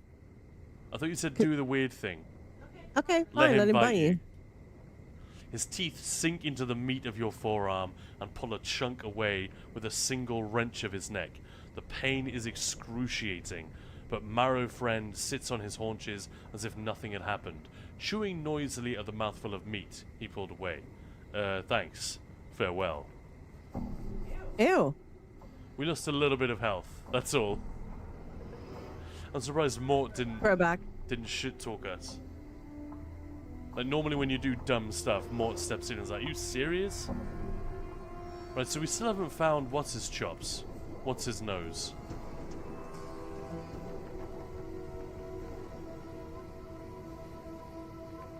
Ooh. Farod. We've got lots of money, fuck it, let's go. How'd you make money? Just by doing stuff. Looting things and doing quests. Oh. Standard stuff. What did you get out of him? We got a finger with a ring on it. It's probably gonna be a there's probably some random quest where this will be a really important item, and I have no idea. So this guy says Farad, huh? Ragpicker Square is Shargraves, my boss's territory, you see. Farad and his dogs. Farad is the man who brought our dead body, by the way, at the beginning of the game. When we wake up in the mortuary not knowing who we are. Apparently, all we know is that we keep dying. We've been through the mortuary like a lot recently. We keep dying and coming back. And people are starting to worry that eventually we're going to lose the capacity to recover our memories and that we won't be able to die at all. Blimey, Bobska, how long do the ESO server maintenance usually last? Oh, it varies massively. And Mike, Kanamaya, I forgot to mention the other day when we talked about horror movies. Sunshine, I don't know what Sunshine is, an Event Horizon, that's awesome. A Danny Boyle movie. Okay. Ironically, the reason people don't know about it is because the movie was killed by the sunshine. It released in the summer, and it was the most gorgeous day of sunshine the UK had ever seen. So nobody went to the cinema that weekend to see it. So it had a terrible opening weekend. Distributors pulled it early, and you kidding? No, this is serious. Oh my gosh, so that's so unfortunate. Well, it's like one of those things, like Aaron Paul. You know, he was great in Breaking Bad, and so people were like, "Oh, we need to put him in some movies." He was in a couple of movies that didn't do very well, so he stopped getting cast. It's probably had nothing to do with his performance. No, but Hollywood loves success, and yeah, obviously Danny Boyle was established, so he wasn't going to go anywhere. But the movie was sort of written off. Sunshine in Britain? Madness. Yeah, exactly. Yeah.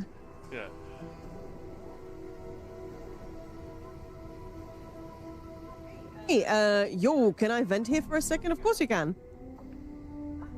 Yeah, doggo. But Mike, Event Horizon, we absolutely love that film. Like, I think I've seen it too many times.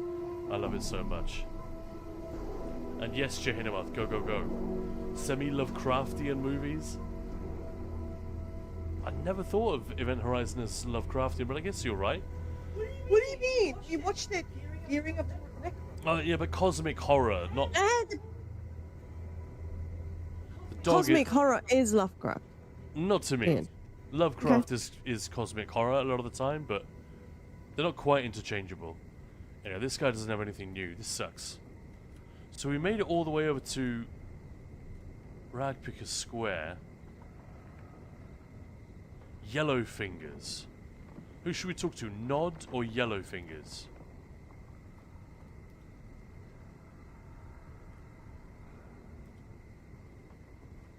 This sagging platform looks as if it's about to collapse. Can I smash it? No.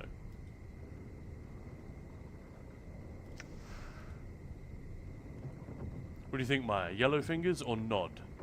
Who do we talk to? Yellowfingers.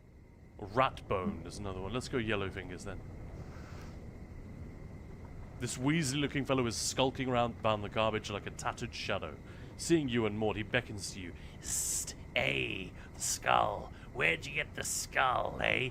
Me skull it is. Give it back to me. It's not your fucking skull. Mort turns to the hiver. Pike off. You can guess what word pike is supposed to be a stand-in for. Fuck. Attack him as soon as he's off guard. If you can prove to me the skull's yours, I'll give it to you. It's only fair. Should we say that? Sure.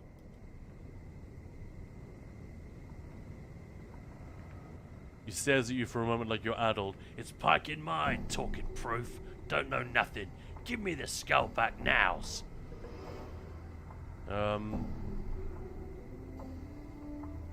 This is not your skull.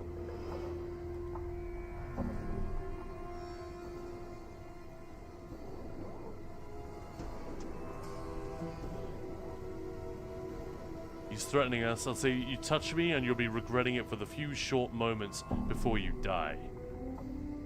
He attacks. Oh, he hits hard. Did you Shit. see that? Not as hard as us. Huh? Good as done. Oh, he had lots of gold on him. Nice. Copper, I should say. All right. Alright, shit, hit him off. I hate going to the mosque. Seriously, people harass the shit out of you and always ask you very privy questions and try to order you around even after leaving the mosque or sometimes before entering it. Wild people. Never seen that in university or school or anywhere else to that degree. In mosque here in Algeria, it's full of them, like everywhere. I get anxiety from going to pray there. Wow, really? That is rough. Mike said, I don't know if this is a proper run, but yeah, it sounds fair enough to me. Well, Mike is saying, I understand, but please avoid such sensitive subjects. I'm not a moderator, but such things are not for here. Just my 2 cents. I completely disagree. I don't think there's any issue with that, because we're not... Oh, you may have misunderstood. Jahannam's not saying anything about the people who go to the mosque, or like Muslim, anti-Muslim, or anything like that, are you? Because yeah, I'm not interested in that shit. Oh no, absolutely. I assumed it's just having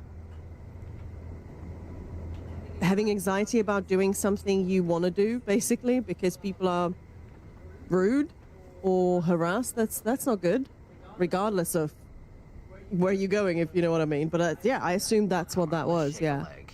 Well, that sucks. I'm sorry to hear that. Yeah, I don't even know what their point was. I think they were saying they were getting shit from others for going to pray. Yeah. Yeah, no hate here. Yeah, exactly. Don't think there was any. Exactly, yeah. But yeah, I mean, we always say this. This is, you know, we want to have a nice, chill channel where we can, you know, stay away from sort of politics or anything.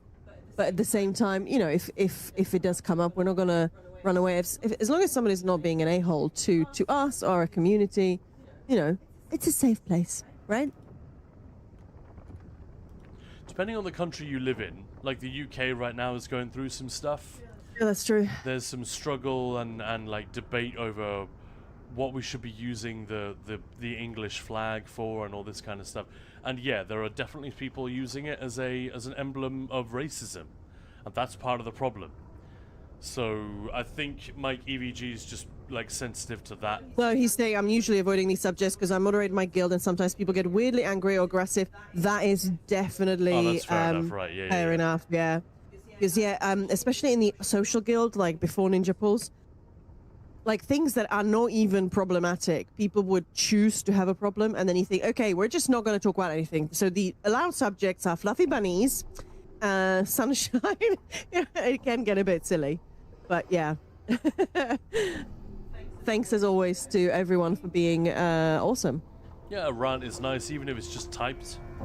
And as long as it doesn't bring anyone else's mood down, like that didn't bring my mood down or anything, it just made me feel bad that you can't do your thing without having to put up with crap from other people. Yeah, exactly. It sucks.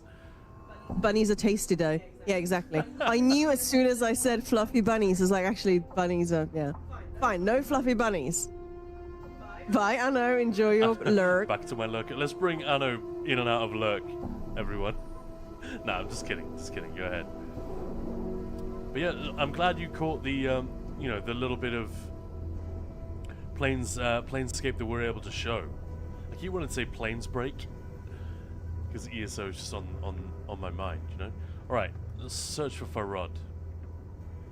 Nah. Who's Rod? Farod. He's the guy we need to find. I know. I'm just trying to be silly. He's nearby. Some of the lads come running through here at times, making for some hidey hole that's who knows where. Somewhere up around those elevated platforms, I bet. None of my business. Live and let live. Okay.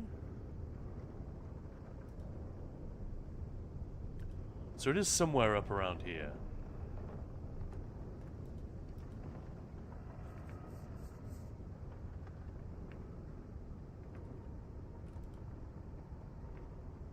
They did a great job of like conjuring up kind of a shithole version of the Ewok village.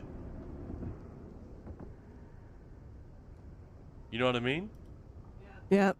Like the idea that this is just a dump, basically, isn't it? Like literally. It's like a trash heap. And these are either criminals who want to stay out of sight, or desperate folk trying to... or rag picking. Ah, here we go. This archway leads only inches into the small building before becoming blocked by a solid wall of refuse. Rubbish is packed so tightly it may as well be stones and mortar. As you come closer, however, the archway's outline begins to shimmer. You notice the handful of junk you've been carrying about begins to shimmer as well. Thrust the junk into the archway, yeah? There we go. It's a portal!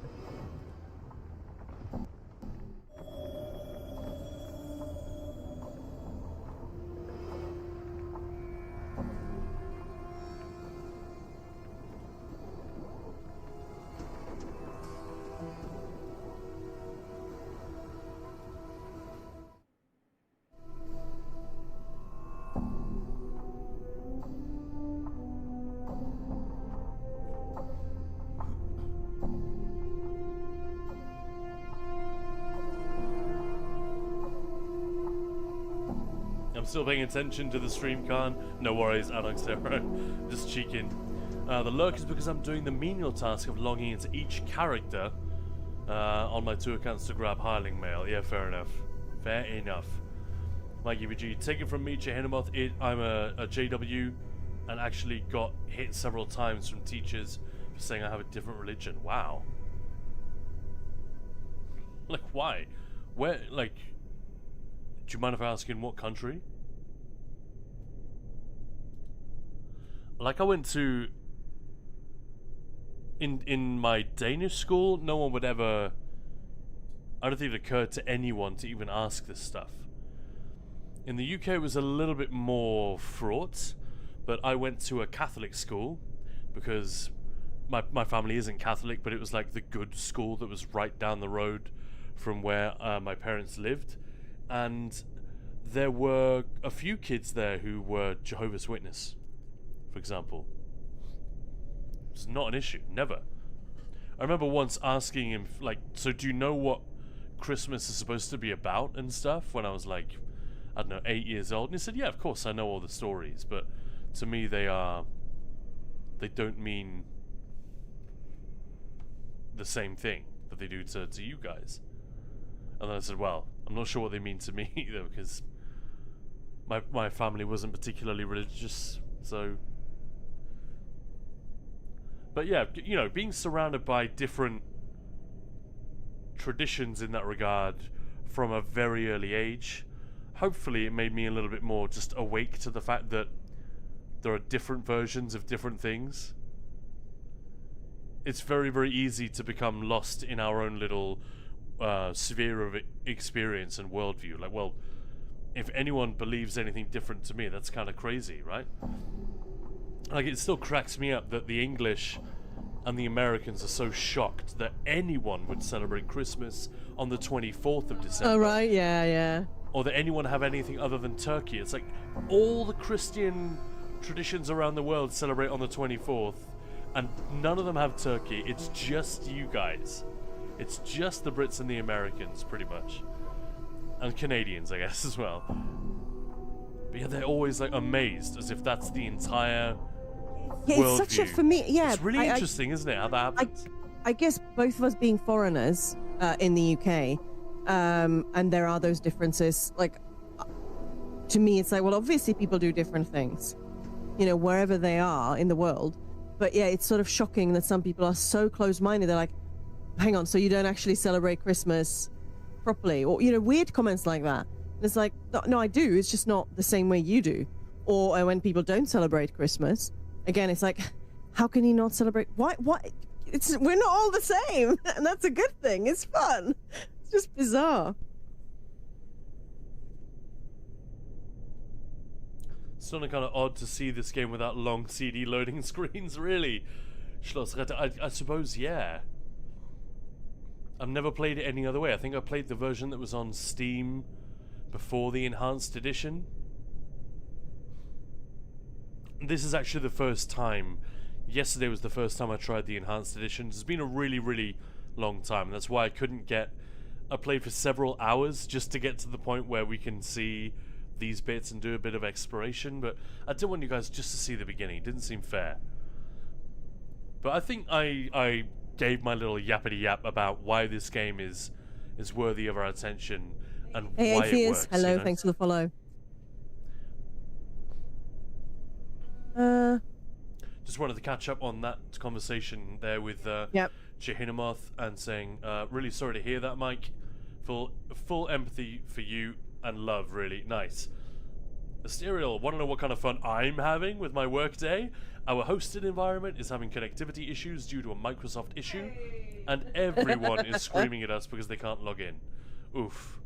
Sorry, man. Well, much love for what it's worth. To Asterial, Jehinamoth, Mike EVG, and everyone who's here, but we're playing the deadest game ever on Twitch. But we're just having fun, and there we go. There's the word, Burke, right there. I would love to know if Chris Savaloni knew what it meant. I'm very...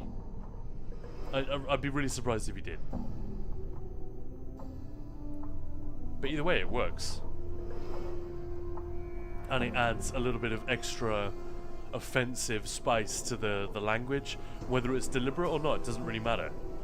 Alright, what should we say? I think collecting bodies before they're dead sounds like a really good way to meet the lady. The lady is like the bad bitch around here. She's kind of like the Borg queen of this city.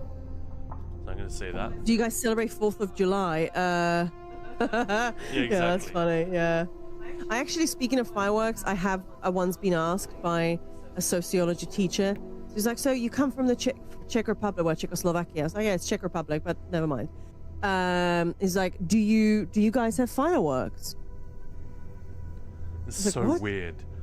It's like talking to someone from the Middle Ages. Yeah. It's like, well, we have to be really careful to set them off in the caves we live in, apparently, but yeah, we do have fireworks. And just to clarify, Mike EVG was saying, almost 20 years ago and in Cyprus, I don't harbour any hatred because people were and are ignorant, but I did want to hit them for a long time until I matured and realised that hatred breeds hatred. Someone has to break the cycle. Yeah. Yeah, what a strange thing to say. You're in the wrong religion. Especially from teachers. I mean, come on. What the hell? You know what? Yeah. The funny thing is, though, like I don't. It makes me uncomfortable if someone who's a militant atheist, for example. I don't like that look of them going around and telling religious people to get with it and stop being so silly. It's like, what the hell? No, that's not what it's about. But at least from one religious person to the other, there ought to be a little bit more of game respect game. You know? But whatever. It's a lot of it isn't religion, it's tradition, isn't it? Yeah. And maybe where that line gets a little bit blurred, that's where these things can happen. Because, like, what is it? Like, Christianity... What is it? Well, Christianity and Islam have such beautiful, peaceful ideas at the very core, but look at the things that members of both faiths have done in the name of their religion over the years. You know, this is a very old point that I'm making. It's not original at all, but like something got lost somewhere along the way with these... with the amount of religious violence. Yeah, that's not what the religion is. Yeah, nowhere That's does it just say... people. Yeah. Jesus did not tell you to do that, and Muhammad certainly didn't. So yeah, interesting. So yeah, that worked. We seem to talk some sense into the collector. He turns away. Watch your back.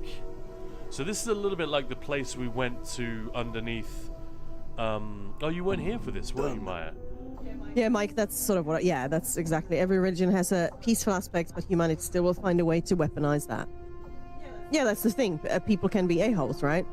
Not all of them, but some can. No way. No way. It's like when people say, this community, this gaming community is horrible, this one isn't. It's like, no, there are assholes everywhere. Sorry. Yeah. It's not the end gamers or it's just, there are assholes and they will always do that.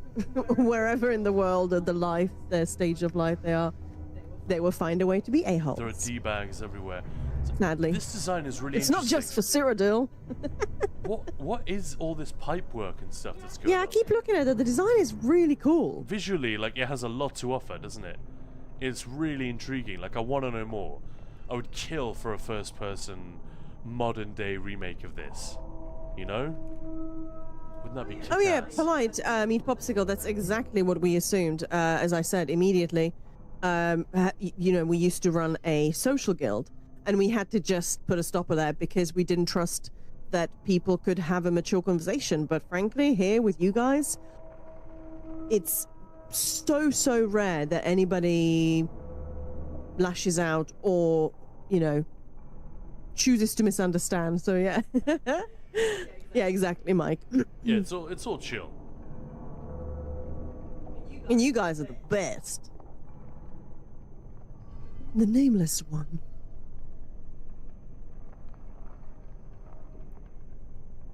From the Google, it means a dummy. Also, Astero, you may not have been here when I was explaining this. Burk is Cockney rhyming slang. Americans think it's just a silly word that the English use to mean a silly person or whatever. It's not. It is the C-bomb. It's Cockney rhyming slang, specifically Berkshire Hunt. You know, like stairs becomes apple and pears. Obviously, yep. And you know, that's how Cockney rhyming slang works. L-Dog, yes, we are, smirk. And Mike, and now I trust Khan and Maya to be neutral and civil. Thank you.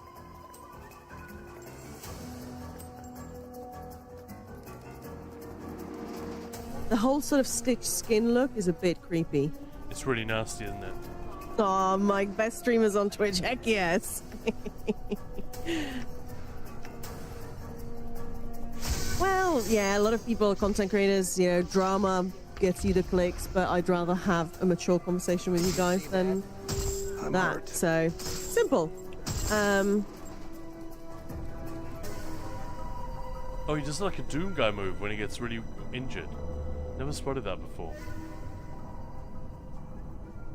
I had the wrong weapon equipped. That was dumb. What? What's up, Chief? The voiceover for Mort is brilliant, isn't it? What's the word, Chief? What?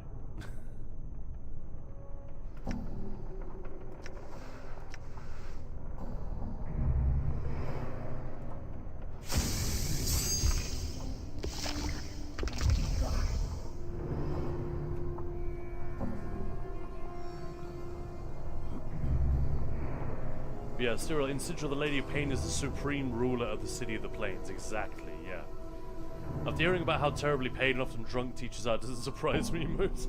Cyril, Sigil, also known as the City of Doors, as there are gates coming into the city from all over the plains. Yeah. Which is why you can find in the Merchant's Quarter people from all over the Planescape selling things you can't find anywhere else. It's sort of a Fargrave type place, isn't it?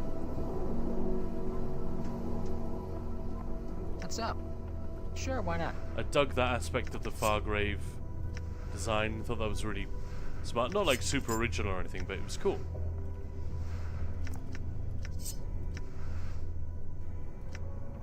Done. What were these guys? Who were those guys? Oh, this Joker's running away.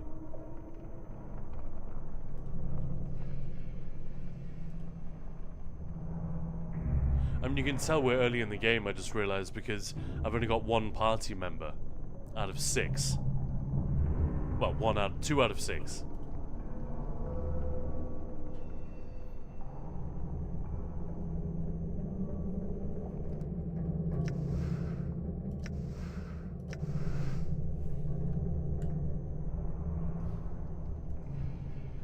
Moose, I would disagree there, but I'm not going to go into a religious debate. Every religion has peaceful aspects. Humanity still will find a way. Yeah, exactly. I already touched on this. Yeah.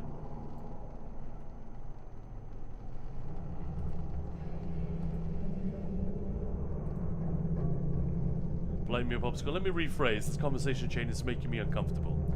Studied world religions for multiple years and have several points to make, but I'm not chiming in out of respect to you and members of chat. Fair enough. Yeah, like it is a little bit fraught, and not just for the people who might be adherents or believers. Yeah, we're not here to preach. We just want to respect everyone who speaks up or shares something, shares their feelings, what they're up to. But yeah, it's obviously this is not a channel for religious, political, or anything like that debate. But if it comes up, you know, acknowledged and move on. So yeah, on another matter, I have now been fishing for 3 hours. I wonder why though. Nice.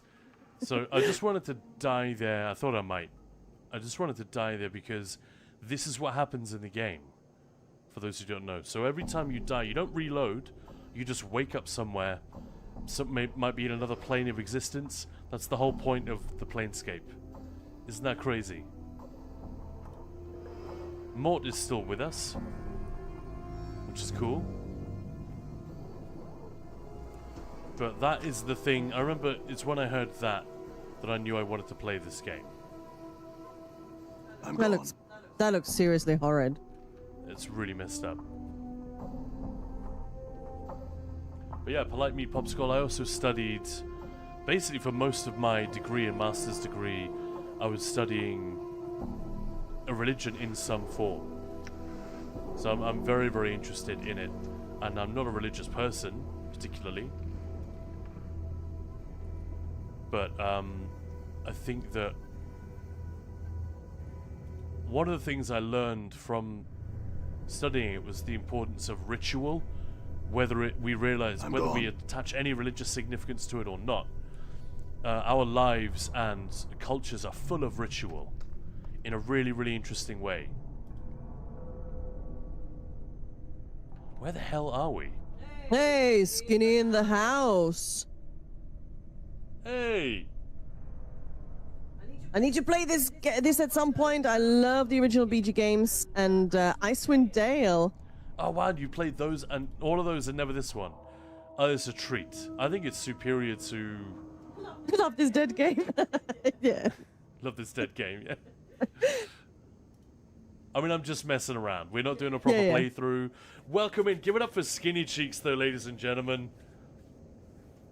The man himself. In case there are any viewers here who don't play the Elder Scrolls Online, you might not know who Skinny Cheeks is, but one of the finest, like a fine wine, gaming content creators out there, focused on the Elder Scrolls Online currently. There's not loads of BG3 as well. So, yeah, that's true. Actually, that is. If you like these games, chances are. So if you're into anyone watching a Planescape Torment stream is probably going to be into Skinny. But yeah, how's it going, man? Eldog, love Maya's approach to this conversation. Good show. Thanks.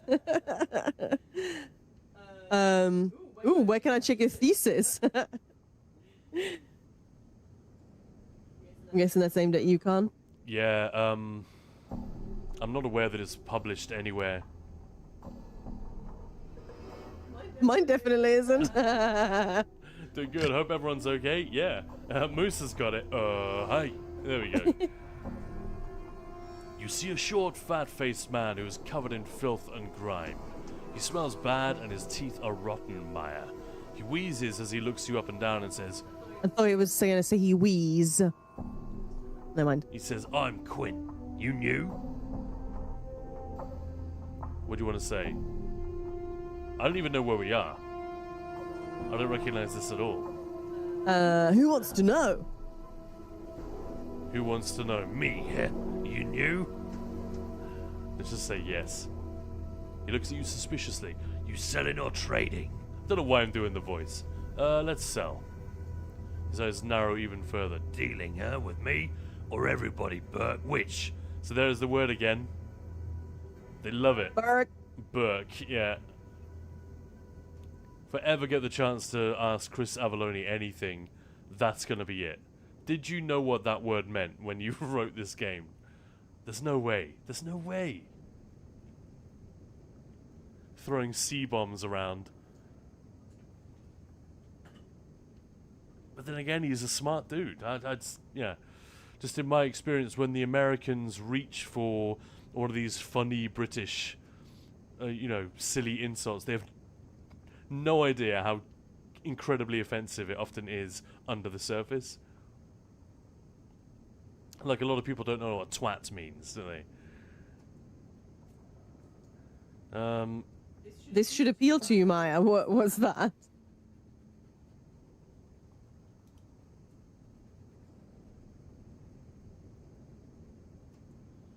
Ooh. Farad said I could trade here.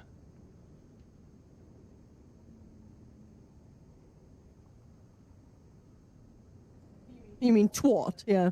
I've had a nice brisket going for about 12 hours now. Oh, with potato and carrots. Oh my goodness, that sounds amazing. Damn. Right, that very much appeals to me. That appeals to everyone. Unless you're a vegetarian. I think even the veggies are like, a small part of them is like, yeah.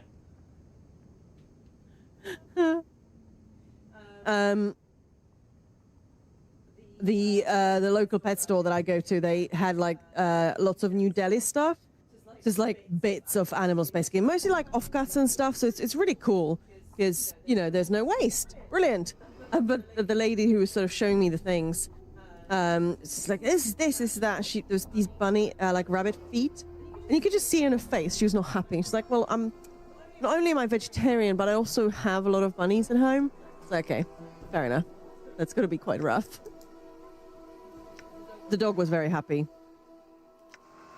Skinny, I love me some brisket. Oh, it was dry rubbed with black pepper and sea salt. Ooh. And a bit of liquid smoke and beef bouillon. Yay! Yeah, one of the best. That wasn't a brisket. It wasn't slow cooked. It was like a roast. I want to say it may have actually been a fillet, like venison. And I marinated it for like 24 hours or maybe 48 in a lot of red wine, stock, and an absolute mountain of herbs. Yeah, that was good.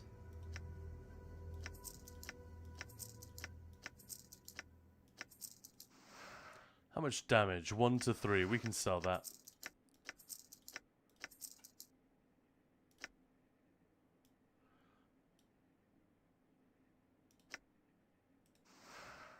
Two to 7.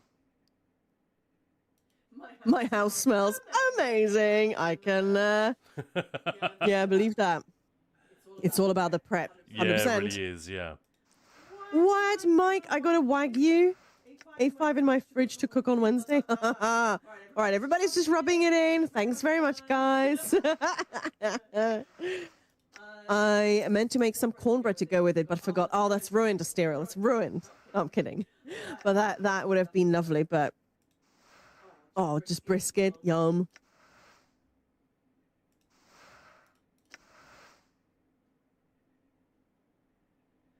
I haven't had cornbread in a... I can't even remember when the last time I... Yeah, it's been a while, huh? Well, maybe after Gamesfest, we should just take a day off and make some barbecue, like proper. We'll make some po' boys. Well, we can have the barbecue and then po' boys with the leftovers, right? Yeah. Astero, the missus will expect it. I'm going to direct the boy to do so since he's on the way home from work. Nice. Mike, I'm making half into Wagyu sashimi, half into proper steak. Okay, I love your style. That sounds awesome. Wagyu sashimi sounds wonderful. I know, that sounds wonderful, yeah. We've had Wagyu tartare, haven't we? Yeah. I'm guessing that's a very, very similar thing. Eldog is saying, Steel, you from the South? Like US or what? Then yeah, I've never had cornbread. It's really not a thing in Sweden, but I have always wanted to try it though. Well, I do have a very simple recipe that is easy and yummy. I mean, I'm sure now I'm from Missouri, but my wife is 100% a Southern girl. Well, Asturias probably has a better recipe, but this one was adapted from sort of proper Southern recipe, so I love the sledgehammer in this game for a fighter build, especially the brimstone hammer. I love that Schloss Ritter knows so much about this game. I know, right? That has been one of my favorite things about Gamesfest. I've been jumping into these games. Some of them I know really, really, really well. Some of them I've played a little bit. Some of them I haven't played in ages. You know? Speaking of the boy, he just came home. Nice. It's been so fun to have people like chiming in with their knowledge and experience. China, do you like grilled meat? Yes. Like, I almost always cook on charcoal. Like, on a daily thing, like daily basis, or do you just mean like a barbecue? Either way, that I love that. But especially if it's like a regular thing, then I'm very, very jealous. Hello, so yeah, I kind of figured, nice start with the cornbread, my friend. Yes. Weekly. Nice. That sounds awesome. I've always kind of wanted that. It's just hard. I like genuinely like one of the things that we've talked about. If we ever just designed a house from scratch, having an actual like a fire pit you can properly cook on and sit around in the kitchen. Yeah. Do corn tortillas count? I mean, they count towards awesomeness, but they're not quite the same. No. It ain't no cornbread. I never eat a barbecue. I think I don't usually eat outside. You have to eat it outside. No. Mike, 3 things I love: meat, whiskey, and Stevie Nicks. That sounds awesome. Hell yeah. That's quite the list. I know, right? What would your list be, Maya? Oof. Beer, tits, and metal. I mean, sorry, just to be clear, that is a T-shirt I saw at Vacan Open Air one time. Just a guy walking around with the obligatory black T-shirt on, and in big white letters, you know, probably in the Impact font, you know, the one they use for memes. It just said beer, tits, metal. yeah, I'm a metalhead to the core. Yes. Oh my god, my list also. A good list. Yeah, it is a good list. Stevie Nicks can still get it. I mean, meat, whiskey, that's a pretty good start. More whiskey? But if we're talking about music, I probably just stick some Iron Maiden. That's like the good old classic for me. Can I play with madness? Exactly. So sort of mid-era Maiden. Maiden! Yeah, and it's not... I'm not saying like that's literally my favorite band or number one, but there is just something about like that would be the classic list for me. Yeah, that era of Maiden is really hard to argue with.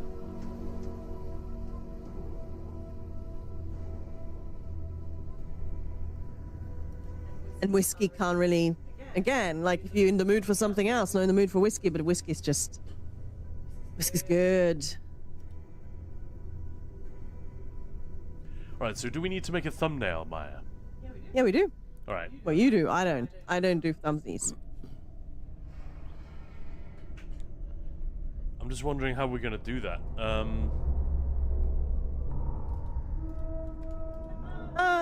Had that as alarm for a time. It's funny because I don't use alarms these days. I just wake up naturally. But you know, when I was younger or going to school and whatnot, needed to have an alarm just in case. But that sound, like when I hear that noise, like it hurts me. Like it hurts me physically. I should have tried like nice music, but it was. I don't think there was an option of having like something cool. Like these days, you can have whatever you want. But yeah. But yeah, for a while you had Emperor as your. Yeah, that was great. The Oath by Emperor as your your alarm clock in the morning. That was pretty good. That one was great because it sort of starts gently, you know, and it's good. And then if you don't get up, Isan starts screaming at you. Yeah.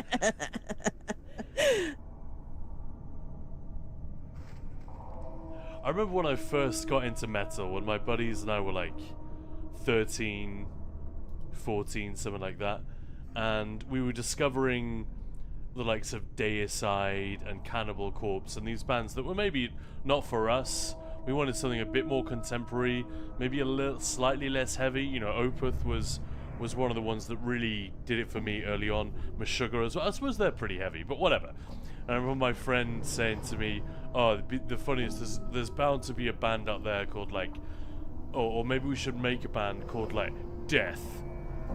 And he meant it as just like the stupidest name for a band. And then my other mate from across the room was like, "You know, there's a German band called Death," and we just all thought it was the funniest shit. But they are pretty great actually, and not as dumb as the name would suggest. Like really intricate, cool music for sure. All right. Shall I see if I can do this? Would anyone object if we make a YouTube thumbnail right here on stream? I object. I object. I'm not sure we've done... No, we've done something in Photoshop before, Yeah, we've done a couple of thumbsies, yeah. Alright, fuck it. Let's do it. I'm gonna have to flip the screen for a moment then.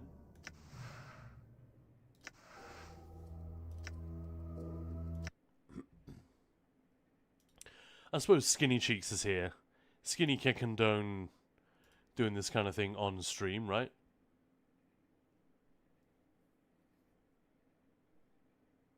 I'm sure I've seen Skinny doing this kind of thing.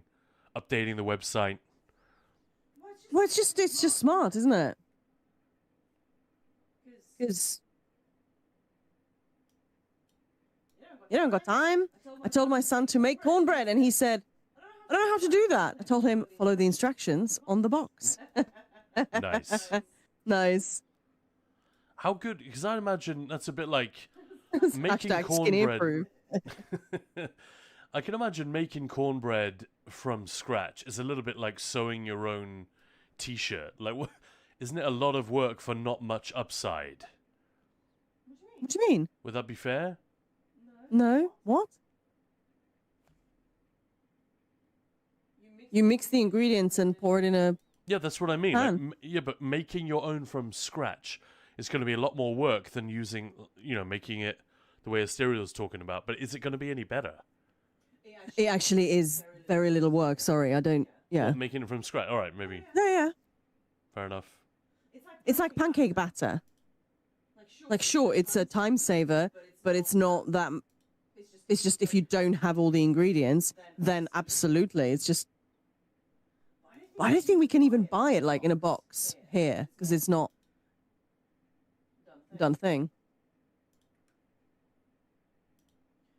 But yeah. All right, I'm just firing up the old thumbnail. Cornbread is inferior to sourdough? Oh, shots fired. Please don't fight me. I think they both have a place, on the table.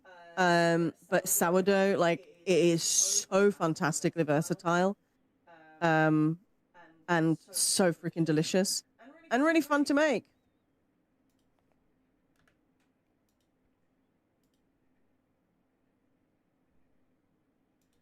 Yes, you're saying, yeah, there is to be sure a difference between homemade and store-bought, but it's not hard to make from scratch. And my oldest daughter is a make it from scratch girl.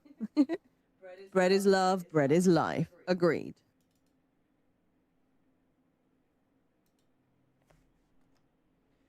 I love making bread. It's just so fun. And it's so simple, just a handful of ingredients. And you get this amazing thing. There we go. How's that? That's the perfect thumb. No, I just meant, I know.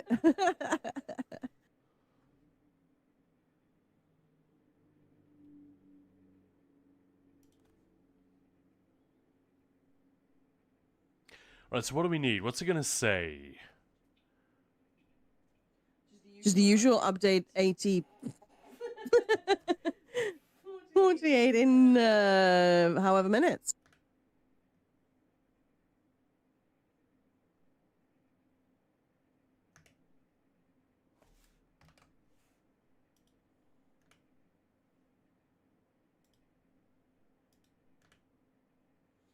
Man, it's getting quite late now, isn't it? Yeah, they are very late today. Yeah.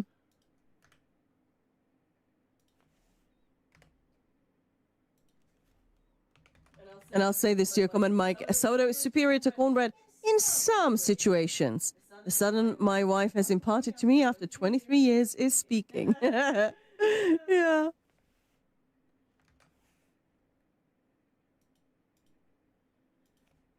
But to be fair, I just like bread. Imagine that. Let me rephrase. I like food. So.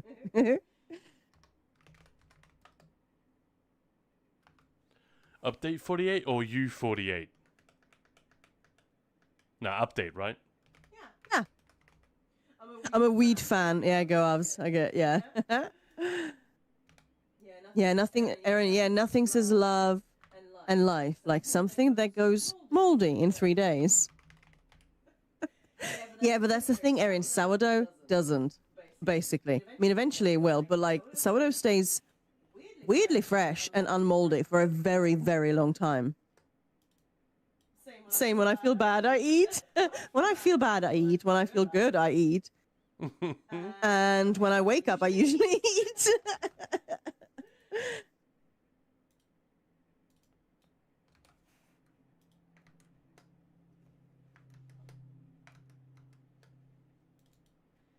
Mike, I live for 3 things: food, drink, and you can guess. I will try everything, and I did try many things. Beer, tits, and metal? Cyril and Maya, I feel like I've mentioned this before, but have you ever tried chicharrones? Yeah. Not in the cornbread. Chicharrones. I'm probably mispronouncing that now, right? Not in the cornbread, but I remember we talked about it.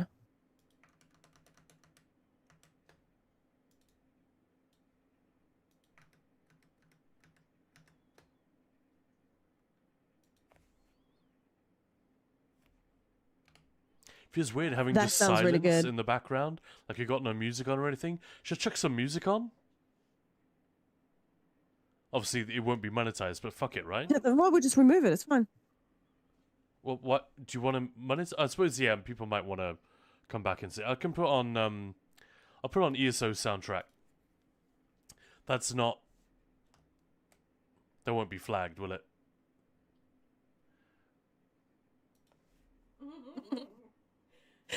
Oh, I love food, yeah. But that's a great call. I'm going to have to try that in cornbread. That sounds really good. Oh, no, actually, I seem to remember when we talked about it. So in the Czech Republic, we have this thing. Oh, shoot, what are they called? Škvarky. So that's... Hang on. 1 million gold to the person who can guess how that is spelled. Škvarky.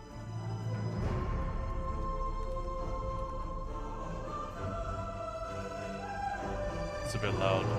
Anyway, they are basically, well, like pork scratchings, but like chopped up into cubes and then sort of rendered, so they're really like crispy. And they are in baked goods. So actually, yeah, they add a rather chewy texture. So when you render these, it's basically when you're making lard, you render it down and then you get these things. I'm a country gal. You know, our neighbor would slaughter a pig every year, and you know I could see it from the window. Yo, Maya, while you're talking, can you change the category back? I'll change the category. Moose, I love it. And Moose is the winner. I wasn't being serious, by the way. Please don't type the right thing, and I have to give you 1 million gold. In real life. Yeah, 1 million gold. $1 million. I want a gazillion bajillion dollars. We don't have a shoot. What image are we gonna use? Your mum. I'm not using a picture of my mum. Did you just cast a hex on me?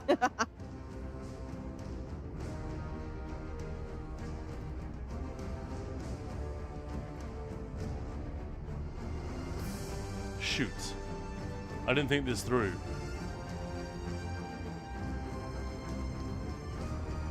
We don't really have any pictures of the writhing wall except that one guy with the sword. Yeah, that's fine.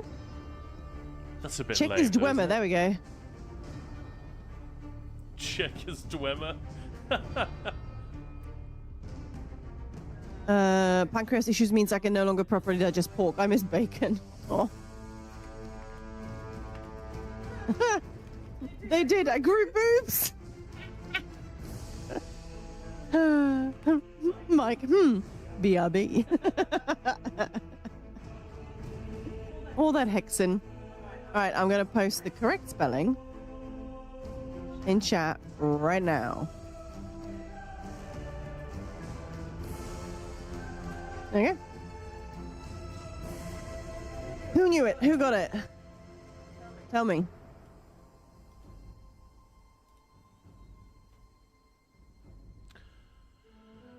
Just trying to find an appropriate... I think this one's pretty good. How about that? Fun. Yeah.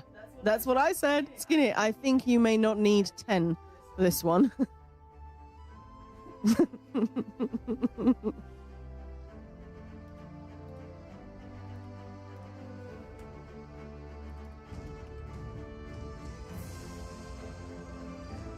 I don't even know. I don't have that squiggly thing. I had to type it out on my phone. He's cute. It's really annoying. So the phone is trying to get like really smart with, you know, predicting what I'm going to say, but it switches from English to Czech. I don't even type that. Oh, I suppose I do type enough. But it's very annoying because it gets it so wrong all the time. Yeah. Legends follow legends. Exactly. Is there a symbol called an umlaut? No, that's the German sort of the double dots next to each other. Upside down carrot. That's the one. Well, that's the thing. I know what it's called in Czech, but it's not going to mean shit to anyone else. It's called a hard check, which is like a hook. But that's not... Yeah.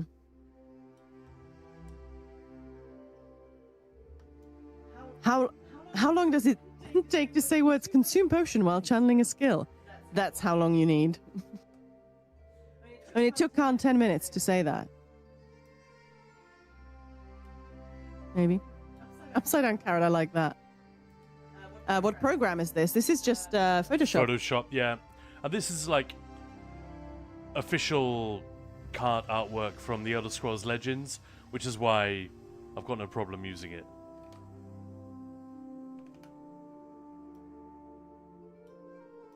Ghana, his photoshopping magic. Not really, I'm being a slow coach. Yeah, but... What a beautiful image, though.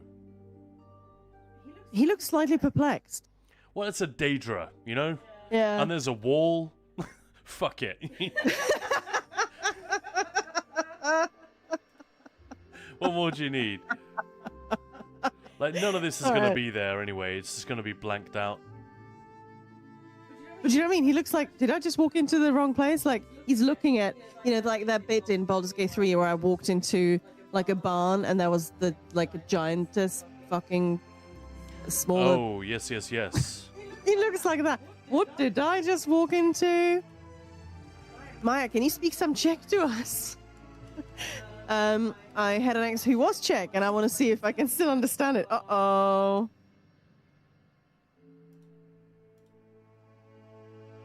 It's weird. It's like intelligently removing... I think you guys aren't actually seeing what I'm doing here. Yeah. Like, all the dialogue boxes aren't being shown. That's really weird. I'm not used to that at all. It must be a thing that, like, creators on... Like, Photoshop creators, artists, have asked for. So all you guys see is the canvas. That's really interesting. I've never done that before. Fun.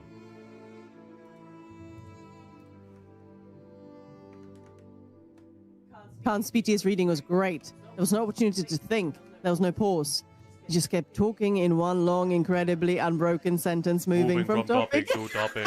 to topic. Quite hypnotic. Yeah. Well done, Goavs. Oh my god, that's awesome. Very well done.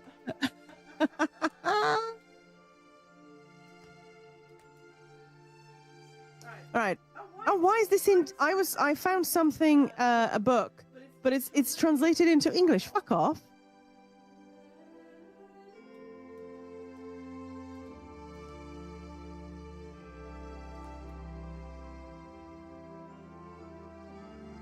Tea, Earl Grey, hot.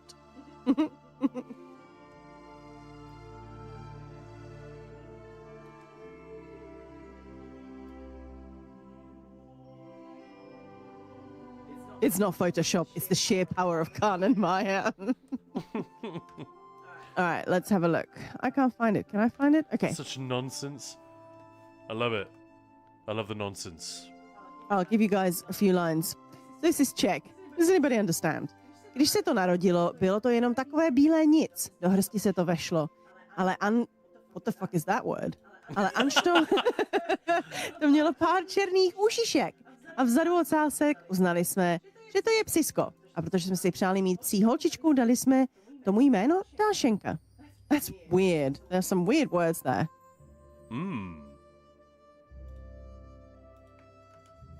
Ooh, by the way, the party is in the final area of the second artifact in my D&D game. Nice! The opening descriptive is rather well done, I thought. Would you perhaps be willing to read it, Khan? Hey, Eggbirds! E to the G to the GB Earths. How's it going? Wait, did I turn on the wrong audio channel? Yeah, no you didn't.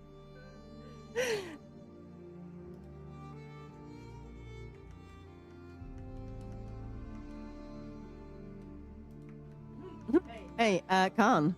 Yeah. A little birdie told me something. Eggbirds? It's Eggbirds' birthday tomorrow. Hey, no way. Yeah. Happy birthday, man. Yeah, well, just in case you can't make it to the stream tomorrow, just wanted to make sure. Happy birthday for tomorrow! Everybody give it up for Eggbirds, true friend of the guild. One of the greats. One of our officers as well here at Ninja Pools. It doesn't really pop, does it, this one? And one of our favorite people. Yeah, just all-round stone cold legend. Yes.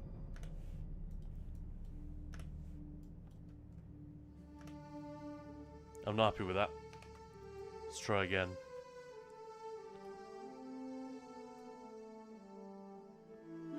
Love the channel. Skinny cheeks, jokes aside. It's a nice gesture for you to join other streamers. I mean, I think a lot of people do that because... Skinny's chill as fuck. Yeah, like, yeah. You wouldn't believe. Uh-huh. I couldn't believe when I met him last year. I have video, though. Video of him in a nightclub to prove just how down the guy is.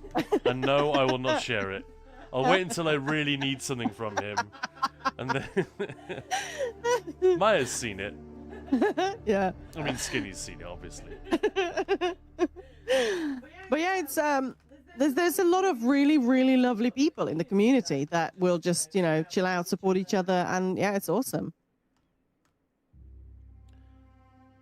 I think that's a little bit better, but yeah, it's very dark. That's the problem, isn't it?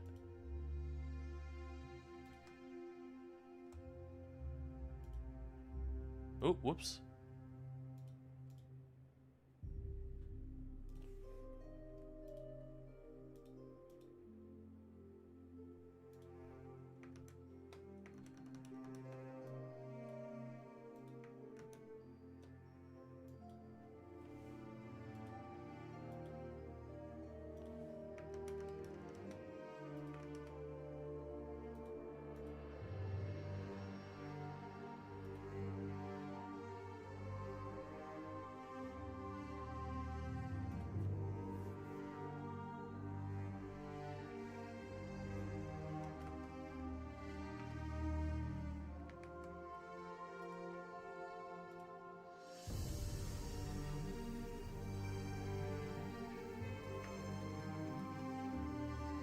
Aw, Erin gifting Skinny a sub. Oh, look at that. Thank you.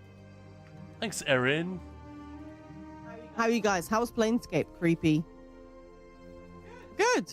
Yeah, really, really enjoyed messing around, giving people a little glimpse of what it's like. I'm sure I didn't do it justice. Such a terrific game. But we talked about it a lot. You know, because it's very difficult to show on screen. It is a story and a world that peels back very slowly. It's really disturbing, though. Hey, that's weird. It's The way I was sort of incredibly messed up. looking around, that guy looked like he was looking at me. No, that's creepy. Where's the burn tool? Where's it gone? Over there. Obviously. Seriously, what the hell? What?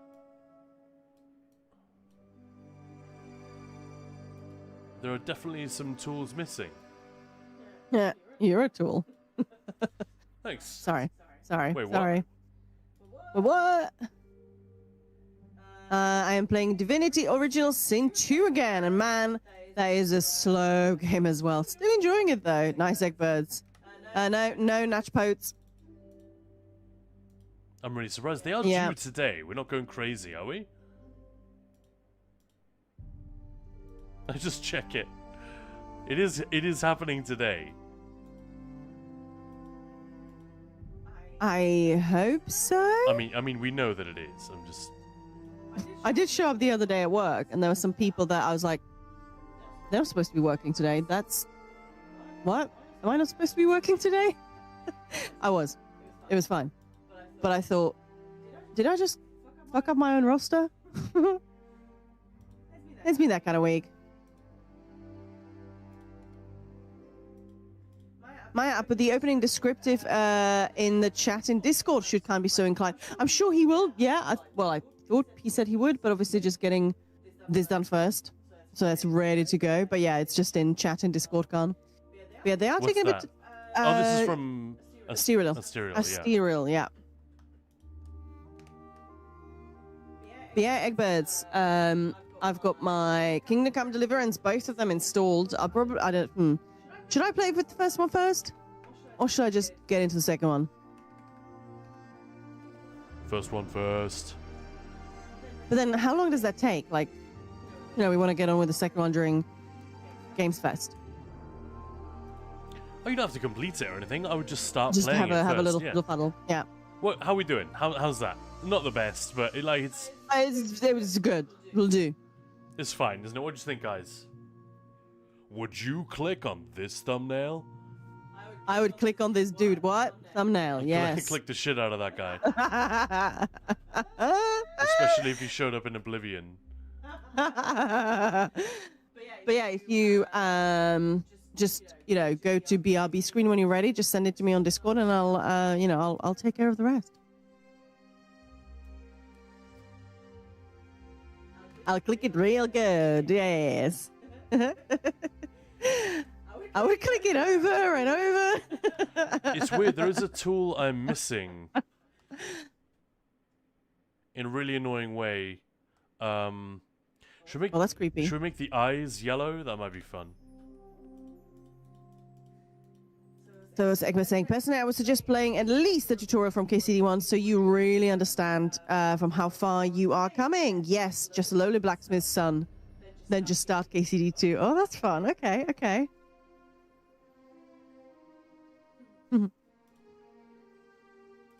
It's for YouTube. It's YouTube thumbsies. Oh, that's so cute. So many people shared their kitties for Ted's birthday on our Discord. Kitties. Kind of made it sound like kitties. All right, kitties, cats. Meow. No. I also love that we unlocked an emote through Hype Train, which is called a little trickster, and it's actually a little cat. Actually, the blue eyes are kind of better. Meow. Thanks, Solo. Yeah. But it's also perfectly fine to just start the second game. The game is a lot more user-friendly. Okay. All right, Ted, do you want a treat? Teddy? Ted? Uncle Solo's just giving you a treat, dude. Don't be rude. The dog's here like, yes, please? You didn't get a treat. I'm sorry, sweetie. No. Aww.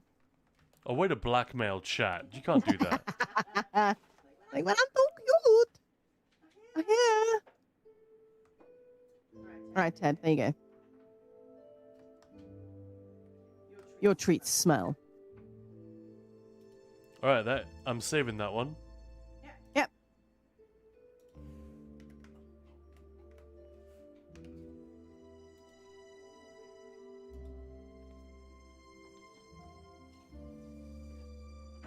Wow, the colors look so much more washed out on stream. That's really interesting. Yeah, they do, yeah. Super vivid on my monitor. Yeah, I was looking back and forth, so like, hang on, what?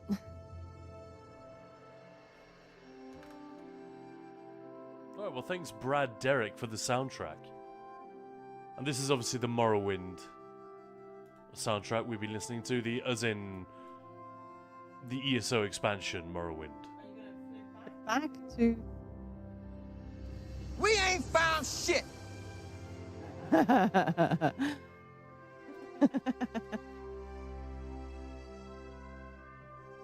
let's fire up ESO while we wait for those natchpotes to land. Before you flip, just send it to me, yeah? On Discord. Yeah. Love the ESO Morrowind music, yes. It's good, isn't it? Solid. I can get you up to speed on the plot. What is nice about both games is that KCD2 starts exactly where KCD1 ended. Like how A New Hope picks up directly after Rogue One. Ah, gotcha. Oh, that's fun. Yeah, and if you ask George Lucas, he'll tell you he had the script for Rogue One written before, and he just knew that in 50 years or whatever, someone would make it. Basically, yeah. Isn't that what he pretended with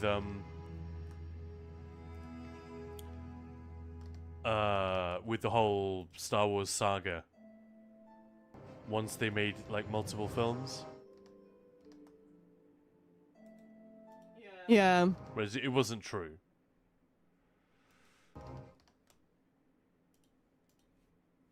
Doggo, don't be weird.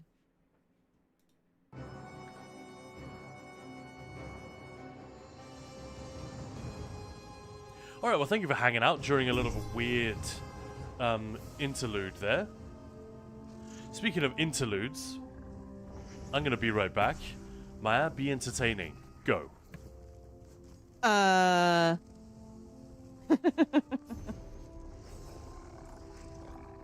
that's a lot of flapsies around Khan.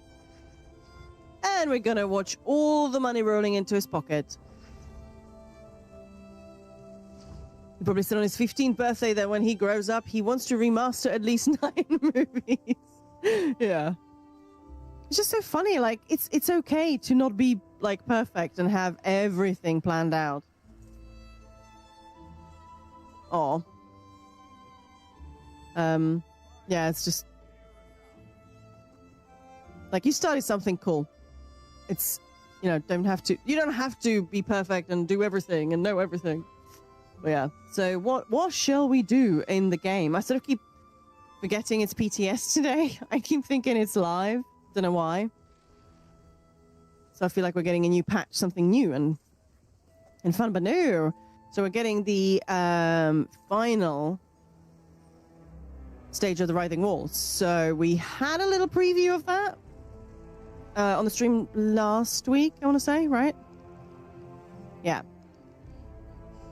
And there's definitely some cool stuff that I'm looking forward to checking out. Yeah, sounds like that one's going to be pretty awesome. But yeah, the whole Writhing event thing, it's you know,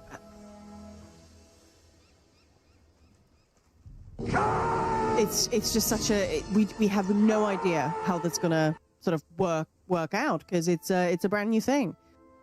It's not like an event that happens every year kind of thing. So yeah, it might from now on. Who knows? Hey Zim, how's it going?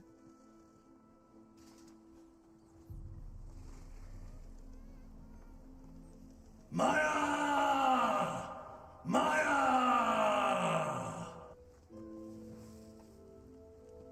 Hey! All right. New and shiny. Hey, thanks, Eggbirds. I'm back. And yeah, I don't... Oh no, he's back. I don't want to temper anyone's expectations downwards, but my experience with the Writhing Wall event so far is that it's fun, but stages 1 and 2 weren't all that exciting, I've got to say. It was kind of just, a bunch of dailies, quite similar to ones we've had before. There were some things about it that were cool. Worm Cult showing up in base game delves was a fun touch. And for people who are actually on Solstice, who have the content pass, then obviously, yeah, fighting the encampment fights. That was fun, but I think it looks like the real fun is going to be when, I've already forgotten his name.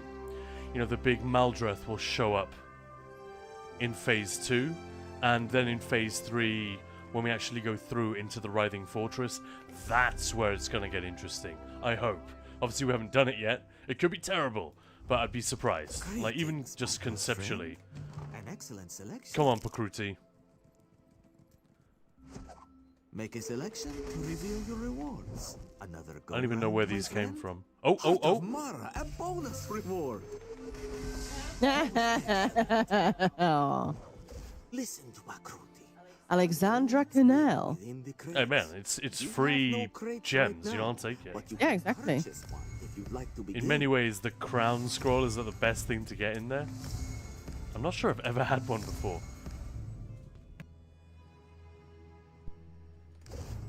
Hey, Eggbirds, we did the Alexandra Canal thing earlier today. Were you here for that? I think you arrived just after. Right? Hail, Girman's Guardian! What do we need to do? Collect plants. I can do that. We should really find someone willing to sell me some crown crates and then do a big crown crate blowout on stream. I don't know. I enjoy seeing when people do that.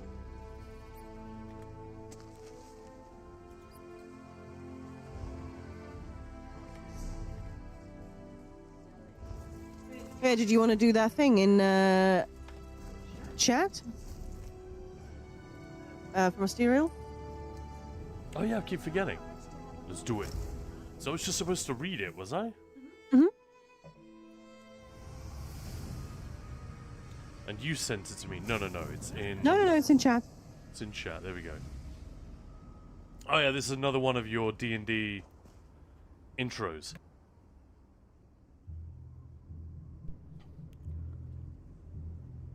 The cavern opens before you, its ceiling vanishing into shadow. Yet high above, where the stone ought to swallow all light, a vast emerald sphere glows with steady brilliance, a false sun suspended in eternity. Its radiance spills across an endless forest of fungus oaks and moss-draped stalagmites. The path before you coils like a serpent towards the cavern's unseen center, weaving through shadow and green light. The air is alive, damp, heavy, humming with strange energy. The forest is impassable. The path is the only way inward. Sounds like Blackreach, a little bit. Nice. Very nice. Hey, Eggbirds. Oh, I did a good impression. Yeah, it's one of the things that the banker says, isn't it? Praise vi feck. You know. Oh dear. We've heard these voice lines too many times. I feel like that's the true test of when something is genuinely awesome. Is when you hear it for the 999th time and it's still fun or funny.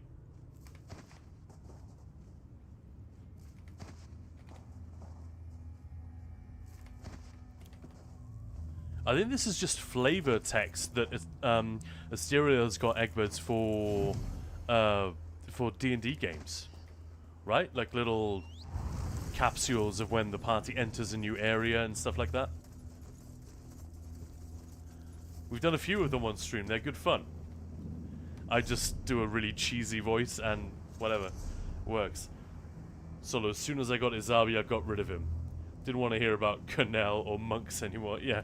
The Muthnar monks use an ancient Daedric artifact to heal. How dare the very answer. I can't remember what he says. But Izabi is kind of annoying though, man. Like, yeah, the moaning crow, the orgasmic crow.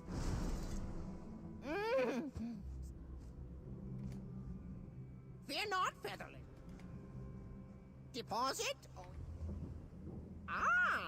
Oh yeah, he has more lines than I realized. It is good to be. I feel like it's always the that I hear. That's the only one. Your gold looks better. They're not featherless. Oh, I'm not getting it again. That's funny. I got it literally the first time. Is it always when you summon him he does that? Hey, Gambolic, welcome in. Dun, dun, dun, dun, dun, dun, dun, dun. It's a raid from Gambolic. Hey, Gambolic, thank you so much for the raid. How you doing? Appreciate that. What a fun one. Here I am. Rock you like a hurricane. And Egberts, I think the voice lines are random. It feels like he says it every time I summon him. It's always the first one. It is good to be rich. No, bang goes that theory. 2 for 2. Anyway. What have you been up to, Gambolic? I hope you're having a nice week so far. And you had a good weekend. Yeah, doing great. Excellent. We have had a very weird day. I had to get a lot of stuff done earlier in the day. Normally I like to start streaming late morning, and then we like go through the early afternoon and finish early evening, depending on how things are going. But I'm going completely the wrong way. But today I had way too much to do, so we started the stream late, and here we are, still going later than planned. I thought the patch notes would be up by now. We'd be on PTS testing stuff, but apparently not. Zos had other plans. But yeah, we're doing a different video game each day for September. We're calling it Ninja Ball's Gamesfest. So, you know, we play ESO the way we normally do, and then we go and do a random game that we've picked. And today it was Planescape Torment, which is one of those, like, it's a bit like Citizen Kane or Casablanca. Everyone has heard of this game. Or like almost everyone. But quite a lot of people haven't actually seen it. Or played it in this case. And yeah, I just thought it was cool to take a look at, as RPG fans, what many people consider the pinnacle of video game writing, and why it worked so well, and how we can probably never get games like that again. And then just to prove myself wrong, we're going to be playing Disco Elysium tomorrow. Because that is a very much... I think if Disco Elysium owes a debt to one game more than any other, it's probably Planescape Torment. So for those who don't know, or who've just tuned in, Planescape Torment is... it's an Infinity Engine game. You know, BioWare made this Infinity Engine for the original Baldur's Gate 1 and 2. And Icewind Dale and all of that stuff. So it wasn't made by BioWare. It was written and designed by Chris Avellone, and used their engine and worked with those guys to make it. And it's just a sublime piece of video game storytelling. It's a real giggle. And because it's not the Forgotten Realms setting that most D&D stuff takes place in, but it does follow the D&D rule set, so it's quite accessible to a lot of people. I'm not really a D&D guy, so it always takes me a while to get my feet under the table with those kind of games, but the beauty of it is it doesn't force you to pay attention to the numbers that much. It encourages you to get lost in the story. You were perfect in time for me to raid you. That sounds lovely. Have a lovely stream, guys. I have to get going and walk my dog. Nice. Well, have a lovely walk. And take it easy. Thanks again for the raid. Bye. And if anyone, enjoy the walkies. And if anyone did raid in who doesn't know who we are, this is Khan. And this is Maya. Together we are Ninja Pulls, and we're a teaching guild on PCEU and NA, and we run a YouTube channel, a Discord, and a Twitch channel as well, where we do silly things and sometimes help people with questions regarding ESO and stuff like that. Right, well, so we're just twiddling our thumbs, really, aren't we? Shall I go back to story time? Yeah. Let's do it.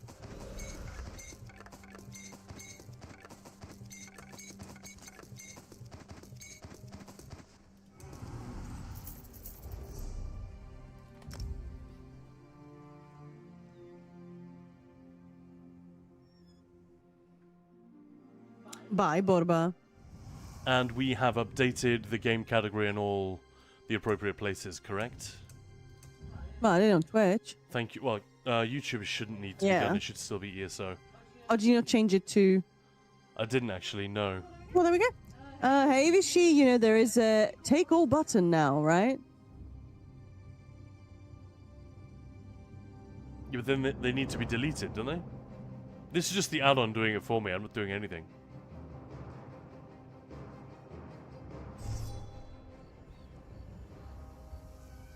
So where were we?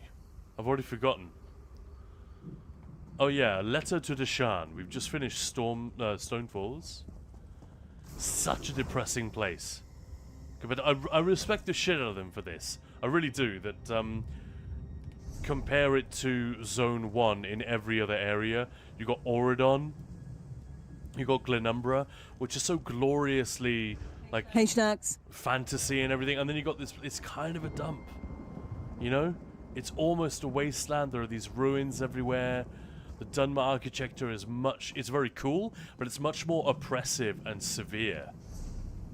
Like, Volkelgard, this ain't. You know?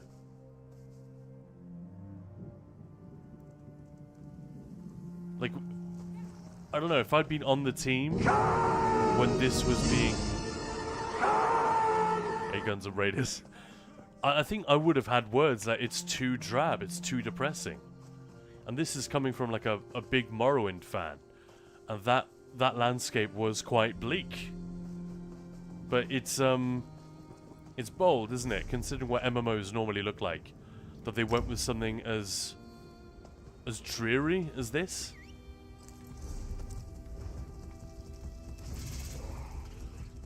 Sorry, I'm actually asking you, Maya. What? Kind of a bold choice. I mean, yeah. I think it's cool. Yeah, you're right. It is incredibly, well, bleak. You compare it to Auridon. This is supposed to be the first real zone that gets you connected. I remember being surprised at how bleak and depressing it was, even back in 2015 when I first really started playing this. But I like it. Makes you feel alive. Something along those lines. Well, anyone who played Morrowind and was like a purist, and who came here and saw that it didn't look this way, they would have been a little bit unimpressed, I think. Oh, we should really ride to Deshaan, shouldn't we? Let's do it properly. Alright, let's go. So for those who weren't aware, as part of September Gamesfest, we've committed ourselves, or rather I've committed myself, to a mental institution. Night, Erin. Thank you so much for hanging out and your support. Much appreciated. Thanks, Erin. Have a good one. Take it easy and good night. Must be late. But Erin's super late. Fair enough. Yeah, I've committed myself to doing every zone story over the course of this month. A little bit worrying. We need to get on with it.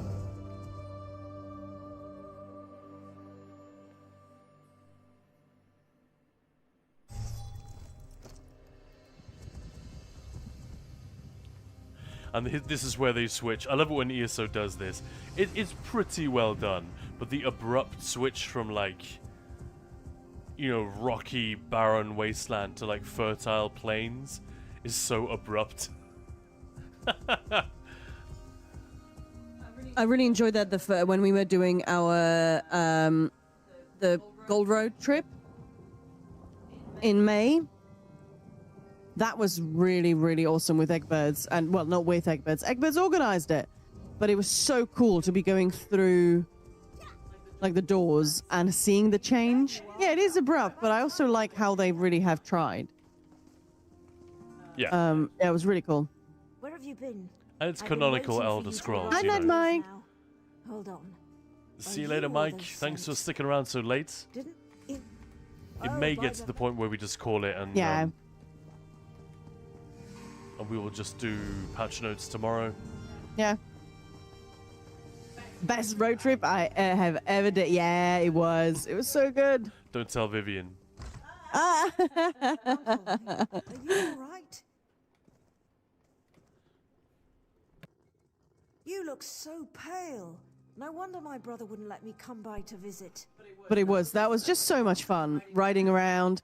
I mean, how long did we say? Was it like 11 hours in the end? Because it was a 13-hour stream, but 2 of it was the Dawn group. Either of you had taken the cure. Yeah, Uncle. Hey, right, Bex. Hello. Just popping in again before going to bed. Night. Thank you so much for, saying, well, you know what I mean. Come in and saying, ah, words. Help. Yeah, Vripe, thank you so much for today. Thanks for the support. Thanks for the impression prompts and everything.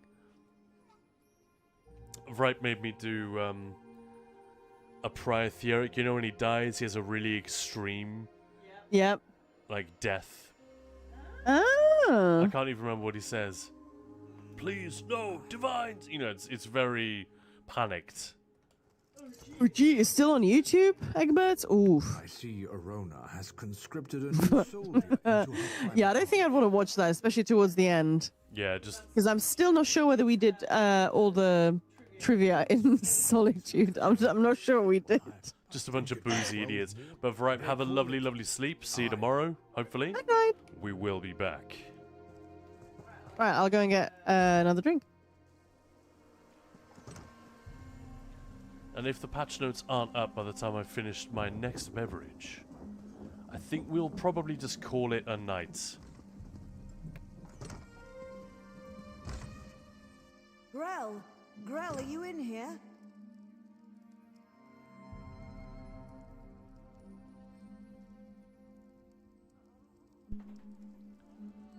You're forgetting how many road trips we did so far. Well, there was so much drinking involved. And these are in-game road trips, by the way, for those who don't know.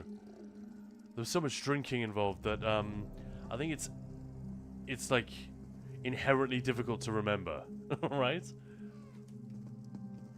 By the tribunal, Grell. I love the sound of this lady's voice. I can see why they cast her. What in Oblivion's name happened to him? But Let's get out of here. I don't think she nails all of it. By the tribunal. Like, she's the same one who does Cliviathan and Molokina, I'm 90% sure. What happened to poor Grell? Is this what the plague does to people? How horrible. You underestimate me, wretch. Oh no, that's the wrong one, but you know what I mean. The scroll is mine. You know, that's her, right? Don't. Please. I'd rather not talk about it. And she's amazing as those two characters, but maybe she just needed a couple more notes, like, underneath each line. By the tribunal means, like, holy shit. This is someone I know and love who's turned into a zombie. Because that's gotta be really difficult. It's already so hard. And if you guys have never tried it, doing a voiceover, it is way harder than... Gross. It is way harder than these guys make it sound. To transmit any sense of, like, real emotion or the, you know, the reality that is hitting, that's happening around that character in that moment, it's already super, super difficult. So imagine when you've got pages and pages of MMO dialogue that you have to just intone. There probably isn't a ton of stage direction that goes with that. Oh, look at me. I'm a terrible mess. You really must excuse my dreadful appearance. I haven't been feeling very well lately. By the way, you haven't seen Nostrum Breva, have you? She promised. Gilly-chan, you off as well? Saying thanks for the stream, you're more than welcome. Thank you, Maya. Egbert's keep forgetting how many we did, and the Schnack's saying, I need to flex that I got Black Gem Foundry Trifecta. Well, you don't need to, but we get it. We totally get it. Took us quite a couple of tries, I can imagine. Nice. Nice. Egbert. Congratulations. So, the first road trip was Windhelm. Congratulations. Sorry. The first one was Windhelm to Solitude. We went this way. The whole gimmick there was that Westweald had just been added to the game. So we did this on PTS, didn't we? And it was the first time you could travel from Windhelm to Solitude without leaving the road. Then there's one point in Reaper's March where we technically left the road, briefly. Because otherwise we would have to go all the way down here and, yeah, a load of bullshit. Down, down, down, down, down, down. And then we went through Auradon, but I forget what the exact road was. Yeah, that was you and Maya leading the charge on that one. Went to see the big trees with faces, which is Malabal Tor, right? I think. And we did a third one in June this year, Craglorn to Solstice. Yeah, bum, bum, bum, bum, bum, bum, bum, all the way down What was there. the second one? Went through Auradon. First one was pretty soon after Amsterdam, yeah. Yeah. No, I remember that. Look at me. Because that was during Voiceapalooza, raising money for Alzheimer's Association with the wonderful Wes Johnson. People get the more incoherent they become, and now the quarantine. The Malborns set up the quarantine around the old graveyard. Dethesan provide. What was I present for the second one? Because that's the one I can't. Yeah. Because I none of us remember the second one. No. I do. Funnily enough, I wasn't drinking. I had non-alcoholic beverages.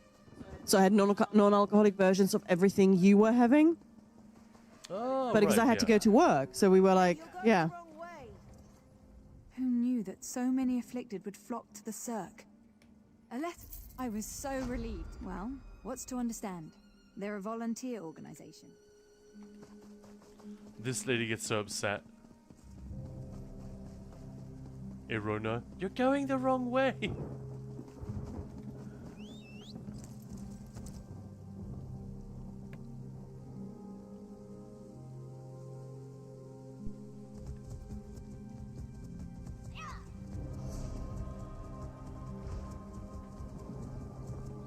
The whole Malborn storyline I do kind of remember.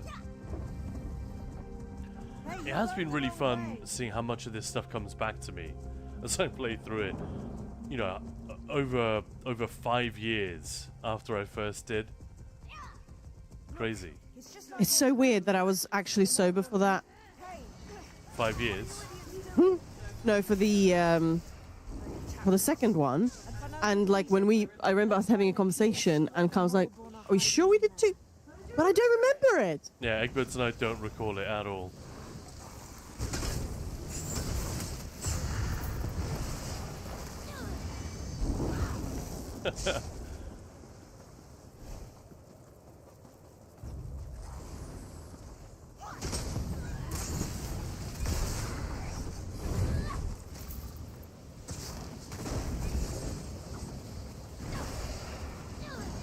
Yeah, early September last. Oh, I did just say it was earlier this year, didn't I, mate? And it was obviously last year.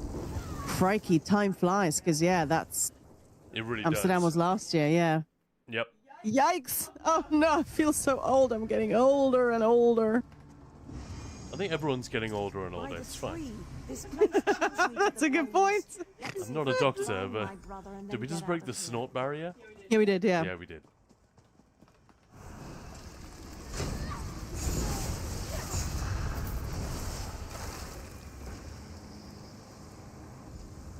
Man, I'm just carving my way through these overland enemies. This build must be amazing. I should make a guide.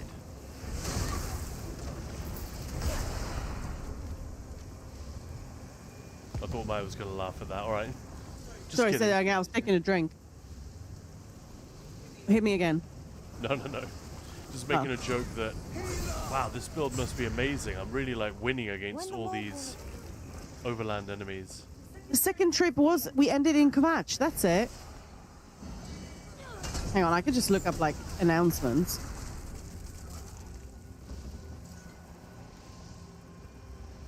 I do remember that. Yeah.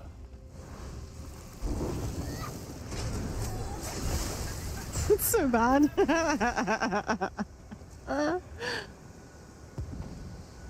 What do you think we could do, Maya? Because we got so many lovely comments about the Gamesfest's concept and what could be done with it. Do you think we could do something more long-term? Of course. A history of this Yeah. type of game. That could be Definitely. cool as hell. Yes. If we were to do like a history of the FPS or a history of the RPG, I mean, it would have to be we'd have to find a way of narrowing it down, because either one of those would be a gargantuan task. But what would be the way to do that? This always gives me the what's that Bon Jovi song in my head? Look at the name of the quest. Oh, bad medicine. Bad medicine. Yeah. Dathisa, my brother, what happened to you? By the three, I fear Oh, that chick just pushing poor thingy out of the way. Very rude. What are you doing here? It's not safe. The Maulborn attacked us, and the afflicted are turning into They really plague put you in some monsters. really grimy, nasty This is places dreadful. early She on. fits in just perfectly. What do you mean? They're not healers. They're monsters.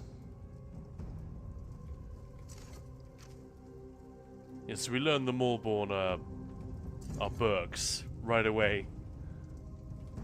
The low-dose plague. I have no idea why. You need a healer. That's not important. No shit.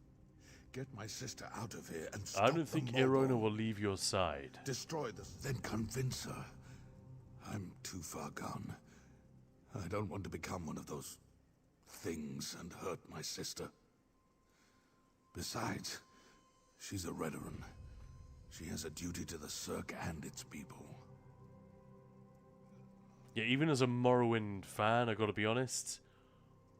She's a Red. I guess this is just House Redoran territory. That's all he means. There's still time to help you. You are as hard-headed and stubborn as There's my still sister. time.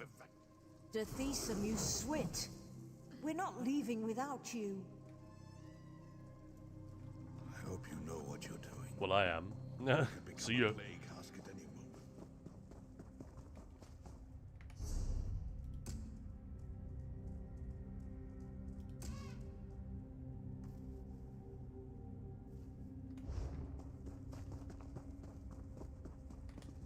All right, we're done here. Pack everything up. We need to regroup with the other Maulborn cadres and deliver this plague to the rest of Dashar. It's such a messed up thing to do, man. Not gonna lie, I can't remember exactly what their motivations are. I was trying to look through our convos on Discord and so I was chatting about doing the last road trip in December and it ended up being in June. I mean, yeah, it was supposed to be December, then April, then, yeah, June. So, yeah, actually, it was December, January, April, and then it ended up being Tenfest in June. Tenfest had many, many incarnations. The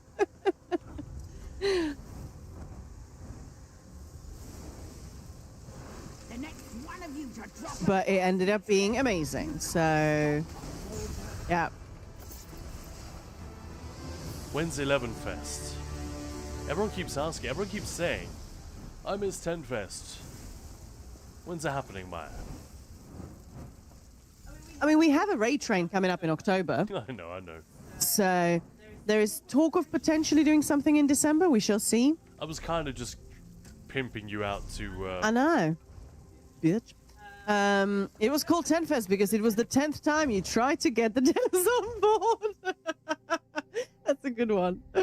I mean, it was such a nightmare, logistical nightmare for them to arrange, you know, make sure everything ticked all the boxes, you know.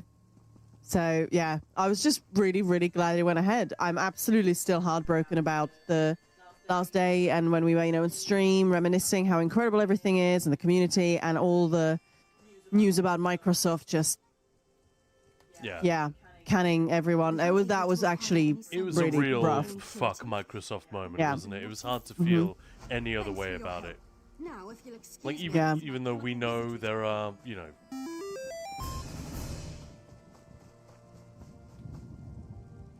Hayla Gwala, welcome on in. Welcome.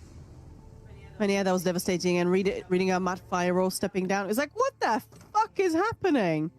Eden Prime was here on stream, I think, and she's like, well, that's where I heard about it. And I was like, how are you guys, what, when? Say it's not true. Glad to see you Oh, yeah. managed to Look make how it out of happy the she quarantine is. too. Does that mean those Hello, Melbourne hi, Fletchers I you dealt with? I have nice pants. She does have pretty nice pants. You're right. So her outfit in general is pretty cool. It is, yeah. The Maulborn are finished, at least here in the Cirque. How's your brother? Not well. How's your brother? Alchemist Naline fancies herself something of a healer, and she's been working with Dethisum and the other afflicted. Hopefully she'll devise a treatment for them soon.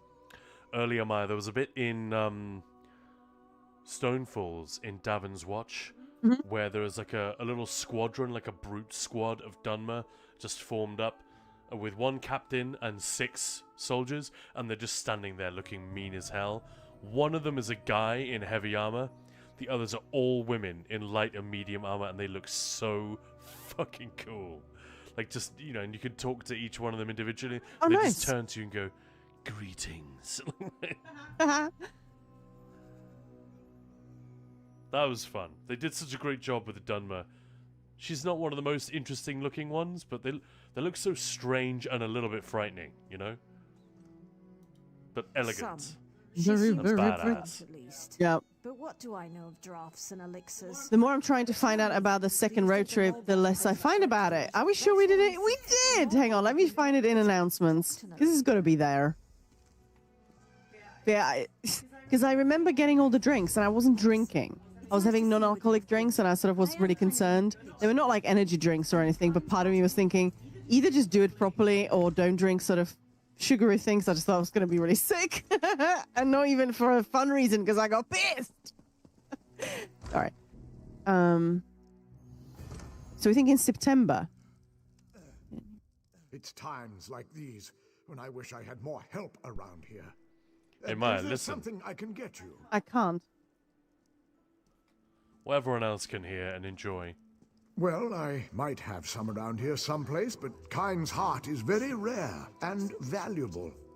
I can make a fair bit of gold if I hold out for the right price.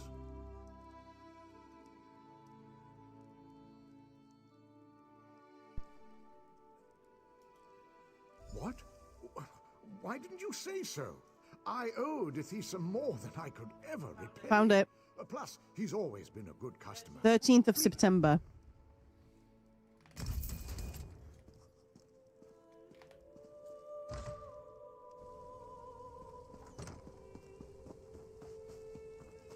And we just called it Gold Road Trip. Because I suppose it went live, didn't it? So that was the deal. But yeah, landscapes, law, laughs, liquor. And it was from Skyrim to Gold Coast.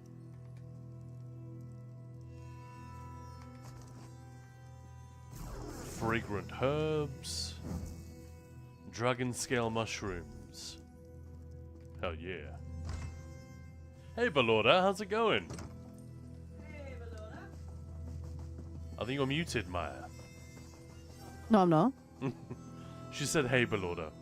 Am I muted? Oh, it didn't come through. Hey, Balorda.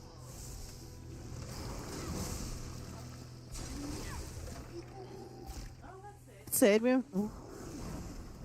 We were so smart. Well, you were, I'm guessing. But yeah, I just sent you a link on Discord to the announcement.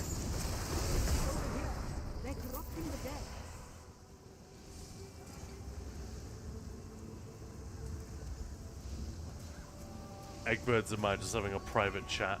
Sorry. It's fine, go ahead. Absolutely no worries. But Lord, I had a fun day playing Guild Wars 2 with a friend and Vast plus 2 prog tonight. A lot of gaming. Gaming. I like gaming. Yeah, I like right? the sound of this. It's all fantasy RPG gaming as well. Very cool. dig it. Hope you had an awesome day. Alright, Nalene. Where did you go to get those ingredients? Windhelm? No matter. You're here now.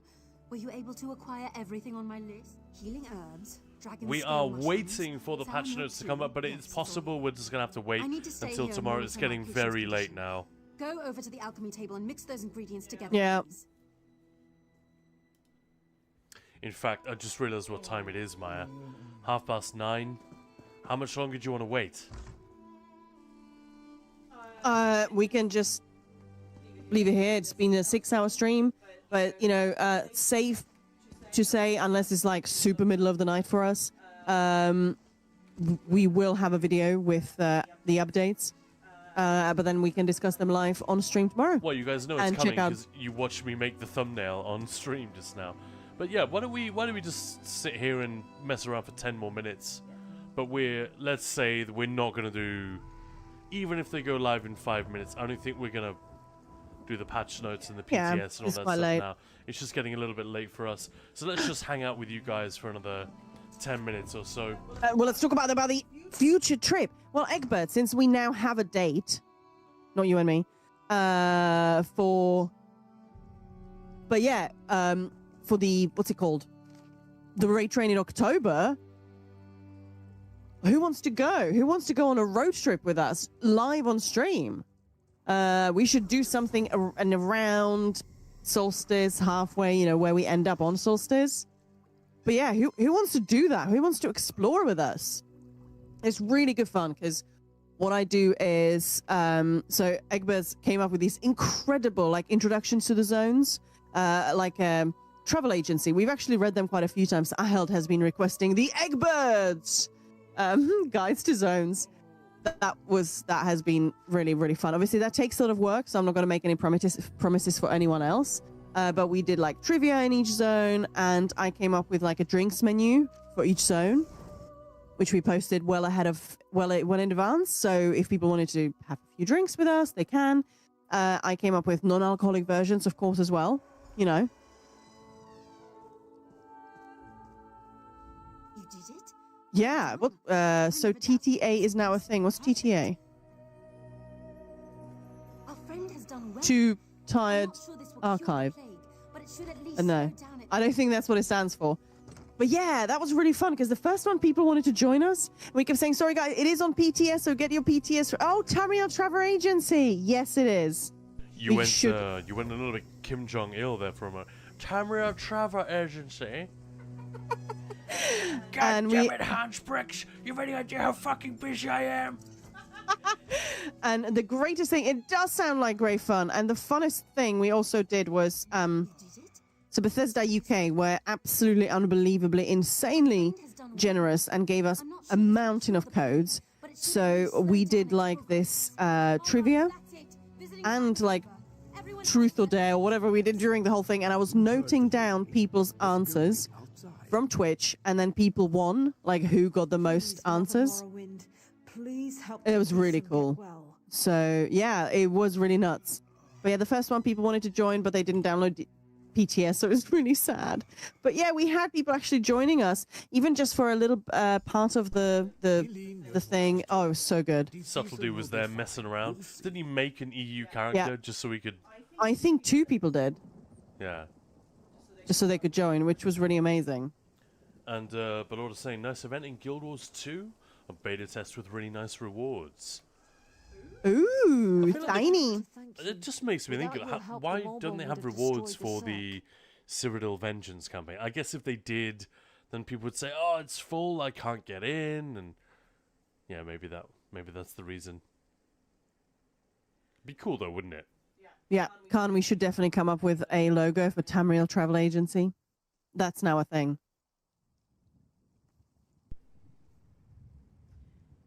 I should do some research on if it would be able to go to Oblivion without needing waste shrines. We got golden pursuits, but the rewards are bad. They're not always bad, though. And it's free stuff. No, but this particular round, they're not that interesting. And it's got nothing to do with actually going to... yeah, I suppose it kind of prompts you to go to the thing. They're not live yet, are they? tomorrow. Yeah. I don't know how to thank you. Right, the vengeance. Yeah, Lord, I got it. Yeah. They sort of encourage you to do vengeance, but it doesn't have to be. So yeah, it's a bit of an awkward one. I don't know, yeah. It's like with so many things with this game, we think, oh, what, the devs should just do it this way, and then we think, hang on. But then, maybe not. And then it becomes more complicated. I know. His fate is in the Three's hands now, but he certainly has a fighting chance. What do you think of this voiceover, Maya? Or can you not hear her at all? No. There's no But I can pop it in. repay you for what you've done for the Cirque, Whoops. but it's a start. Yeah, wait until you're ready, then I'll hit go again. I know. His fate is in the Go. Three's hands now, but he certainly has a fighting chance thanks to you. Here, take this. There's no way I can truly repay you for what you've done for the Cirque, but it's a start. I'm happy to say that the suppressant works. It's not a cure. It's very low key. I really love the sound of her voice in a lot of ways. But yeah, her voice It's is really different. lovely. Yeah. Some of her lines are delivered so...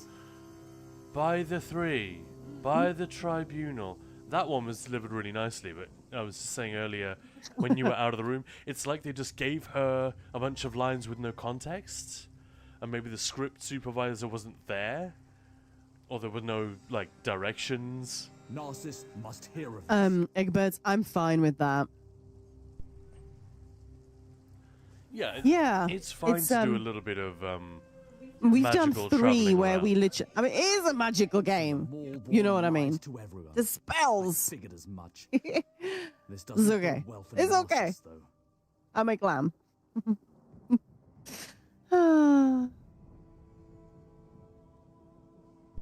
Is that a Mafala themed tattoo he's got there? Looks like it, doesn't it? He doesn't look very happy with it, or just with life in general. Like in Guild Wars 2, you get 2 backpack slots and 2 20-slot bags. Backpack slots have to be bought in the game in store, which is similar to Crown Store. Those are real rewards. Oh, I see. So, like, even if you've got... Is it possible for players to have those maxed out, so then they can't benefit, or does everyone benefit regardless? That's pretty cool, then. Mm-hmm. Like those pets which increase your inventory by 5 slots or whatever. I'm ashamed to say, I think I've got all of those. Me too. Yeah, have we only had 3 so far? Yes, those are max, but you can use it on another character. On any character. I see. So yeah, it's possible there are people for whom it's not useful, but that's the same in ESO as well, isn't it? Like, there are things that are an amazing reward for like 90% of players, and if I'm in the 10% that don't really benefit, fuck it, I don't care. It's fine. Yeah. Eggbirds and things like High Isle and Galen only have one place where you can travel to and from. Oh, so we can't arrive at one point, walk across the island, and then take off to a new place from there. I mean, we can find a way. Oh. Oh, I like your ass.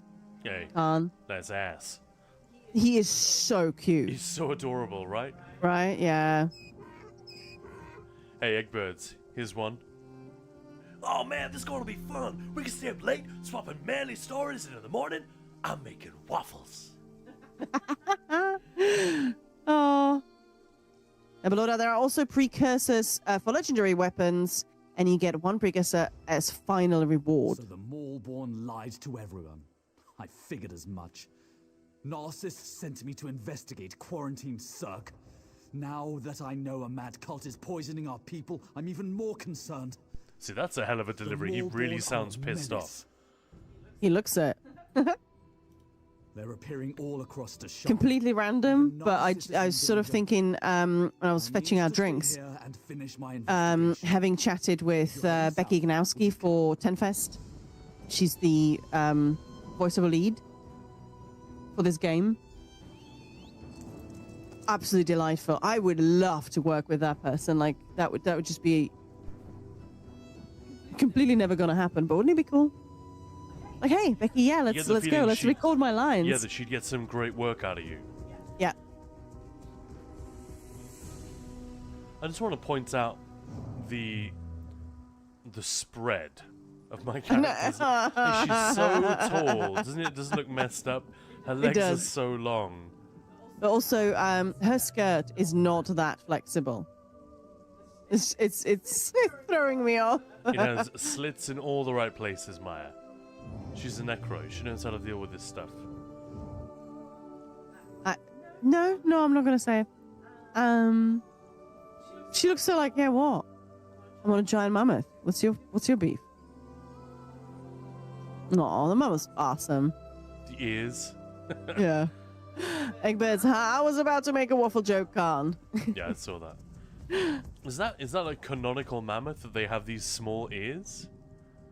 Because I think of woolly mammoth and I think of a woolly elephant. Or is that just because animating the ears would have been a real pain in the dick? So they gave them this, maybe there's a type of... Actually, I'm sort of looking at them. Yeah, a lot of them seem to have fairly smallish ears. Not the sort of... You're looking but at all Asian elephants also have small ears. Right, exactly. That's what I was thinking. Did they just go for a type of elephant that has, doesn't have the African elephant big floppy ears? Big Dumbo ears. Yeah, like that's one of the elephant's many awesome attributes, is that the giant crazy ears, right? Yeah, yep, absolutely. I can. I just want to say hi to Seela. I'm so very tired. Poor Seela. Hey, that's an actual quest that I've done. Because she's not here giving me the quest. That must be one of the only story things this character has ever done. Yeah, because that's to get to level 10. Yeah, exactly. We must have done it to get to level 10. Wow. Makes sense. The big floppy ears are to get rid of the heat, so sounds counterproductive to have big ears as a mammoth. Yeah, that is a very good point. Smart Eggbirds. Did you have your smart porridge for breakfast today? Because But you know what I mean? I bet the reason... I didn't. I bet the reason they're not there is... Yeah, I don't know. Just an interesting one. It's not the first thing you notice. Hey, the ears are wrong. I don't think I thought of it until just now. It comes with the years. Well, I've got some years on you, and it's not really. No. It comes with the ears, or what? Anyway, on that terrible joke... I'm sorry, Jesus. We are probably going to have to leave it there for tonight. So, a little bit sad, like I hyped up the patch notes and the PTS experience, but clearly Zos have run into some sort of something. Yeah, delay. Well, at least it's PTS and not the live service, so it doesn't really matter. Yeah, no. Someone picked a bad time to visit Narcissus. Well, hello. Oh, hello. Hello, mate. But yeah, we've had a lovely day, nevertheless. Thank you so much for hanging out, Maya. And thank you everyone else for sticking with us for what has been a pretty lengthy stream, actually. Length isn't everything, but it helps. So yeah, Girth is more important, but really, yeah, it was quite a girthy stream as well. We straddled the entirety of Planescape Torment. We went all over the map in ESO. So yeah, I really appreciate you guys hanging out with us today. Science says Wooly said smaller ears to conserve heat. Well, there we go. Yeah, makes total sense, doesn't it? Anyway, thank you so much. That was day 18 of Gamesfest. We're officially past the halfway point now. Yesterday was the halfway point. So we still have a load of stuff to go. Right, Maya. So mark your calendars. The 22nd, we're doing ESO and Space Marine 2. And we are giving away 2 full copies of the game. This is like with season passes and everything, right?